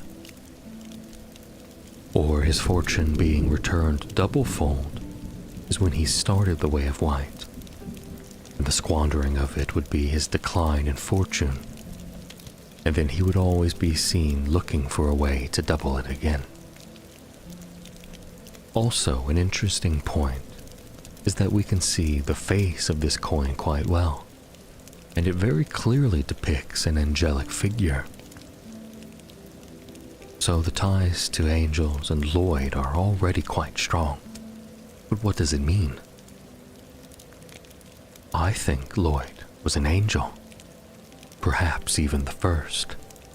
It could be why it was so easy for him to be worshipped by the Way of White, and why he held such influence. So we know Lloyd was associated with the Way of White, but how does that connect over to Lothric, and more importantly, Londor? Well, we know the Way of White was all about keeping the Age of Fire alive, and that is exactly the mindset that the Lothric family had. The Cinders of Prince Lothric read, "The Lothric bloodline was obsessed with creating a worthy heir, and when this proved impossible, resorted to unspeakable means. Suffice it to say, the path to linking the fire is a cursed one indeed." So their ideals align with one another. Not to mention the deacons of the Cathedral of the Deep were originally with the Way of White. The Archdeacon Holy Garb reads, "Holy garb worn by an Archdeacon of the Cathedral of the Deep, a sign of the Way of White's highest rank." So the cathedral was originally Cathedral of the Way of White, until Aldrich and the deacons fell to the deep. So, Allfather Lloyd bringing the Way of White religion to Lothric doesn't seem unlikely. It even appears that Lothric was founded on this belief system, as they continually fight to provide an heir for the fire. This brings us to the statues we find around Lothric in the Grand Archives. They appear as a crowned older man with the wings of an angel. I believe these statues are Allfather Lloyd, and a tribute to him bringing his religion to Lothric as the foundation to essentially their way of life. In Lothric, we also find a hidden room guarded by a winged knight that houses a large painting of a winged knight, as well as a set of their armor and the sacred bloom shield, which reads, "A treasured antique of the Way of White, known to some as the Sorcerer's Bane." I think this furthers evidence that the angels and the Way of White were once the same. Another statue we can find in the game are statues at the Cathedral of the Deep, of what appears to be a humanoid going through some sort of metamorphosis into winged beings. likely depicting the relationship we see of Londor pilgrims becoming the larva that controls the angels we see in the Dreg Heap. Perhaps this was something Allfather Lloyd had implemented into the Way of White, a way for his followers to turn themselves into these angels. Maybe those were the ones of whom Lloyd most trusted, his more dedicated following. Lloyd also did two other things with the Way of White from the beginning: the sanctioned undead hunts, as well as creating his own undead to send them on pilgrimage, like how we see with Rhea in Dark Souls 1. So Lloyd's trusty clerics were both executioners and pilgrims, not unlike what it appears that these winged knights are, with the description of the twin axes reading as paired beheading axes wielded by the winged knights who swore themselves to the angels. These axes, more befitting of an executioner than a knight, are indented to fit the human body.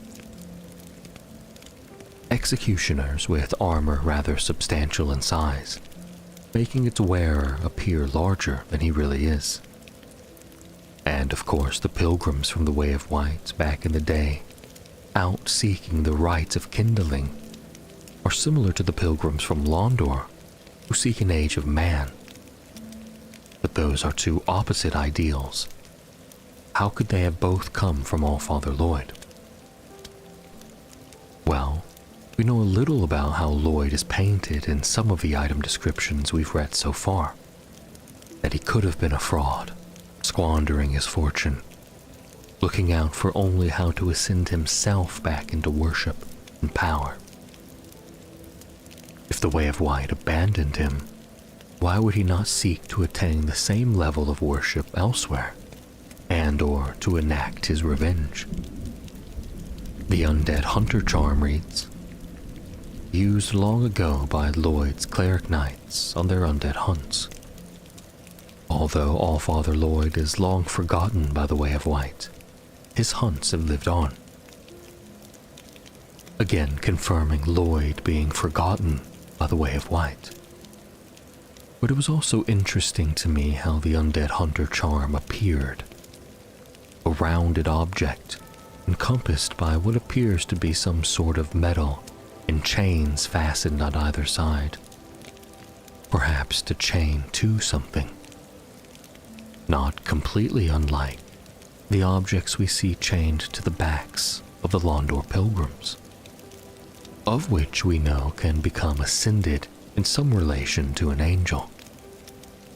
And so, in summary, Allfather Lloyd, an angel himself, founded the Way of White and reveled in the worship of those turning to his religion to keep their hopes of fire alive.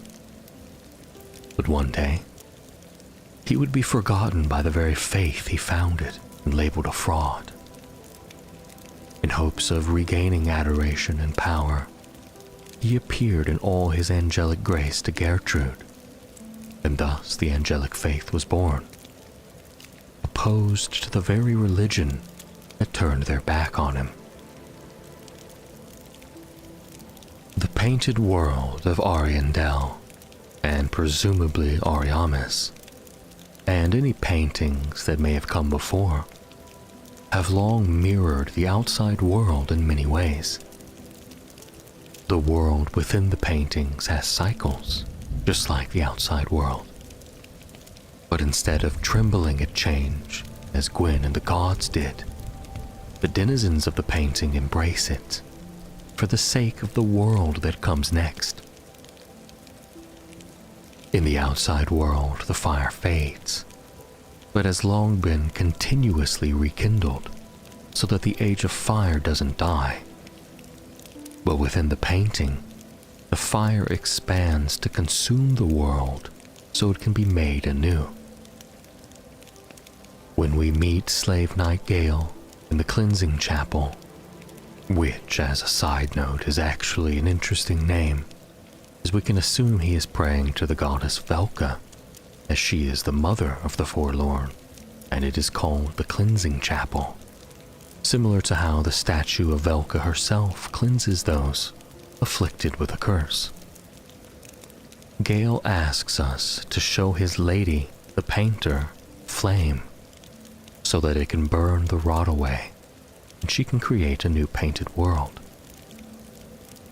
And while in Dark Souls 1, we didn't really get involved in the outcome of the painted world in such a way, it's important this time around, as we'll soon learn, that she intends to create a world with the Dark Soul itself. Gale also remarks that you have the same scent as that woman, in reference to Elfrida, since you're both technically unkindled ash. And I think it's important to go over Sister Frida for a moment. Dark Souls has never really been a game about good and evil. Sure, things can look that way through certain perspectives, but I don't think those who we perceive as the bad guys are always necessarily bad. Take Frida, for example. By the way we see it, she came into the painting world, convinced Father Ariandel to stifle the flame, and lords over it, not allowing things to change. Similar in a way to Gwyn, I suppose. Is that bad? Probably. Maybe from a lot of angles. But think about where Frida came from. One of the leaders of the Sable Church had dedicated her life to finding the Lord of Hollows and bringing on an Age of Man. She is an unkindled, which means she tried and failed to link the flame. Or probably more likely, she tried to wrest the flame from its mantle, as the Sable Church intended, and failed, further evidenced by the burns on her face. The whole ordeal of her failure was probably incredibly painful and embarrassing. Then the bells toll, and she finds herself back, scarred and haunted by her past, and the idea of having to return to it. And so she runs and runs, until she finds herself drawn into the painted world. Somewhere she's seemingly safe from the outside world.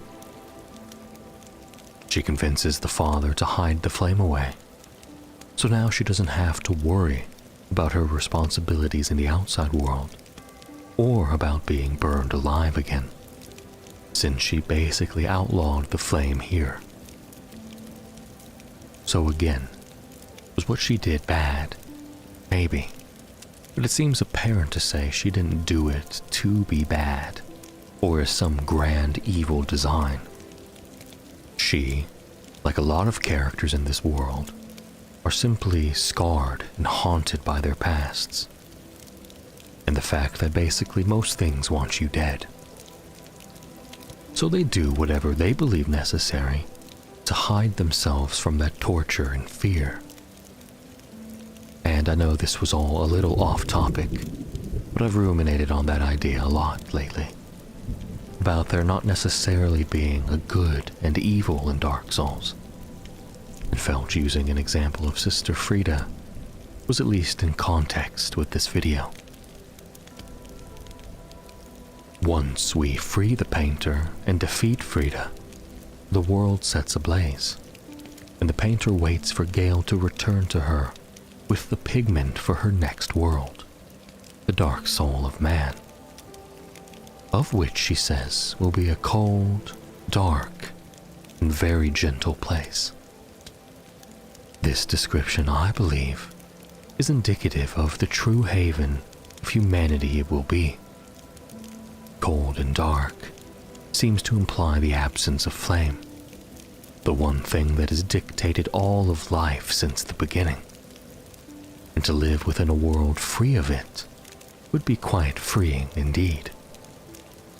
But this only works if the world is created with the antithesis of flame, which would of course be the Dark Soul, or the darkness of humanity, which for too long has been shackled by the flame.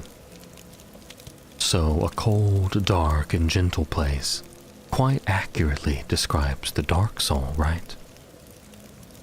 Even Manus' soul that went wild is described as a gentle lump of humanity. So I can think of no better description for a world created specifically for those who hold pieces of the dark soul within them.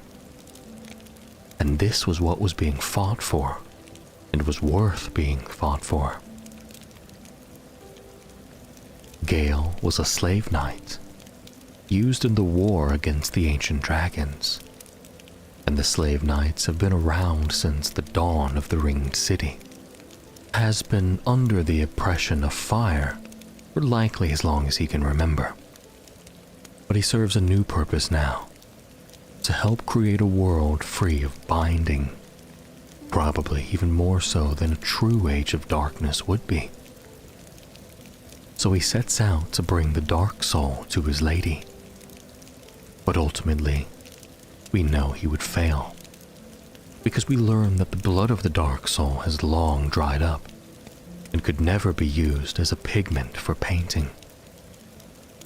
That leaves Gale a singular choice: to consume the dark soul himself, so that his blood can become the blood of the dark soul,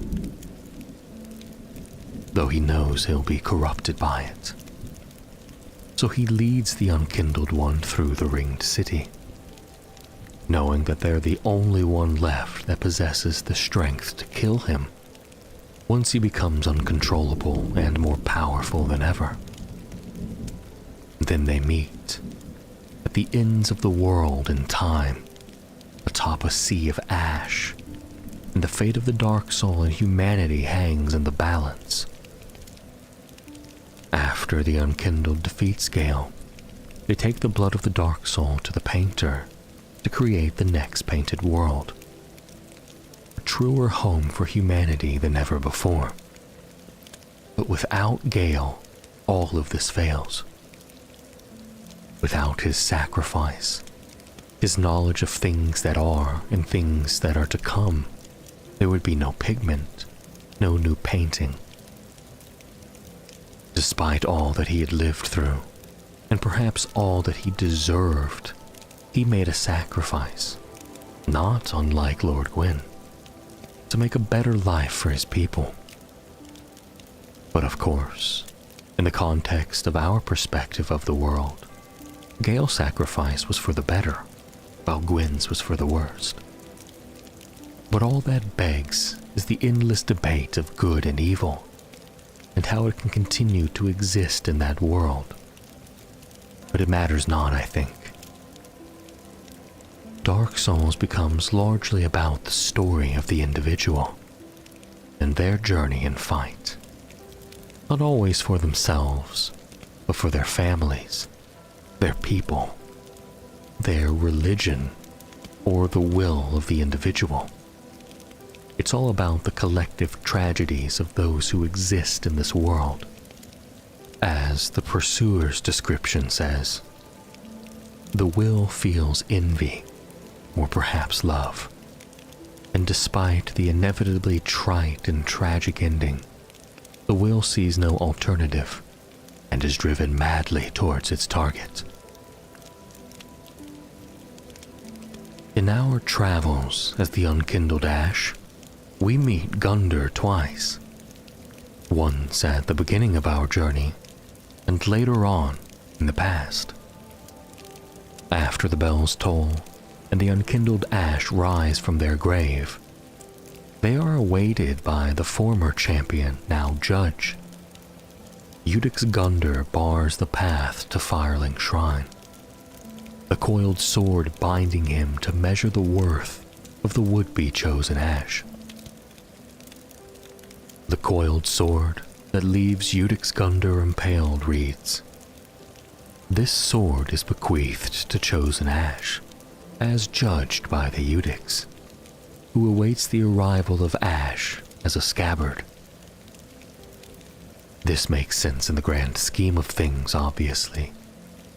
Much like the Asylum Demon in Dark Souls 1, the adherents of the Age of Fire needed a way to test the strength of their would-be saviors.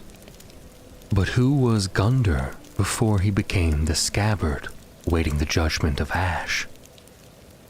Well, we get a few clues if we push past the illusory wall. Just beyond the room we find former and consumed King Osiris. I'll warn you, however, the tale I gazed upon was one of betrayal and tragedy. Here, sometime in the past, in the darkened shrine, we encounter Champion Gundyr. His soul reads, once a champion came late to the festivities and was greeted by a shrine without fire and a bell that would not toll. So we know that at least to start, Gundyr was meant to be the champion of the flame, the same degree of champion that he would one day preside over. But something wasn't right.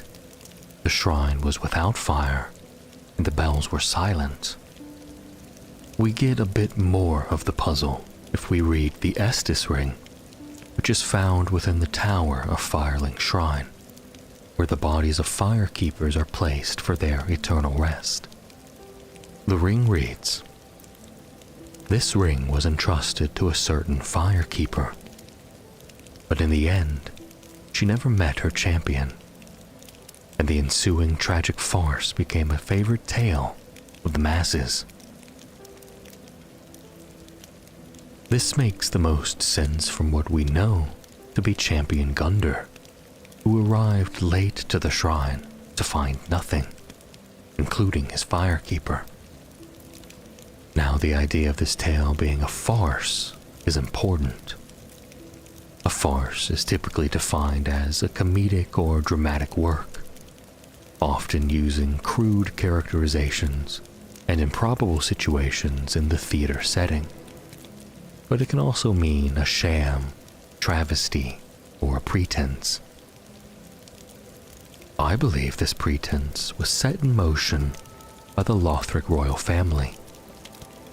The cinders of Prince Lothric read, the Lothric bloodline was obsessed with creating a worthy heir, and when this proved impossible, resorted to unspeakable means. Suffice it to say, the path to linking the fire is a cursed one indeed. Now, we don't need to get into everything horrible that the Lothric bloodline did, but we know they were ruthless in their approach, and would even sacrifice their own family in the name of their flame and light. This also includes Gundyr, who I believe was a part of the Lothric royal family, possibly even the oldest son, that we know of anyway.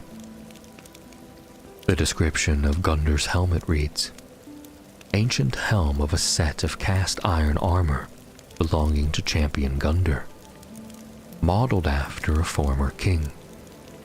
Gundyr, or the belated champion, was bested by an unknown warrior. He then became a sheath to a coiled sword, in hopes that someday the first flame would be linked once more. Now, some of this has to be taken with a little grain of salt. Most take the modeled after a former king part to be a direct reference to old King Doran in Demon Souls, and I get that connection 100%. FromSoft puts Easter eggs to their other games all the time, but they never tie the lore from separate franchises together like that. They're quite particular with their item descriptions. So I think modeled after a former king is a direct reference to a king that existed within Dark Souls itself. The only two figures labeled as former kings are the Nameless King and the consumed King Osiris. We can visibly see that the Nameless King's armor doesn't look like Gundyr's, but Osiris is a pale drake now. So, we're up shit creek if we wanted to know what he looked like before. But if I had to guess between the two, I'd probably say it's modeled after Osiris, especially if we're considering the idea that Gundyr was a part of his family, and sons modeling themselves after their fathers in Dark Souls is almost a theme. Also, we can look at the details of the armors of the other members of the royal family that we know of. Golden pieces and trim adorning and hanging from pieces of the armor, and the dark royal blue cloths being prominent in all sets. And of course the crowns worked into the helmet designs, which is exactly what we see going on with Gundyr's armor. It makes a lot of sense to me that Gundyr was a part of the Lothric bloodline, which makes it more tragic what his family did. You know, unspeakable means and such.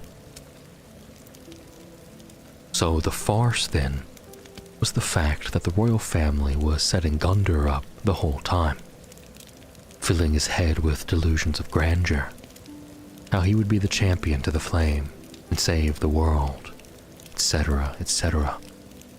But did they know all along they only wanted him as a pawn, to judge the one who would truly become their champion? Gundyr's halberd reads, "Halberd of Gundyr the champion, received when he was charged with his duty. This old cast-iron halberd has the power to break poise and is said to never crumble," seeming to suggest that Gundyr was fated to eternal service from the beginning. That description says a lot. Gundyr was always meant to play the role of judge from the start, but the farce was always that he truly believed himself a champion, betrayed by the very family he meant to sacrifice himself for anyway. We know that in the untended graves, he was bested by an unknown champion, likely the unkindled one, when we made our way through the area. Perhaps that was also part of the plan. With Gundyr defeated and weakened, it made him a prisoner, and slated him with what his true duty was all along. The prisoner's chain made from Gundyr's soul helps confirm this idea. It reads, "Portion of a steel chain used to restrain Gundyr. A prisoner is one who has staked everything on a belief, a proclivity most apparent in the greatest champions. His belief being the lies his family fed him from the start. Knowing that he was truly a champion in his own rights, and they would prey upon that very proclivity. Restrained, betrayed, and defeated, only then did they reveal the coiled blade they would pierce him with, damning him to his true duty. Only when the truest of champions arose and bested the judgment of this heartbroken Eudix would Gundyr rest. There is a grave in Lothric that sees no visitors, a dark place where rootless warriors rest. The Queen of Lothric alone cared to wish the poor souls good fortune. Perhaps you could call it shame, call it guilt, to visit the would-be resting place of the son she betrayed for a flame that would always continue to diminish, always just out of reach. Chapter 1. The First Firekeeper. Since the beginning of our journey with Dark Souls, the Firekeepers have guided and aided us along the way, be it directly or indirectly.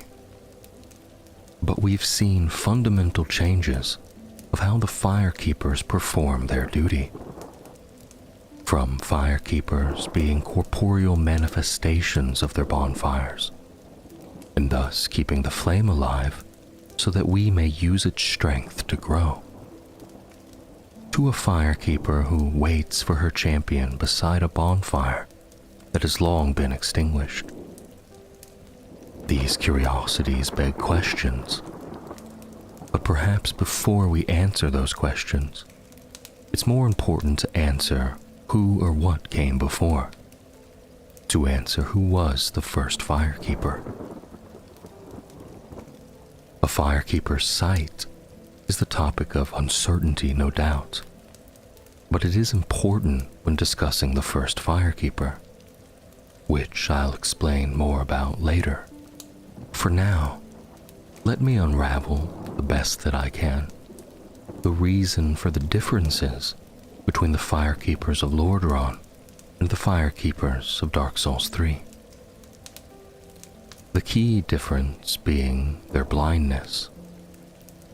As the firekeeper in Dark Souls 3 tells you, it is forbidden for them to have eyes. But in Dark Souls 1, this isn't quite the case. Anastasia had her tongue removed. The Lady of Darkling is set to hide a hideous form under her armor, but the fair lady does seem to be blind, as when equipped with the witch ring and able to talk to her, she believes you to be Quelaag. But something they do have in common is that they all seem to be prisoners, whether literally or of their circumstances, which may have been the original criteria for firekeepers. Whereas by the time of Dark Souls 3, our firekeeper seems more than willing to perform her duty and doesn't seem bound to do so. Again, she is even waiting for her bonfire to be lit. And we also meet Irina, who is on her journey to become a firekeeper.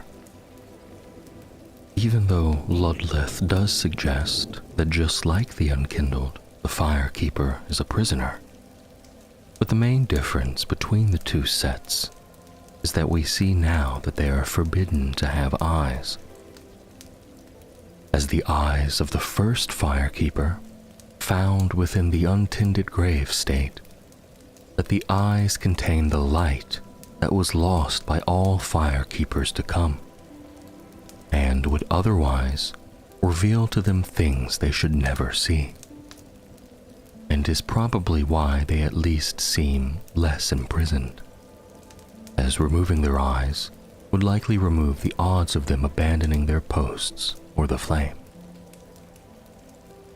So it would seem that now firekeepers, at least since after the second linking of the fire, willingly accept being blinded to the light, or probably more appropriately, being blinded to the truth of the world. Instead, they embrace the grandest and longest running lie to keep the Age of Fire alive, and remain willfully ignorant of the truth they shunned. Although, to be fair, I'm sure that as time dragged on, that it was far more ambiguous than that to the women who sought to be firekeepers. In fact, they seem to be treated with more reverence and respect now, as the Firekeeper Tower Key tells us that after a firekeeper has served her purpose, she's led into true darkness, where she enjoys her long-deserved sleep. And this long sleep, I believe, is a hint that leads us back to the first firekeeper. As the fire waneth, does she lie by the dark, all for the sake of man. Princess Filianor, the youngest daughter of the great Lord Gwyn, gifted to the pygmies and the ringed city to hold the dark at bay, to hide the truth from the world. Upon inspection of Filianor, we can see that some sort of darkness has leaked from her eyes, or from where I suspect are her empty eye sockets. The eyes of the first firekeeper are said to contain the light that was lost, and in theory the absence of light would invite darkness, and perhaps that darkness in time would overflow, which I believe is what is spilling from where Filianor's eyes once were. Our firekeeper tells us Ashen One, my thanks for the eyes thou'st given me. But firekeepers are not meant to have eyes. It is forbidden. These will reveal, through a sliver of light, frightful images of betrayal. A world without fire. Ashen One, is this truly thy wish? The last sliver of light from Filianor's eyes reveal all the things she slumbers to hide. It looks beyond the veil that we only see after Filianor perishes, and we see the world covered in ash, awaiting its last breath as the flame dies out. It also sees images of betrayal. Which betrayal is hard to say. It could be the betrayal of her father and the gods who uprooted her from her home and gave her away with the enormous responsibility of holding the dark at bay. It could be the images of the betrayal of the pygmies by the gods, who were manipulated into believing them and their soul were bad for this world. But what is a firekeeper without a fire to tend? We don't see Filianor stoking any flames anywhere nearby. The answer relates to the reason she slumbers to begin with. To contain the dark soul, and that started even during the war with the ancient dragons, with the seal of fire the gods placed upon the armor of early men, out of the fear of the rising power of humanity. A seal that only allows the dark to grow so much. A seal to contain the dark from reaching its potential. It started by being placed upon humanity, until the day it became placed upon the very dark soul itself. It was in fact the same seal of fire that was transferred to the very soul when Gwyn linked the flame. Because without this seal, the dark soul would grow to threaten the age of fire, would champion the Dark Lord to usher in the age of dark that Gwyn and the gods trembled at the thought of. So this seal of fire would need tending to, for if its flames faded, the truth would be shattered and only dark would remain. The dark sign is the flame Filianor tends to, for she is its firekeeper. And when we see her demise, we see the dark soul usurped without resistance. Filianor saw all of this before the events unfolded, and her eyes were likely a long-forgotten, forbidden, and eventually passed around artifact that, when given to our firekeeper, reveals to her the truth of the world and of humanity. And since this is the canonical ending, it allows her to properly tend to humanity's fire, but only opposite of its original keeper, Filianor. Rather, our firekeeper tends to the dark sign by wresting the first flame that binds it from its mantle and allows it to die out, progressing the world back to its natural cycle, as the light that was lost is found again. But one day, tiny flames will dance across the darkness, like embers linked by lords past.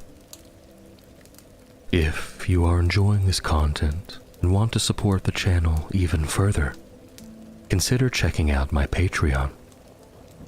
There, you can get access to exclusive sleep content, vote for which sleep stories come next, get early access to videos, and more. Chapter 2, The Lothric Curse. Mind you, the mantle of Lord interests me none. The fire-linking curse, the legacy of lords, let it all fade into nothing, for that is our curse. We all know that the path to linking the fire is a cursed one, and that the Lothric family will produce worthy heirs to this flame, even through unspeakable means. But what is Prince Lothric's curse, and how did it come to be?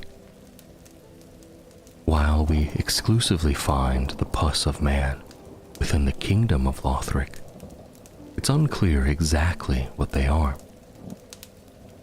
Though I'd say it's safe to assume it's some form of chaotic humanity, given the hollows it sprouts from, and that they drop dark gems, which are said to be born of disembodied humanity.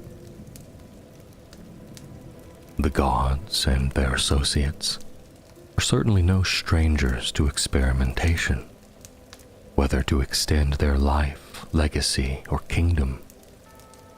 And I believe the pus of man was one such experiment. Since Dark Souls 1, we have been burning humanity to embolden the fire and preserve ourselves. Why not apply that on a grander scale? Why not stuff the air of fire close to brimming with it, in hopes of extending the fire for even longer? Not a terrible theory in retrospect, and surely not coincidental that we find pieces of the disembodied humanity from the pus of man, and right outside where we would find Lothric's king Osiris, who has also been known to experiment. It would also explain why the pus of man appears from Udic's Gunder, considering he was supposed to link the flame, but failed to do so for one reason or another, and was very likely a part of the royal Lothric family. And a Lothric royal family tree would certainly be something interesting to see. We know Osiris was king, and at least had some children with Guinevere, the queen of Lothric. But the only one we can confirm is Ocelot. As Osiris says, I will not give him up, for he is all that I have. My point being that the heirs the Lothric family were producing just weren't living up to the mantle of Lord. Until Prince Lothric. But what made him special? The short answer, I believe, is incest. All throughout varying mythologies, royal families practiced incest as a means of keeping their bloodline pure. Prince Lothric is a result of the same principle. The world was running out of options, as Lothric heirs just weren't worthy enough to link the flame. But what if it produced an heir of the original royal family's bloodline? So Guinevere and Gwyndolin came together to produce an heir specifically designed to link the flame. Think about it. Lothric was born a frail and shriveled child, which is an indicator of being born from incest. But maybe this frailty also came from Gwyndolin, who was skinny and frail himself. They also share the same light blonde hair color. And finally, they also share the same voice actor. And you can take that with a grain of salt, however. Maybe even Lorien was born of Guinevere and Gwyndolin as well. He shares the same light hair color and likes to wear a similar helmet in design to Gwyndolin's. But I guess that idea isn't super important right now. The point being that Prince Lothric was the culmination of ideas meant to be the perfect heir. So he was procreated through the original royal bloodline and stuffed full of humanity, a true testament to the fire-linking legacy. And some would likely say he was created through unspeakable means. Of course, we never see the pus of man revealed from Lothric, and maybe that is because he accepted his curse, but not for the reasons he was created. As we know, he turned away from his duties after a certain scholar bent his ear, and he was content to abandon his role and watch it all fade to nothing, and was likewise joined by his brother Lorien, who embraced Lothric's curse. But what exactly is that curse? Well, we know that humanity is cursed with undeath. So if a godlike being was stuffed full of humanity, he probably acquired a somewhat similar curse. Historically, the undead did a great job at being fodder for the flame, so this wasn't necessarily the worst plan that could have been thought of. We even see this curse take effect when fighting the twin princes. When Lorien falls, Lothric goes to his side and tells him to rise, as that is their curse. And Lorien does indeed rise and continue the fight, albeit weaker and weaker each time, or until Lothric himself is killed. That is quite similar to the curse of undeath, continuing to rise after death, losing pieces of yourself each time. But perhaps, since the curse is shared between the brothers, undeath doesn't apply to both.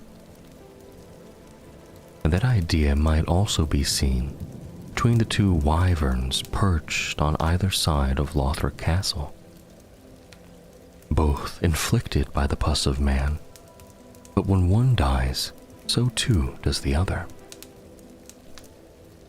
This idea is supplemented with the fact that the twin princes are resistant to dark damage, whereas all the other gods, or those related, in the Dark Souls games were notoriously susceptible to it.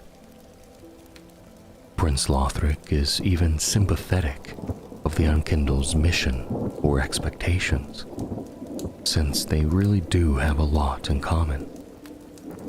Meant to save the world by doing the bidding of others, ultimately to your own sacrifice. But when defeated, Lothric offers what I believe is genuine respite.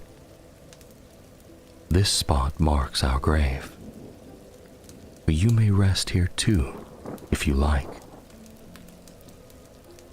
I'm unsure exactly how the bond between Lorien and Lothric became so strengthened that they cared only for one another. But it always seemed Lorien was poised, at least by others, to be the king of Lothric, and with his little brother, reignite the Age of Fire. Lothric would need a strong king with a strong claim. But just as Lothric refused to be a cog in the Age of Fire system, so too does Lorien, and they embraced each other and shared their curse. And maybe that was the final middle finger to those who thought to control them, the sharing of their curse. For if Lothric dies linking the fire, Lorien dies as well, and Lothric would be left without a king. Chapter 3: Rosaria's Fingers. Ah, so you've chosen to serve Rosaria after all. She will be pleased with me for finding her another finger. But be warned, my friend. Rosaria's fingers need only fetch tongues for their mistress. Otherwise, we are free, unchained. Like Yellowfinger, you can choose to believe that all fingers share camaraderie, but do not force your romance on the rest of us. We encounter 3 of Rosaria's fingers in the game, but who are they? And maybe more curious, who were they? As that is the focal point of Rosaria's powers, rebirth, turning you into someone else entirely. Rosaria is certainly an interesting enigma herself. Her subjects offer her the tongues of their victims. Let's start with the most basic of Rosaria's fingers, and that's Longfinger Kirk. His armor reads, Armor of Kirk, the notorious Knight of Thorns.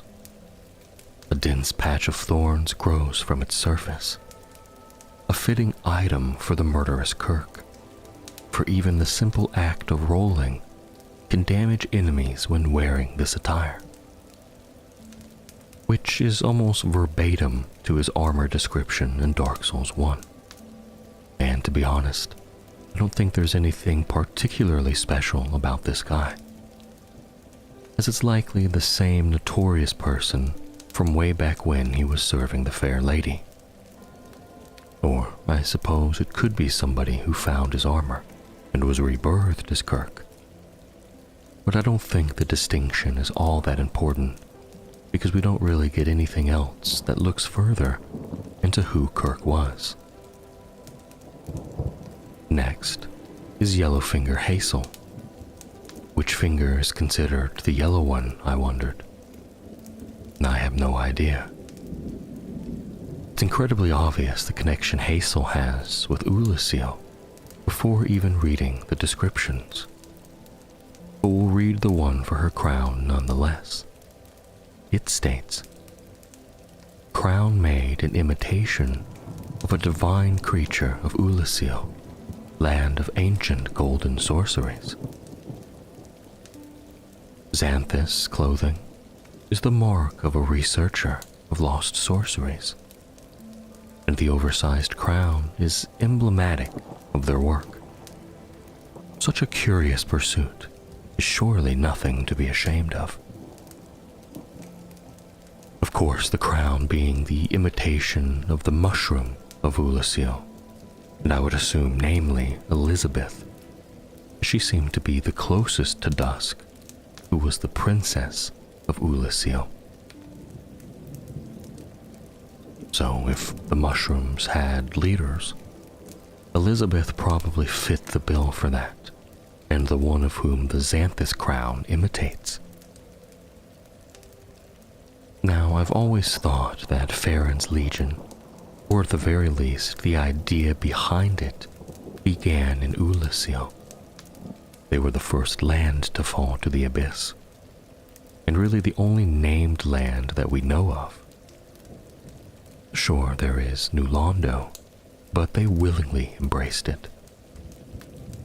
So Farron's Legion originating in and or from Ulasil makes a lot of sense. So it's interesting that Hazel is the daughter of the leader of the Legion's acolytes. The Farron Hail sorcery reads, entrusted to the leader of the Legion's acolytes, and apparently a sorcery of his daughter Hazel that was refined by a crystal sage. Originally, it made me ponder the idea of what if Hazel is just Dusk rebirthed. We knew Dusk as the princess of Ulasil. She taught us her golden sorceries that were never offensive spells, but more peaceful in nature. Perhaps the idea behind the morality of Ulasil spells changed after Manus ravaged their home, and it wouldn't be so fitting for a princess to be so aggressive with her sorceries. It's also interesting to consider that her pickaxe weapon is also the catalyst for her spells, which isn't often the case. Another example of this would be Manus's catalyst, both a weapon and a spell medium. and Dusk did spend a fair amount of time with Manus after he kidnapped her. Not to mention, you learn the proper bow gesture from both Dusk and Hazel. And Hazel invades you in the area where you find Dusk's antiquated set. But of course, that could all be circumstantial. Perhaps Hazel could be a descendant of Dusk, or maybe just a huge fan. The last named finger we encounter is Ring Finger Leonard. His garb reads, Leonard was born into royalty, which is believed to be the reason for his skill in both sorcery and swordsmanship. Indeed, the dingy garb is in fact embroidered with gold thread, betraying its purpose as military wear designed for a noble. Leonard is incredibly interesting indeed. He's often speculated to be the firstborn of Rosaria, the one who took her tongue. But I guess the term firstborn in relation to the goddess of rebirth could be subjective. Is it the firstborn of Guinevere, or the first one to be rebirthed by her once she became Rosaria, the goddess of rebirth? Or what if he's the lastborn of Guinevere? I think either of those actually make a lot of sense. We already know he's royalty. Now let's read the description for his silver mask. In his youth, Leonhard suffered grave burns to his entire body, his face in particular, which he hid beneath his mask, was terribly scalded. He abstained from restoring these injuries, even after becoming a finger of Rosaria. Royalty, with grave burns all over his body. That literally only makes me think of the Lothric bloodline, who had consistently experimented on their children, always attempting to create the perfect heir to the flame by any means necessary. That's pretty specific. Leonhard's weapon of choice also ties him to the Lothric royal family, as his crescent moon sword is imbued with the power of the moon. And on top of that, he inherited this weapon. Which of course is interesting, because the king of Lothric was infatuated with his studies of moonlight and the power of the moon, associated of course with Seath the Pale Drake. Could Leonhard have been Ocelot, the lastborn of the Queen of Lothric? He uses the obscuring ring, which is similar to the dragon crossbreed's power to go invisible. Is that the reason we don't find baby Ocelot in the fight with Osiros? Maybe. I think there's just as much stock in the idea of him being the firstborn as well. But to me it seems obvious that the royalty he was a part of was in Lothric. The rest is up to you to decide. But those are the 3 fingers we encounter. But naturally, 3 fingers don't make a hand. Perhaps a player character was meant to fill in the title of the 4th finger. Chapter 4, Rosaria, Queen of Sunlight. Thou hast journeyed far and overcome much. Come hither, child. I am Guinevere, daughter of Lord Gwyn and Queen of Sunlight. If thou so needest, I shall devote all to thine safety. Guinevere, Princess of Sunlight, Goddess of Bounty and Fertility, Queen of Lothric, Mother of Rebirth. Quite an impressive resume, to be sure. But before I explain why or how I think Guinevere became Rosaria, I think it's first important to peg her as the Queen of Lothric, as I believe it lends to Rosaria's story, as well as helps to make sense of why Guinevere would even be in Lothric. The best way to do this is to simply look at the divine blessings from both Dark Souls 1 and 3. The divine blessing is described in 1 as holy water blessed by Guinevere, who is cherished by all as the symbol of bounty and fertility. And in 3, it's described as the holy water blessed by the Queen of Lothric, who was initially revered as the goddess of bounty and fertility, and after giving birth to her youngest, Ocelot, she quietly disappeared. The comparison and similarities are pretty clear, and I'd be hard-pressed to believe these two descriptions are talking about two separate entities who happen to basically be the exact person. But what's more is the Sun Princess ring from both Dark Souls 1 and 3.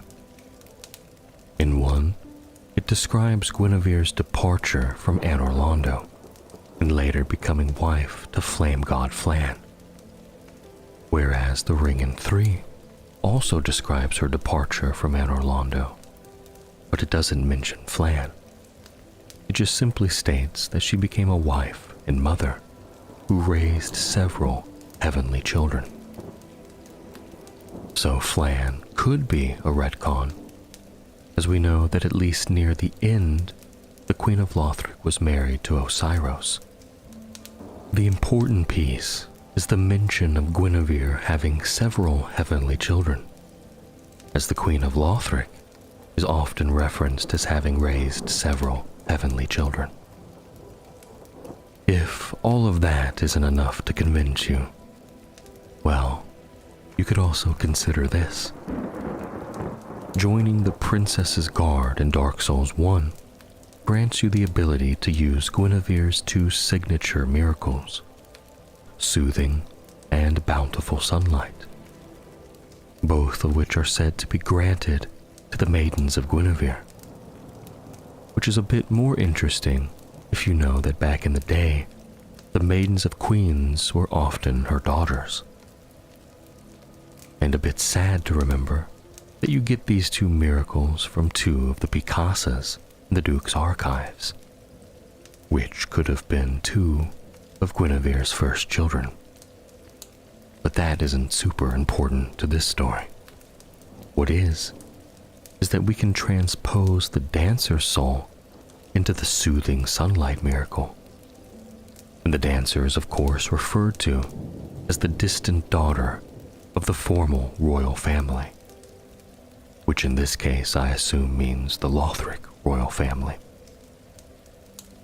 So the dancer being a daughter of the Queen of Lothric, who also wears the mirage-like Aurora veil, which is said to be an article of the old gods, permitted only for direct descendants of the old royal family, which is of course in reference to the original royal family of Gwyn and his children, isn't a surprise. The beauty of Dark Souls' lore is that for the most part you can write your own stories and believe and enjoy it however you want. But for me, the evidence is far too overwhelming for me to believe the Queen of Lothric is anyone but Guinevere. Now, let's look at why it also makes sense that Guinevere has become Rosaria, the Mother of Rebirth. Starting with the obvious, I don't think it's a stretch to believe that Rosaria, the entity who can rebirth people into someone else, could also alter her own appearance. Not to mention the concepts of fertility and rebirth aren't vastly different from one another. And since Guinevere was the goddess of fertility, I assume she'd excel at the birthing or rebirthing process. And since bounty and fertility are, as far as we know, only associated with Guinevere, it's interesting to see literal symbols of fertility all around Rosaria's bedchambers. In many reliefs around the room, we see designs and concepts that are incredibly symbolic of a woman's reproductive system. In one, there are goats and satyrs, which are also age-old symbols of fertility, and the abundance of blossomed flowers as well. You could consider their shape to be similar to the uterus, and the ribbons to resemble fallopian tubes. The abundance of vegetation could also represent bounty. In another relief, we see not just another design of the female reproductive system, but one made from oak branches and acorns, which are another widely used symbol of fertility. Acorns were also often used in rituals of rebirth. The cribs around the bedchamber could also represent fertility or rebirth, or even both. But obviously the parallels are apparent around Rosaria's room. And that's all not even to mention that during Leonard's quest line, he takes Rosaria's soul to the very room in Anor Londo where the illusion of Guinevere was in Dark Souls 1. And transposing Rosaria's soul, we get the second of Guinevere's exclusive miracles, bountiful sunlight. But there is a distinct difference this time that I think is interesting. In Dark Souls 1, the miracles were referenced as granted to maidens of Guinevere, that dropped from the Picasas we can assume were her maidens. And the soothing sunlight transposed from the dancer's soul says the same, that it was granted to maidens. Except the difference this one time is that bountiful sunlight in Dark Souls 3 doesn't mention being granted to maidens of Guinevere. It simply says it's a miracle granted by Guinevere. I think the distinction was made because the miracle is transposed by Rosaria or Guinevere's soul itself. It's a small but very important distinction. There are already so many things that I believe prove Rosaria to be who Guinevere eventually became after all she had been through. There is even the Aurora Mirage-like veils, permitted only to the old gods and royal family, hanging throughout her bedchambers. And there is more that lends to this theory by believing that Guinevere was the queen of Lothric. And I believe that above all else, Guinevere valued her children, and protecting those dear to her took precedence. Even upon entering the princess's guard, she vows to protect you above all else. In the time of Lothric, things aren't quite going so well for some of the queen's children, namely Gertrude, who was locked away high above in the Grand Archives, and the dancer, who was taken by Sullivan to Irithyll and was eventually warped into a beast. So it's interesting to see man-grubs, those who worship Rosaria and have used her services one too many times and become something a bit less than human, in peculiar places in regards to those two daughters. We see one up in the banisters of the Grand Archives near Gertrude, and we see a dead one making its way into Irithyll, which, in my mind, was Rosaria using her servants in an attempt to protect her daughters. It's also interesting to consider that when Aldrich decided he would devour the gods, he started with the old gods. Gwyndolin, to be specific, after Sullivan locked him away for the Saint of the Deep to devour. Similarly, Rosaria appears to have been locked away as well, as we can see the gates around her chambers, and it was in the Cathedral of the Deep, no less.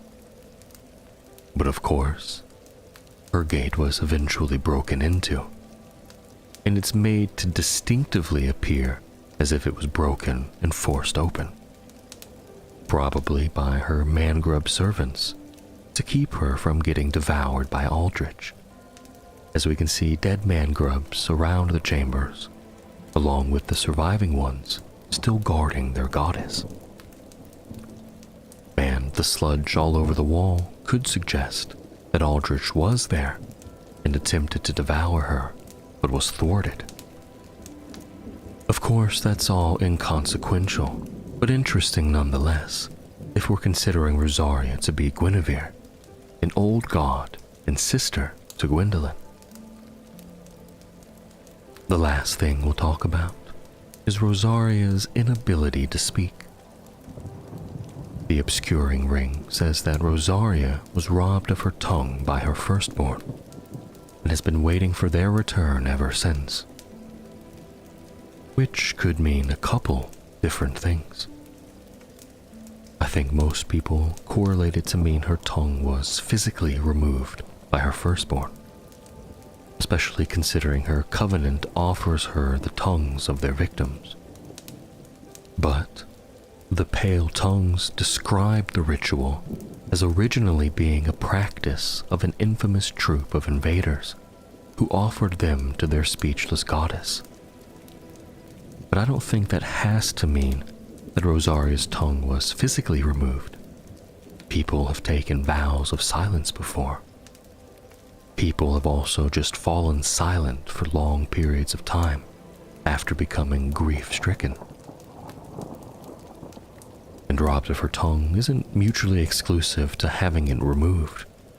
Just like saying someone took your breath away could go both ways, I suppose. What if, after everything else we see that Guinevere has been through, her firstborn simply broke her heart so badly she just lost who she was, including her voice? If the dancer is her firstborn, her daughter siding with and making vows with Pontiff Sullivan could have put her over the edge, especially considering Sullivan's endgame and the things that he had already done to their family. That could also be the reference to the line from the Divine Blessing about her quietly disappearing after giving birth to Ocelot, which, let's be honest, was probably another huge tragedy itself. So she quite literally faded away, robbed of her tongue by her distant daughter, and then reborn, heartbroken, waiting for her daughter to return to her, but against all odds, still a mother to all who wanted or needed her. Chapter 5, Irina and Aegon. Far below the undead settlement, through sewers and graves, we find a young maiden named Irina, locked inside of a small cell. When we find her, she says, "Ah, who's there? Is someone there? Anyone? Please, whoever you are, touch me. The dark surrounds me, nibbles at my flesh. Little creatures, they never stop biting. So please, hold out your hand and touch me." These little creatures are humanities. Irina tried and failed to become a firekeeper for unknown reasons. We know from Dark Souls 1 that a firekeeper's soul is a draw for humanity and held within their bosoms, below just a thin layer of skin, are swarms of humanity that writhe and squirm. But there is so much more to this story. Outside of Irina's cell is her companion Aegon, a knight of Karim. He speaks about how he really doesn't care about the girl, but agrees to ally with you for as long as you assure her safety. According to the description on Aegon's armor, the Morn armor, it says, "A Kareem knight will dedicate an entire career to attending a single maiden, just as Morn once served one goddess alone." So let's briefly look a little more into Morn. Morn's Great Hammer reads, "Great Hammer bestowed upon Kareem knights who demonstrate outstanding strength and unwavering faith. Decorated by a ward of Kareem Temple and imbued with the twisted rage of Apostle Morn. Skill, Morn's Rage.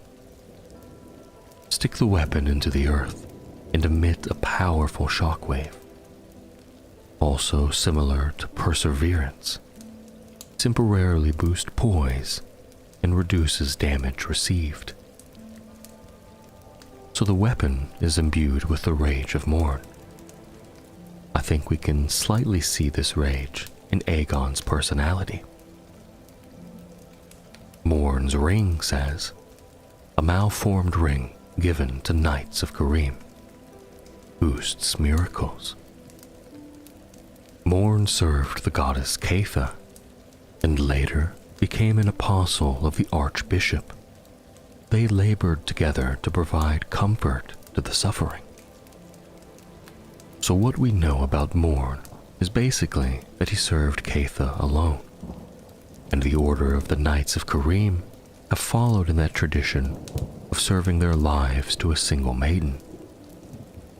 Catha, we know, is the goddess of tears. Catha first being introduced to us as a goddess in Dark Souls 2. Let's read the description of Catha's chime from Dark Souls 2. Sacred chime blessed by Catha, goddess of tears.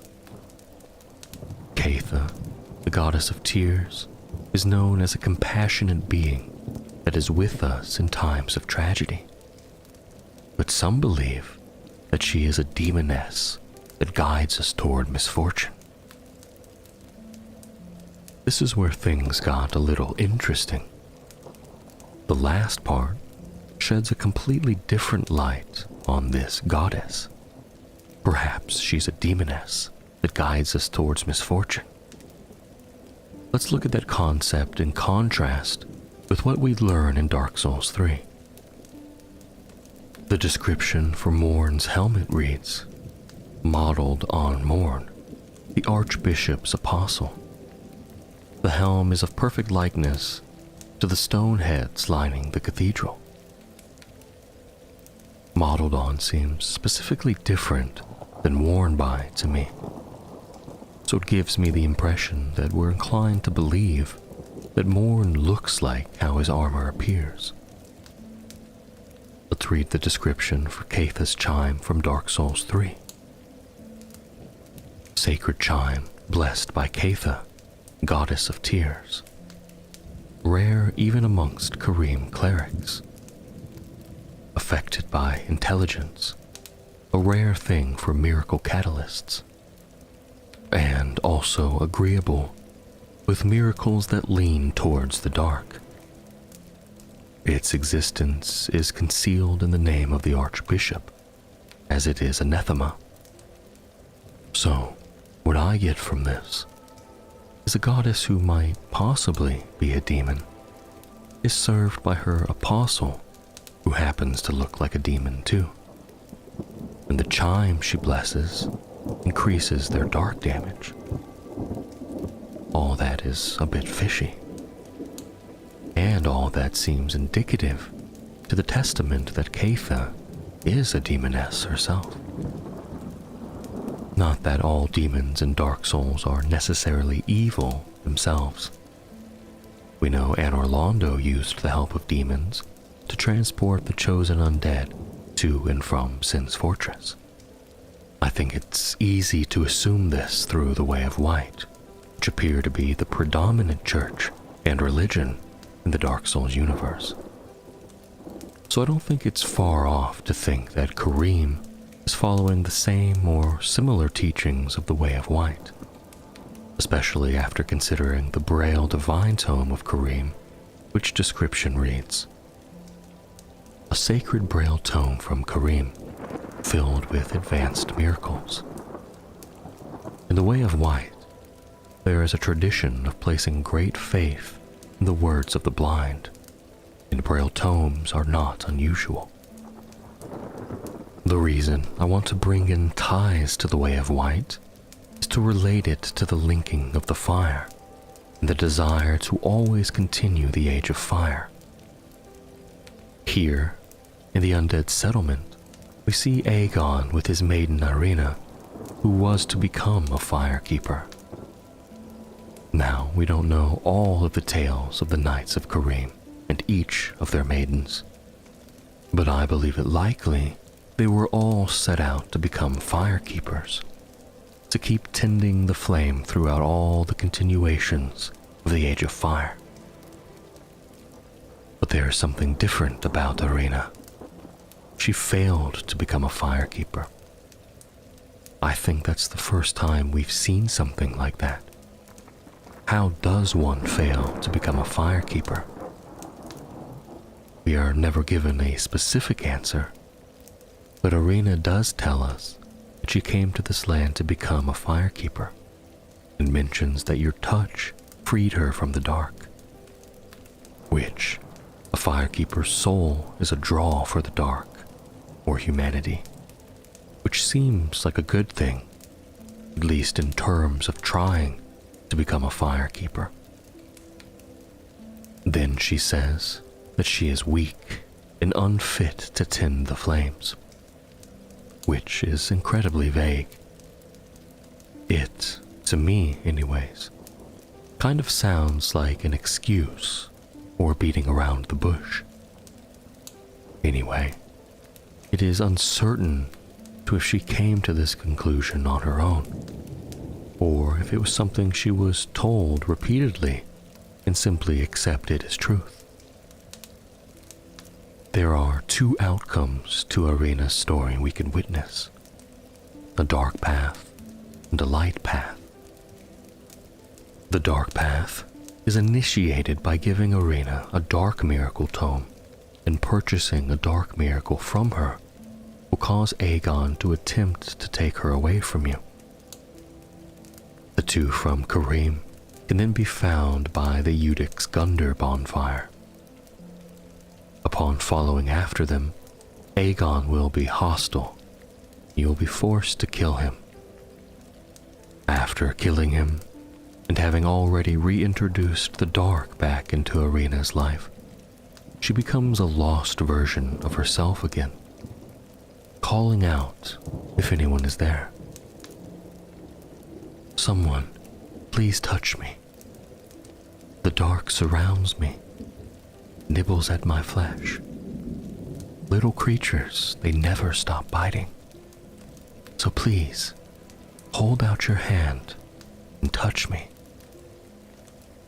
You have the option to reach out and touch her, but doing so will amount to nothing. She feels not your touch, and continues to plead for someone to touch her and keep the things from eating away at her. However, after Aegon is out of the picture, the armor he donned is purchasable from the Shrine Handmaiden. Choosing to touch Irina while having Aegon's gauntlets on will trigger her dark ending. "Oh, you again. Touch me one last time and kill me as you promised you would." Oh, the Knight of Karim is always true to his word. So here is what I think the deal with Aegon is. I think he is not who he is supposed to be, but in a good way. He plays the tough guy card the whole time, but he cares for Irina a great deal. So much so that he would rather convince her that she's too weak to become a firekeeper, to keep her away from the corruption and hardships that come with it. Now, I'm not saying that he went about this the right way. I mean, he did lock her in a cage. But this is a Knight of Karim. They are tested in their mettle. They are resilient.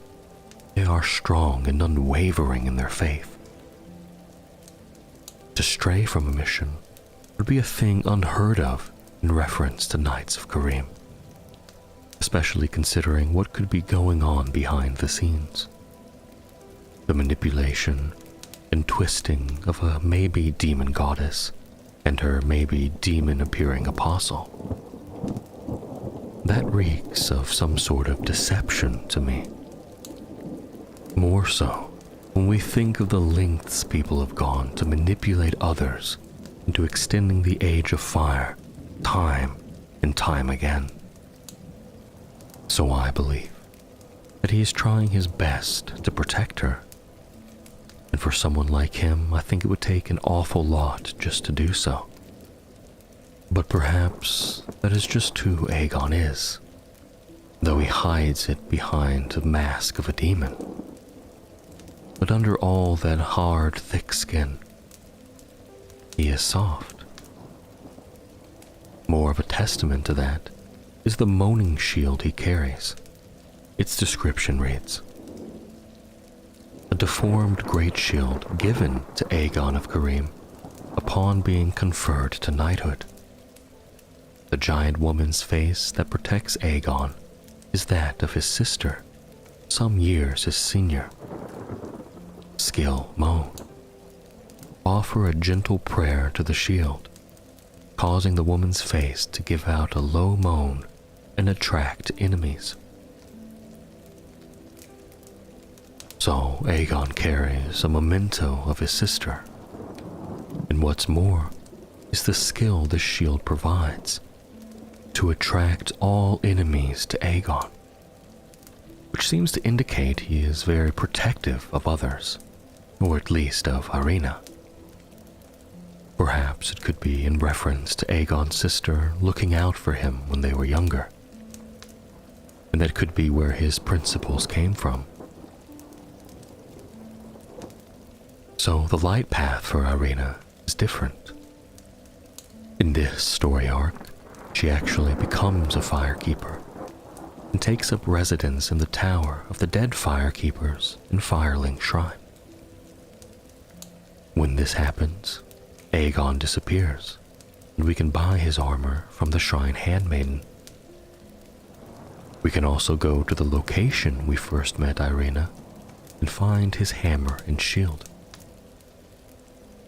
This could be indicative of two things. I think at first glance, it could be that he considered his duty fulfilled, and thus his career complete. His armor description did state that Karim Knights will dedicate their entire career to a single maiden. But I don't think that is the case. His shield, with the face of his sister, seems to be more of an heirloom that was passed on to him when he ascended into knighthood. I don't think he would leave that along with his career. Rather, I think this move shows his true care for Irina. He trusts the Unkindled now. He feared for her becoming a firekeeper, the corruption and agony that would come with it. But perhaps treating Irina with kindness shows him that it doesn't have to be seen as a curse. That the chosen Ash is looking out for her best interests, and unknowingly did a better job than he ever could. So he leaves. He knows she's in better hands, and he forsakes his duty, goes. Which would be a pretty huge thing, considering the dedication of the Karim Knights. There's also one more interesting thing I want to draw your attention to, and that is Irina's ashes, which read, Irina was a frail woman. This frailty led to her becoming a saint of Karim, and to her grand treachery. So Irina had a grand treachery. Could she and Aegon have both decided to shirk her journey, becoming a firekeeper? Or was becoming a firekeeper her treachery?